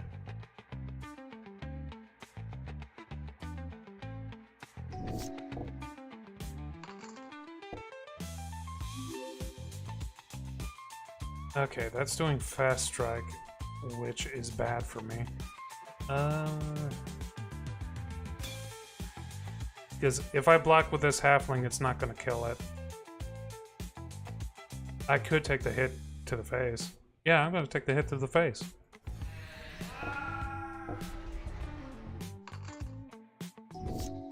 This guy's winning.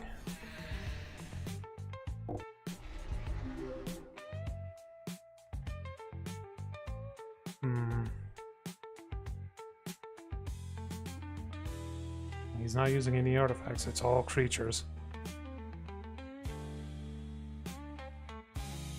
I've never played Final Fantasy XIV, if I'm being completely honest.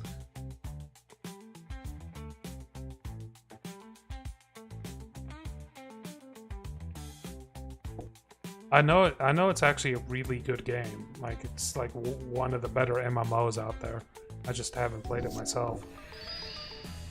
Well, there goes another one of my cards. It was the ram. Actually, I think they killed the ram earlier. I don't know what he killed there.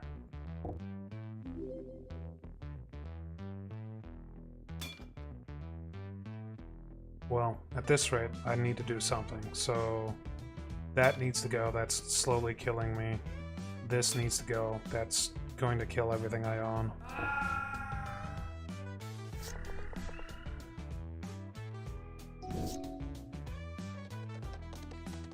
And this guy can produce more stuff using mana.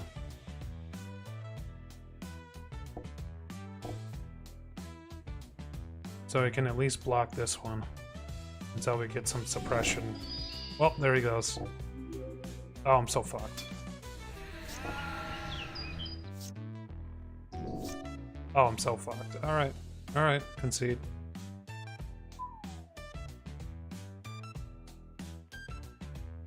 Well, at least we got past the first one. That gave us 500 gold. So we can do this arena 5 more times. We just have to get past the first round each time. And that's how we're going to make some money for a little bit. We need 1,500 gold altogether. So not that difficult. Illusionist, son of a bitch. Oh no, it's a Master White Wizard. Son of a bitch. Still bad.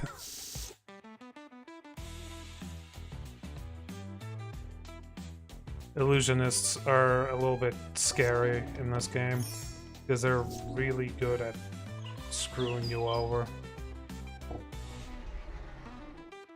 Also, this isn't good. Whenever a creature enters the battlefield under your control, you gain 1 life. There's a lot of things that pair very well with that. I can destroy it, I'm just not going to yet.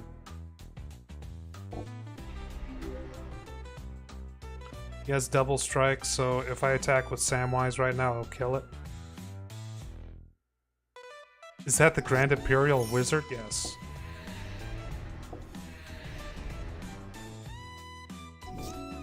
Sacred Cat. I use that card as well.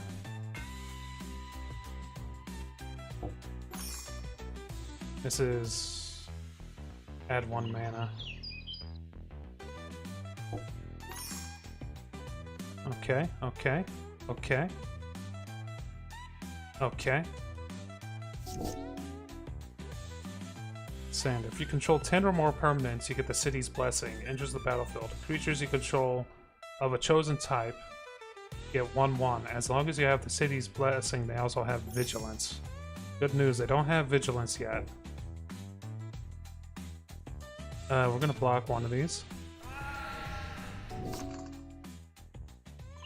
I'm gonna disenchant this to get rid of his fucking bullshit.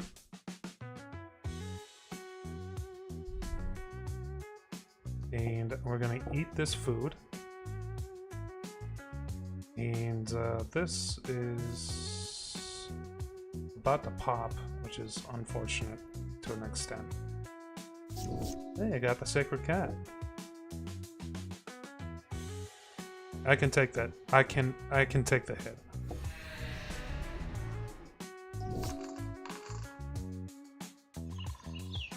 Bringing out the sacred cat. Gonna eat the food. And we're going to attack with these two. We don't have lifelink on these two, which is a bit unfortunate.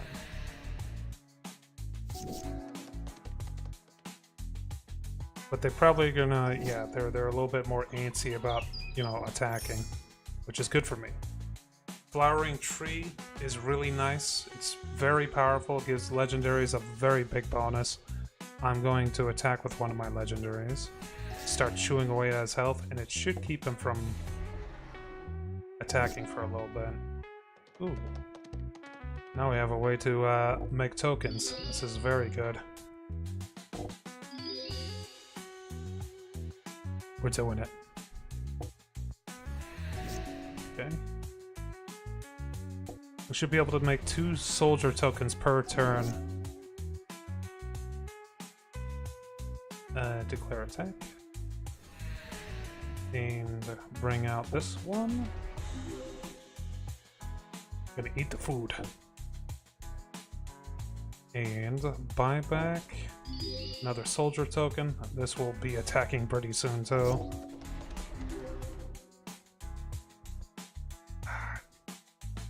Damn it, with so many fucking cats. He's kind of got me beat in terms of regeneration. He's still sitting at 57 HP.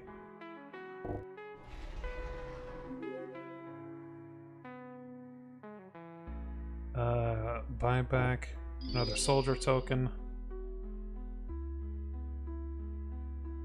Yeah, make her into an artifact that gives our legendaries even more HP. That's fine with me. And is it me or was there someone else right here? What the fuck?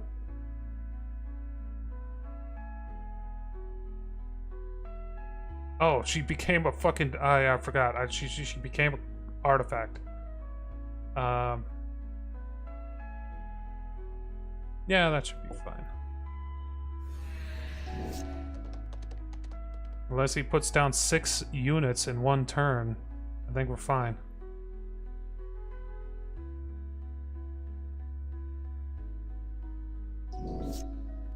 Ooh, we get to bring out exactly what we want. What do we want? Probably King Darien? He can produce more units and buff himself up at the same time. There's also this guy who creates more tokens whenever some things happen. But she makes food when more tokens appear. Yeah, let's do that.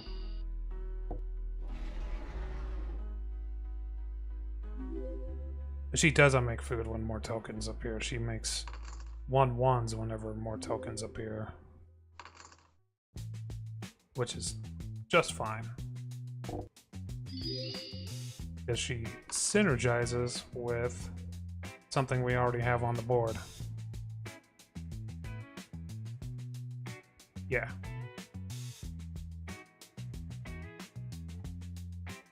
Let's send some of these thicker soldiers their way.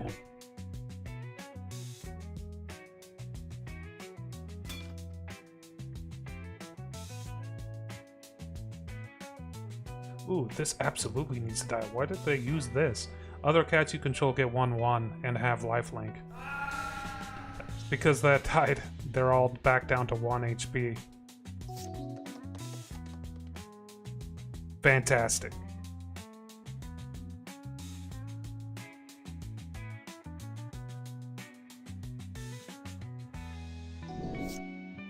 Alright, got King Darien either way.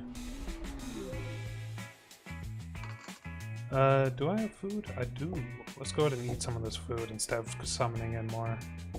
I don't want to end up in a situation where he's like, I got something that gives all my stuff trample and plus 3/3 or something. Not that it would matter at this point, but still, I don't want to risk it. So, everything's just a bit more powerful now.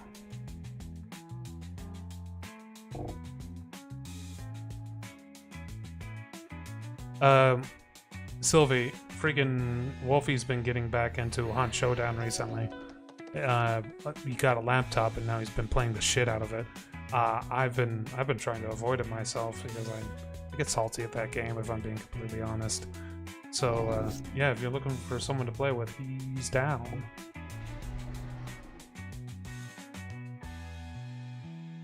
Which dungeon do I want to enter?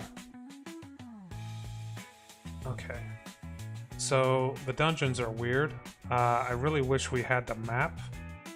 So, entrance, Goblin Lair. So, Lost Mine.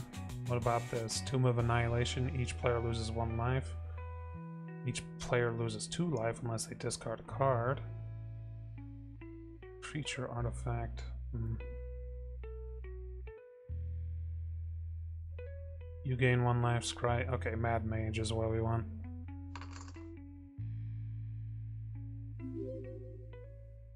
And put a 1/1 on you.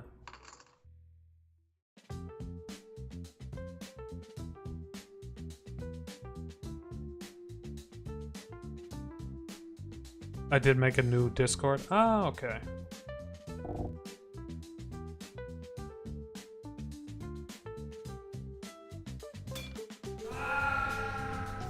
Alright, next turn we'll be able to do just a full push. He's getting a lot of HP back, but we should be fine.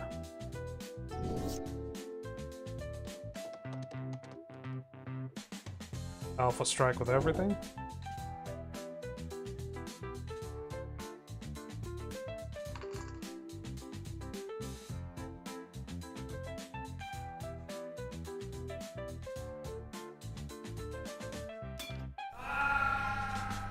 Wow, he's able to block all of that? What the fuck?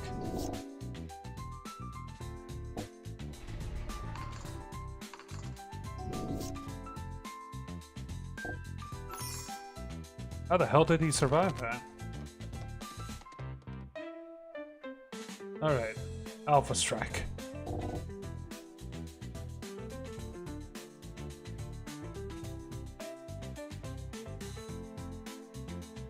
Create a treasure token, or target creature you can't attack until your next turn. We'll create a treasure token.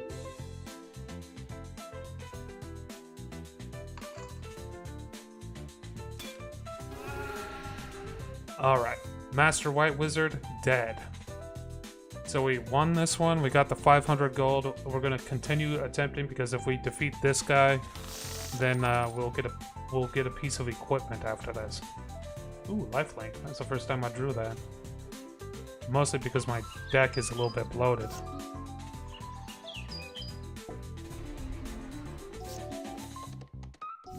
Hasn't summoned anything yet.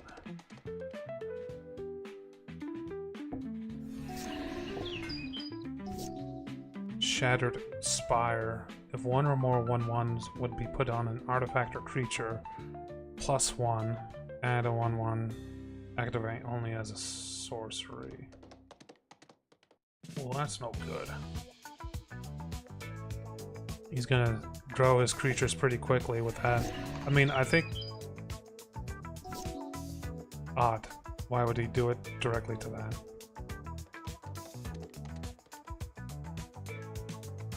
Can I take vengeance on that? No, I can't.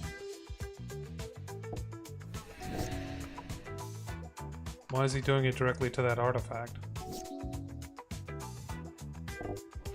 odd thing for him to do. We're probably gonna put the lifelink onto the Lurk with Pathfinder here.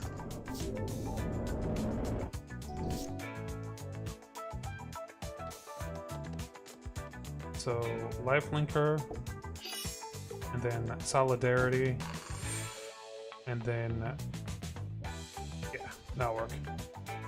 So both of these can attack. We're gonna aim for the Wandering Emperor because if we don't, she's gonna exile my shit.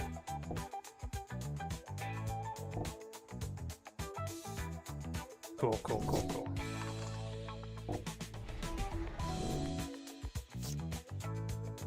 We can get Circle of Loyalty. One of the better things we could get there. That has Contamination. No, Toxic. Oh, that's not good. And Trample. Toxic and Trample, that's a bad combination. The good news is we can just attack.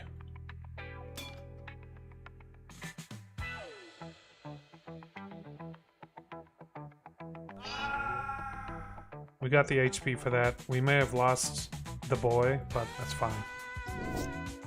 We'll be fine. Can I use this against her? No. But I can do this. And then do this.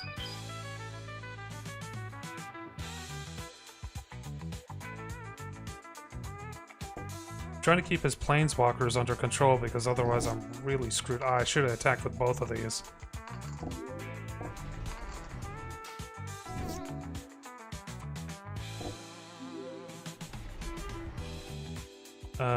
Mad Mage. Okay. This gave me an extra night whenever my boy went down.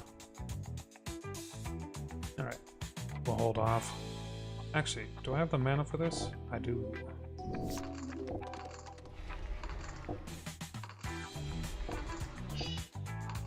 Is it me or is that thing getting really, really, really fucking strong really fast? I can block him every turn, no problem. And I can also kill him, come to look at my stuff in my hand, but damn, dog. Distribute X among any number of targets where X is the number on him. He spread it out evenly. That's a choice.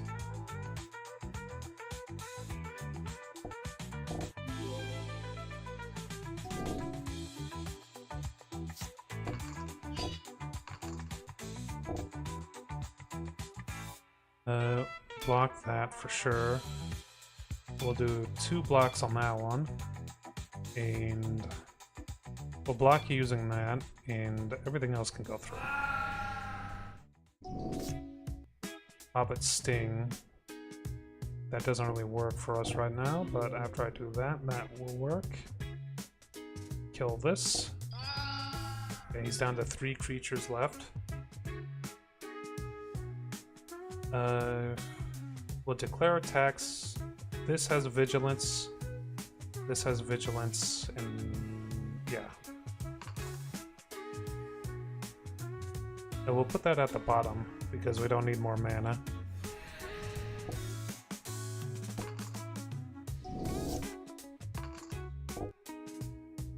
He's continuing to be annoying. We can let 8 damage come through, right? Yeah, we can let 8 damage come through, no problem. Cool.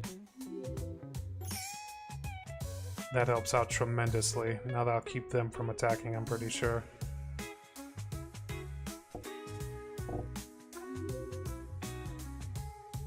And he's at 39 HP. We do have vigilance, so...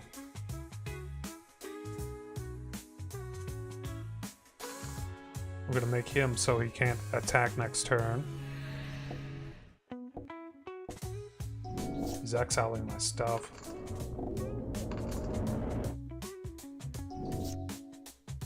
Not my favorite thing to pull right now.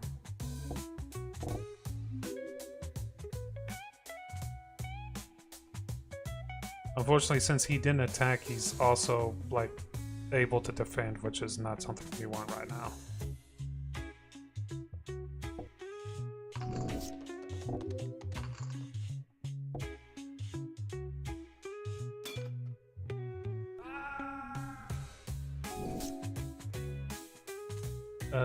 Let's hit you up with that. Because if we do start attacking with you, we want you as high as possible in terms of attack damage.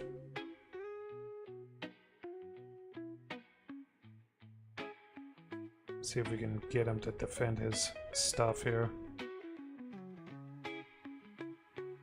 Okay.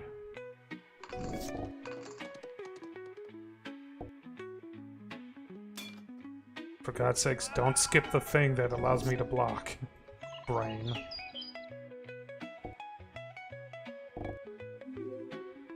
Does this have an activatable? No, it doesn't. Okay.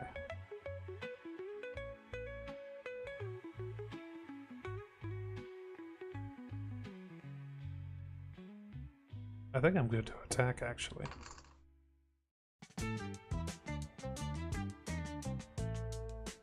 We'll put this at the bottom, and this at the bottom. Damn, had to be him, huh?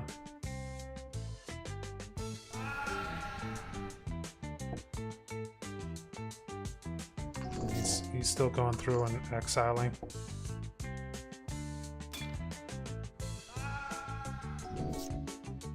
Ooh. Okay. Ooh.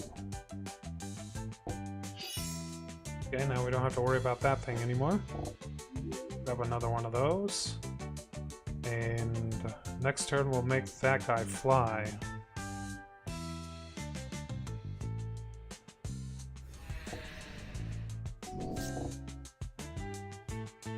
Now he's still putting counters on him, but it's not really anything that... It's not useful for him, so... Just kind of wasting his time. That's no good.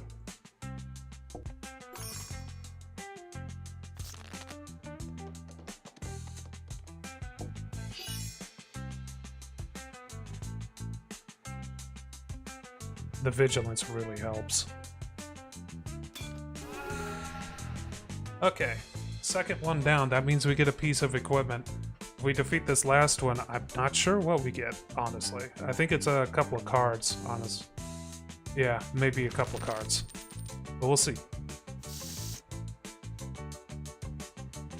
I can work with this. We got the GOAT. We got Dawn of a New Age. One more mana and we'll have, I think I'll go with this first to get some early food. Hobbit Sting this boy.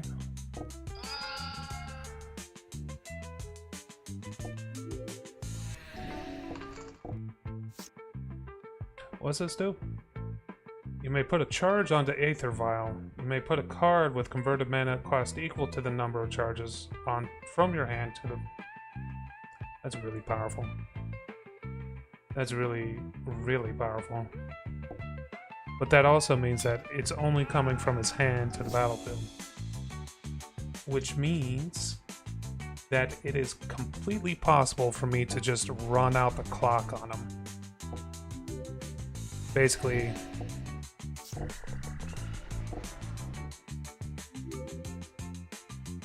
God damn it, it's so powerful.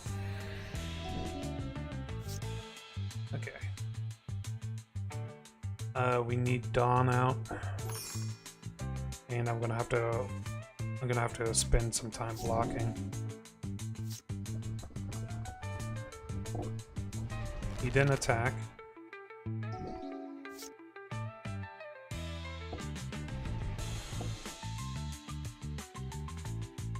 Next turn I'll be able to get the king out or use up some of my food. We're going to still continue playing a little bit defensively. We got some HP back and a forest, which is really good.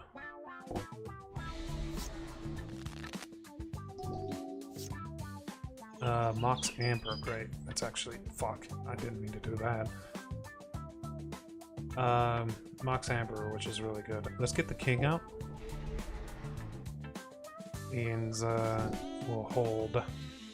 Apparently he outnumbers me, but I mean, unless he has something that increases the power of all goblins, which I don't think he'll have. Also, a lot of goblins, by the way. I'm noticing a lot of goblins.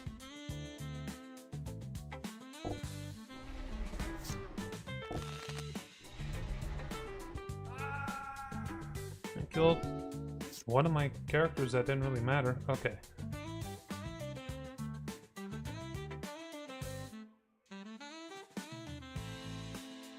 Enters the battlefield, may search for your library for a goblin card. Reveal that card and put it in your hand and shuffle your library. That's why he has so many cards. He's been using these matrons. Goblin token. I am going to go ahead and kill Squee. Because whenever he does attack, it's going to be not all that good for me. Goblin these nuts. Oh no. Oh no, I walked right into that. Okay, we are getting HP from the ram. He had another Squee in hand. Fuck.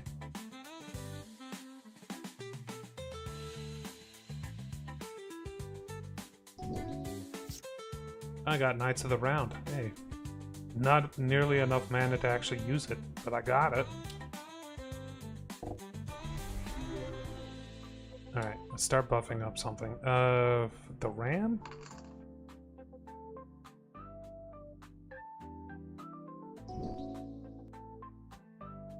Got a bit of a problem here. He's got so many goblins. Just so many goblins. He's attacking with that and killed my ram. I just buffed it up too. Oh, so many goblins.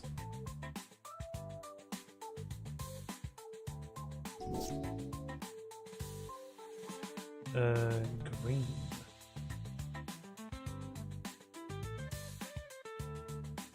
Might as well get the heroes. Wait, hold on. Here we go. Because I got that Mox Amber, I had a little bit more mana than I thought.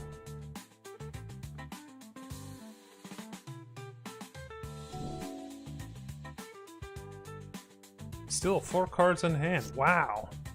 1, 2, 3, 4, 5. Shit. I need like 4 more mana before I can cast that.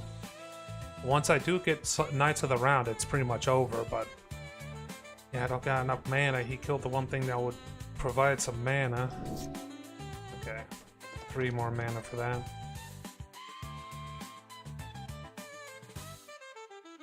We'll get this out. This will give me 1 more mana there. So now I need 2 more mana.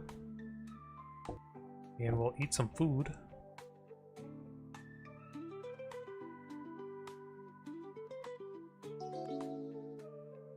Hero's Blade, I may not use.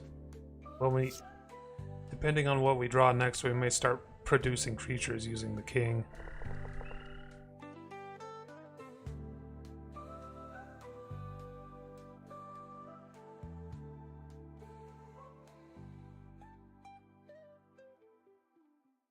No attacks yet.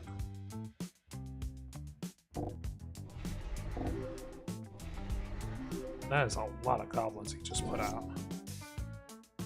That's pretty useful. And then we do this.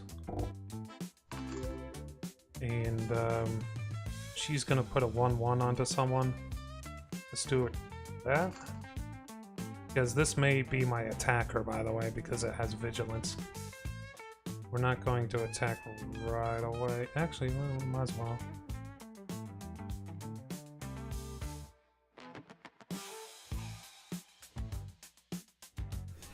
Yeah, I thought so.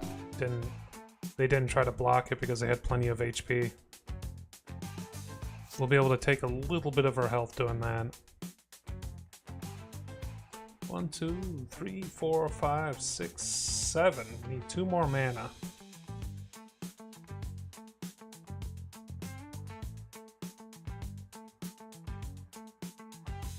This playlist is pretty good. What, Wolfie, what do you think of this playlist?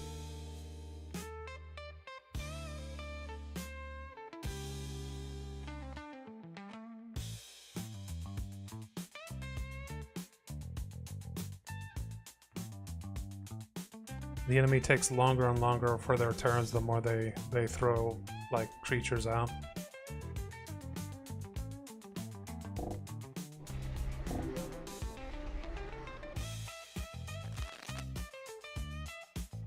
Got a Snoop. Okay, one more mana.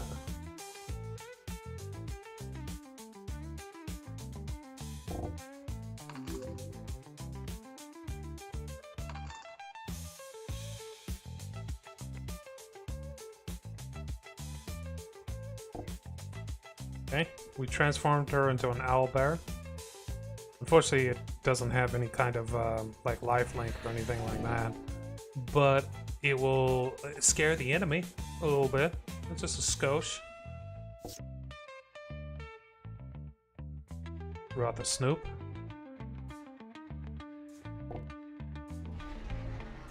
He killed my owlbear.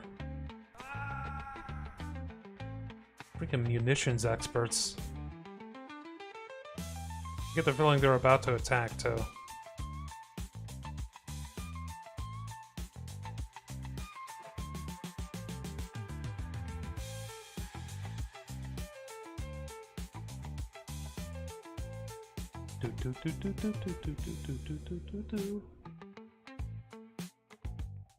I do have 2 pieces of food left.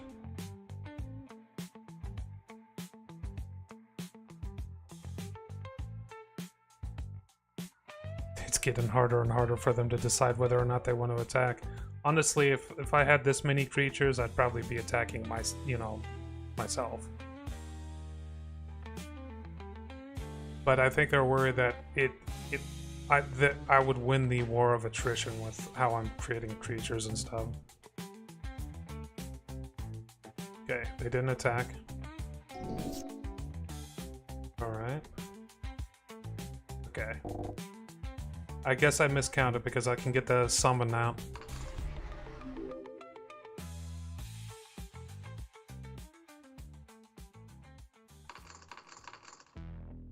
So this has become more like we're definitely winning now.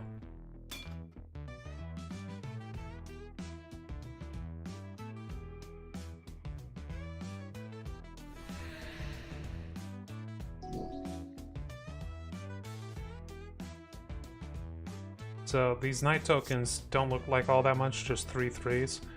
But this is going to be producing 3 of them per turn for the next 5 turns. And then everything becomes immortal, and then we just face with everything. Attacking yourself, isn't that masturbation? You've caught me! Also, this is indestructible, so I could just attack with this.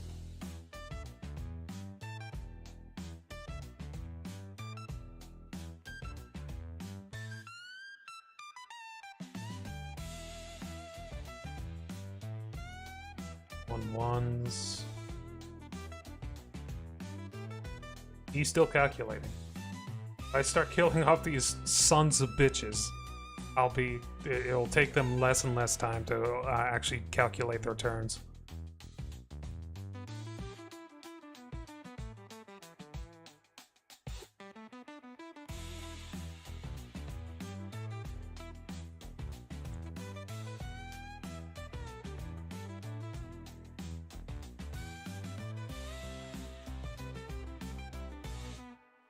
I don't know how the calculation takes place.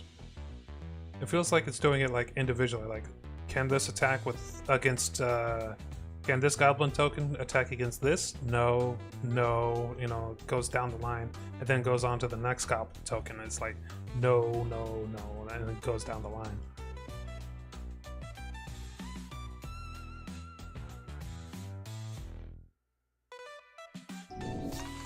That's what I suspect, anyway. Let's not put the tokens onto him. Let's put it onto her.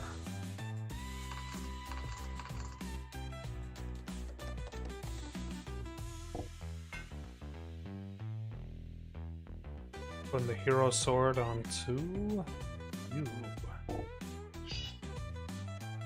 And reach. And we'll save that for later.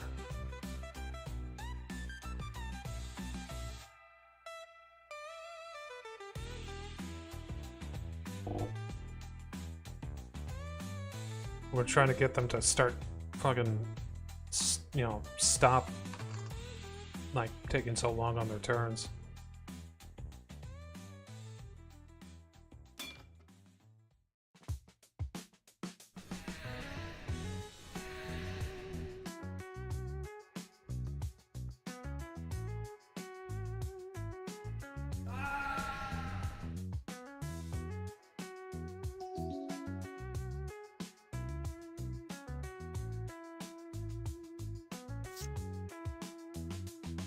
Only issue with doing that is now I got a bunch of tapped creatures. 15 health, I should be able to survive whatever they throw at me.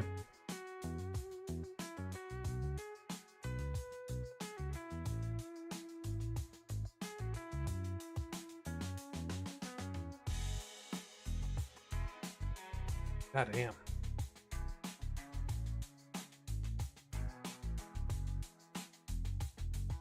They only killed one of my actual creatures. I can't believe none of these goblins have Death Touch, by the way. It seems like... Would black mana goblins have Death Touch? Like, I thought black mana stuff would generally have something with Death Touch. That's actually really good art.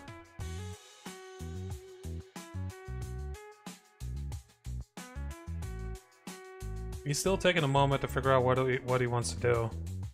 It doesn't help that most of these goblins are actually just 1/1s that have secondary effects that are good. Like Goblin Matron, her whole thing is getting more goblins out of her deck.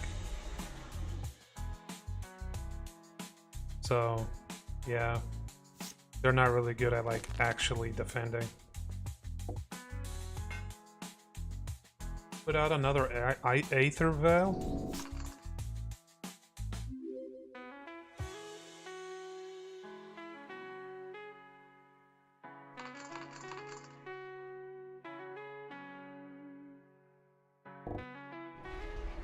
Let's eat the food just in case.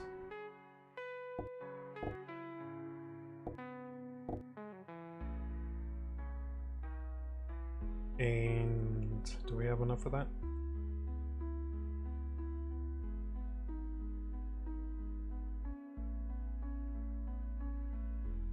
Do.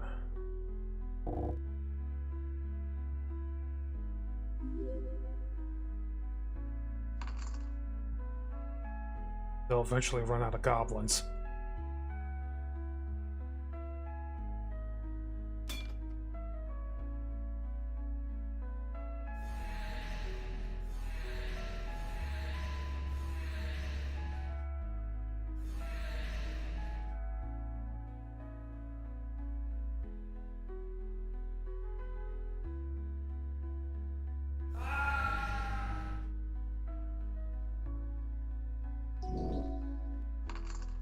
We're at lore counter 3. One more lore counter for the knights, and then after that, it'll be the indestructible on everything.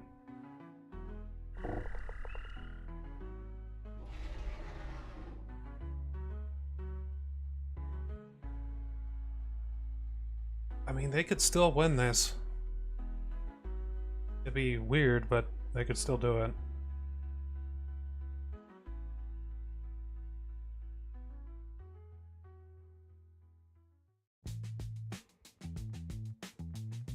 They're running out of goblin tokens. In fact, they are out of goblin tokens.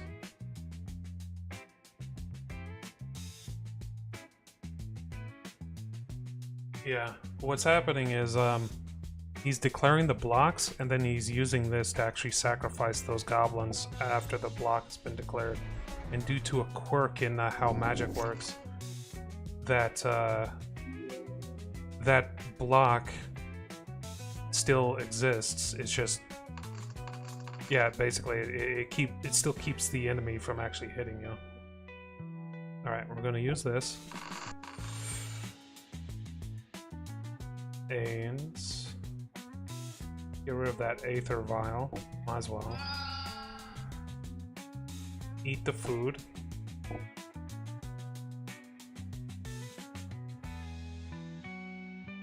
And then we attack. And this one should be basically like the one where they start like actually taking some real losses and not just token losses.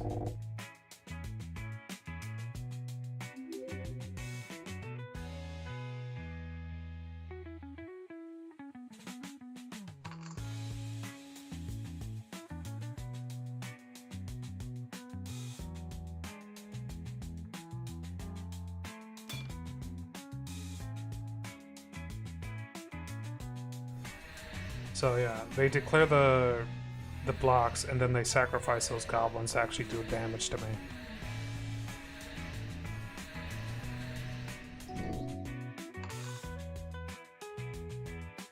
It's tricky, but I mean, look at how many goblins they have left now.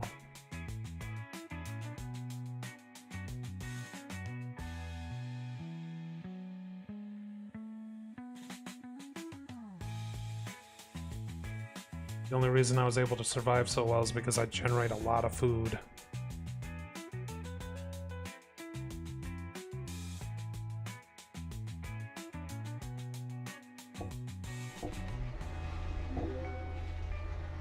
Jesus, they just generated a lot of goblins.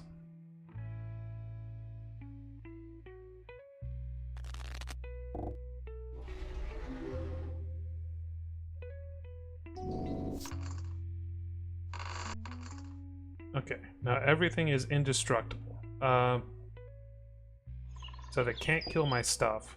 They could just kill me, which is not great.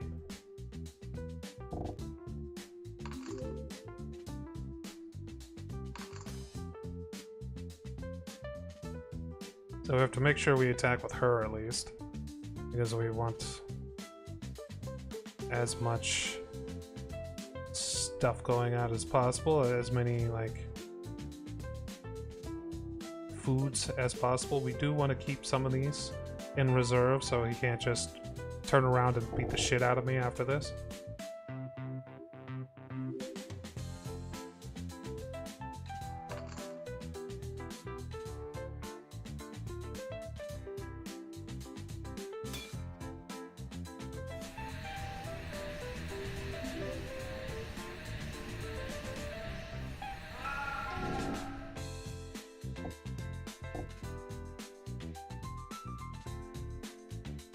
He's out. Oh, he ran out of those ones that he uses to sacrifice. Nice. Great. That's actually really good. That means that this next attack is going to be just free and clear.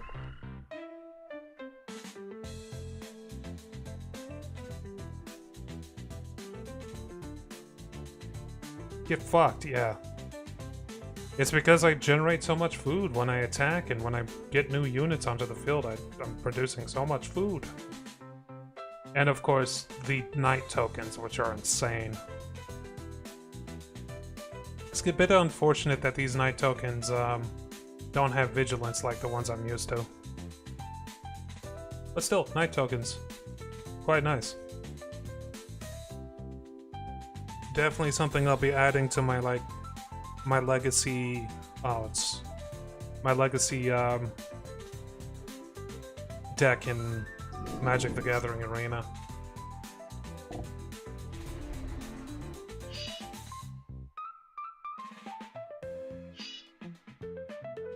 Alright. Declare attack, Alpha Strike. This will kill her. It'll probably kill her, like, a lot, by the way.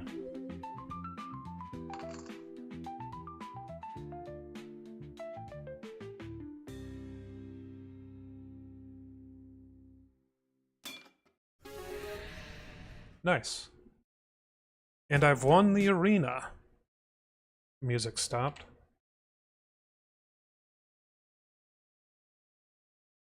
Let's see here. I gotta add more of this rat jazz to this playlist. Yeah, I only got 2 random cards. Enters the battlefield for each opponent. Choose a creature with the highest power among those that they control, and then destroy those creatures. Done to you is by unblocked creatures is done instead to the bodyguard. You may not take this damage yourself, though you can prevent it if possible. And I got a shield, which is a bit unfortunate because that's the thing that I already had. Son of a bitch. Whoops. I already had a shield, and that's what gives me my plant token. So do I want plant token or 3 HP? And honestly, I'm kind of up in the air about it because the plant token can be buffed up, and like I can do things with a plant token. And it keeps the enemy from attacking immediately, like sometimes they don't want to attack past the plant token. Whereas a 3 HP is 3 HP.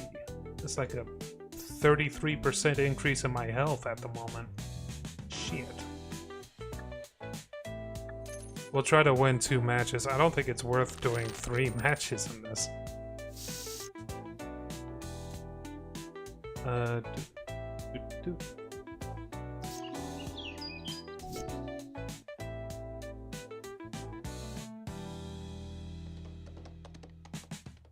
Alright, we'll get her out.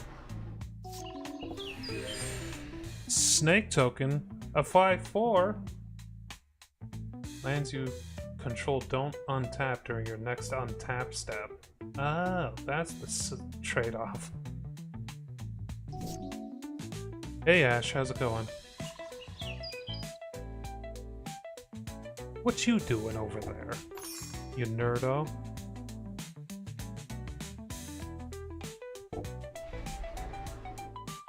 We'll enter the dungeon of the Mad Mage.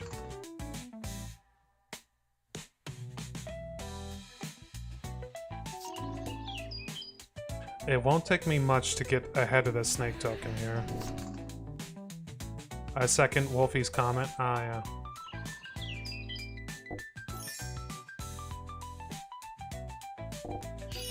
Okay, now he's a 7/6 with vigilance and flying, so I don't think it's gonna be that much of a problem. Yeah, we'll take that. Getting ahead now.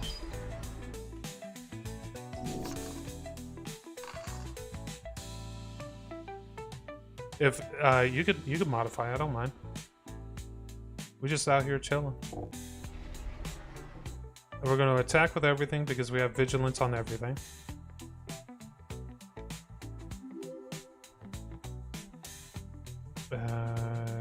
Target creature cannot attack. We'll go with this one.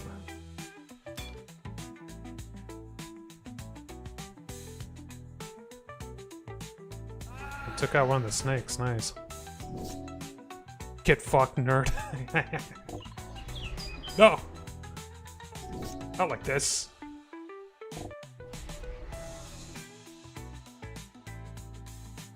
He has 7 HP. I got a attack coming in with 8 damage. We should be good to go.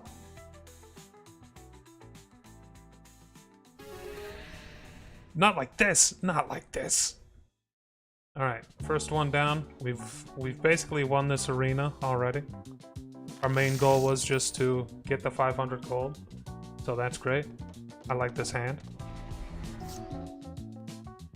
2/2/1 cost. Damn, that's not good for me. That's really not good for me.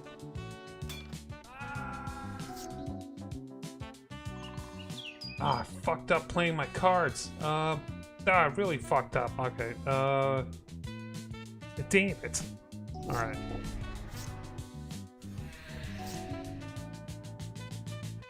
Oh, I really fucked up.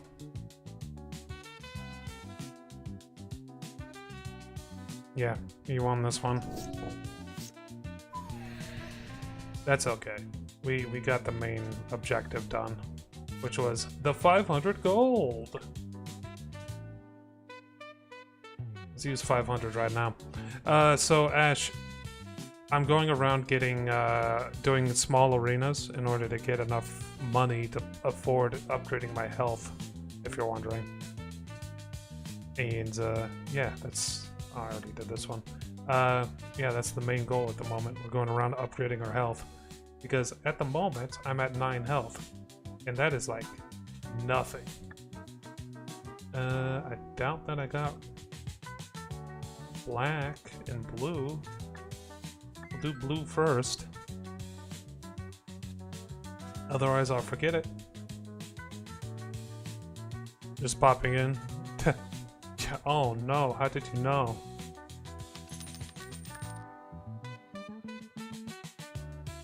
You're not supposed to know about that. Who's been talking?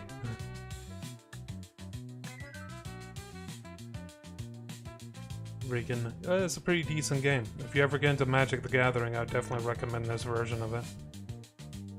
Though this version is probably not the easiest to get used to, like starting off. Let's try doing an arena here.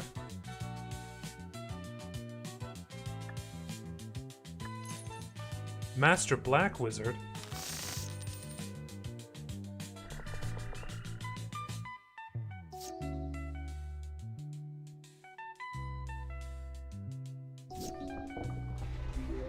Why is he using so many red spells? Shit. Extra shit. I should keep him from attacking. Man, he's using a lot of red spells. Just like, these are like the same red spells as that other dude from the previous fight. The one where I got into a fucking... a war of attrition with.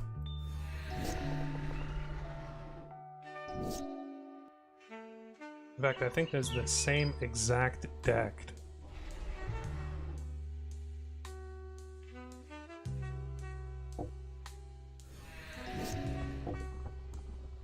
We'll block one. Yeah, this is the same deck. That's less than good.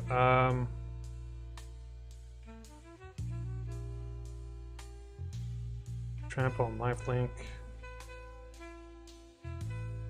Okay. Is he attacking? He might be. He's not. Fucking pulling so much land.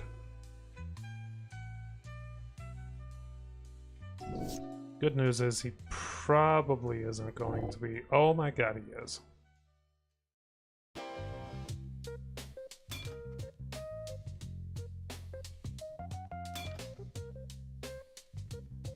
I think I'm dead.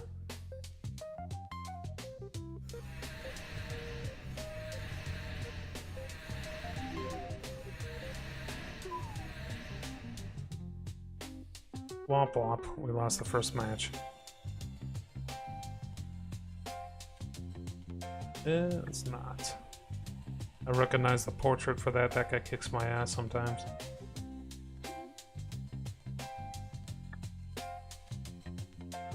Alright. It's been about 5 hours. I think we're gonna call it here. And we made good progress. Surprisingly good progress, actually. We've gone to all the center locations on the main map and gotten their stones. We've also gotten increases to our max HP. So we're up to 11 max HP now instead of where we started today, which was 8. 3 max HP doesn't sound like all that much, but I mean it's the difference between like surviving 2 hits and 3 hits. It's pretty useful. We got a little bit of equipment, but I don't know if I'll be using it honestly. And yeah, I think we'll just call it here. Hope you guys had a good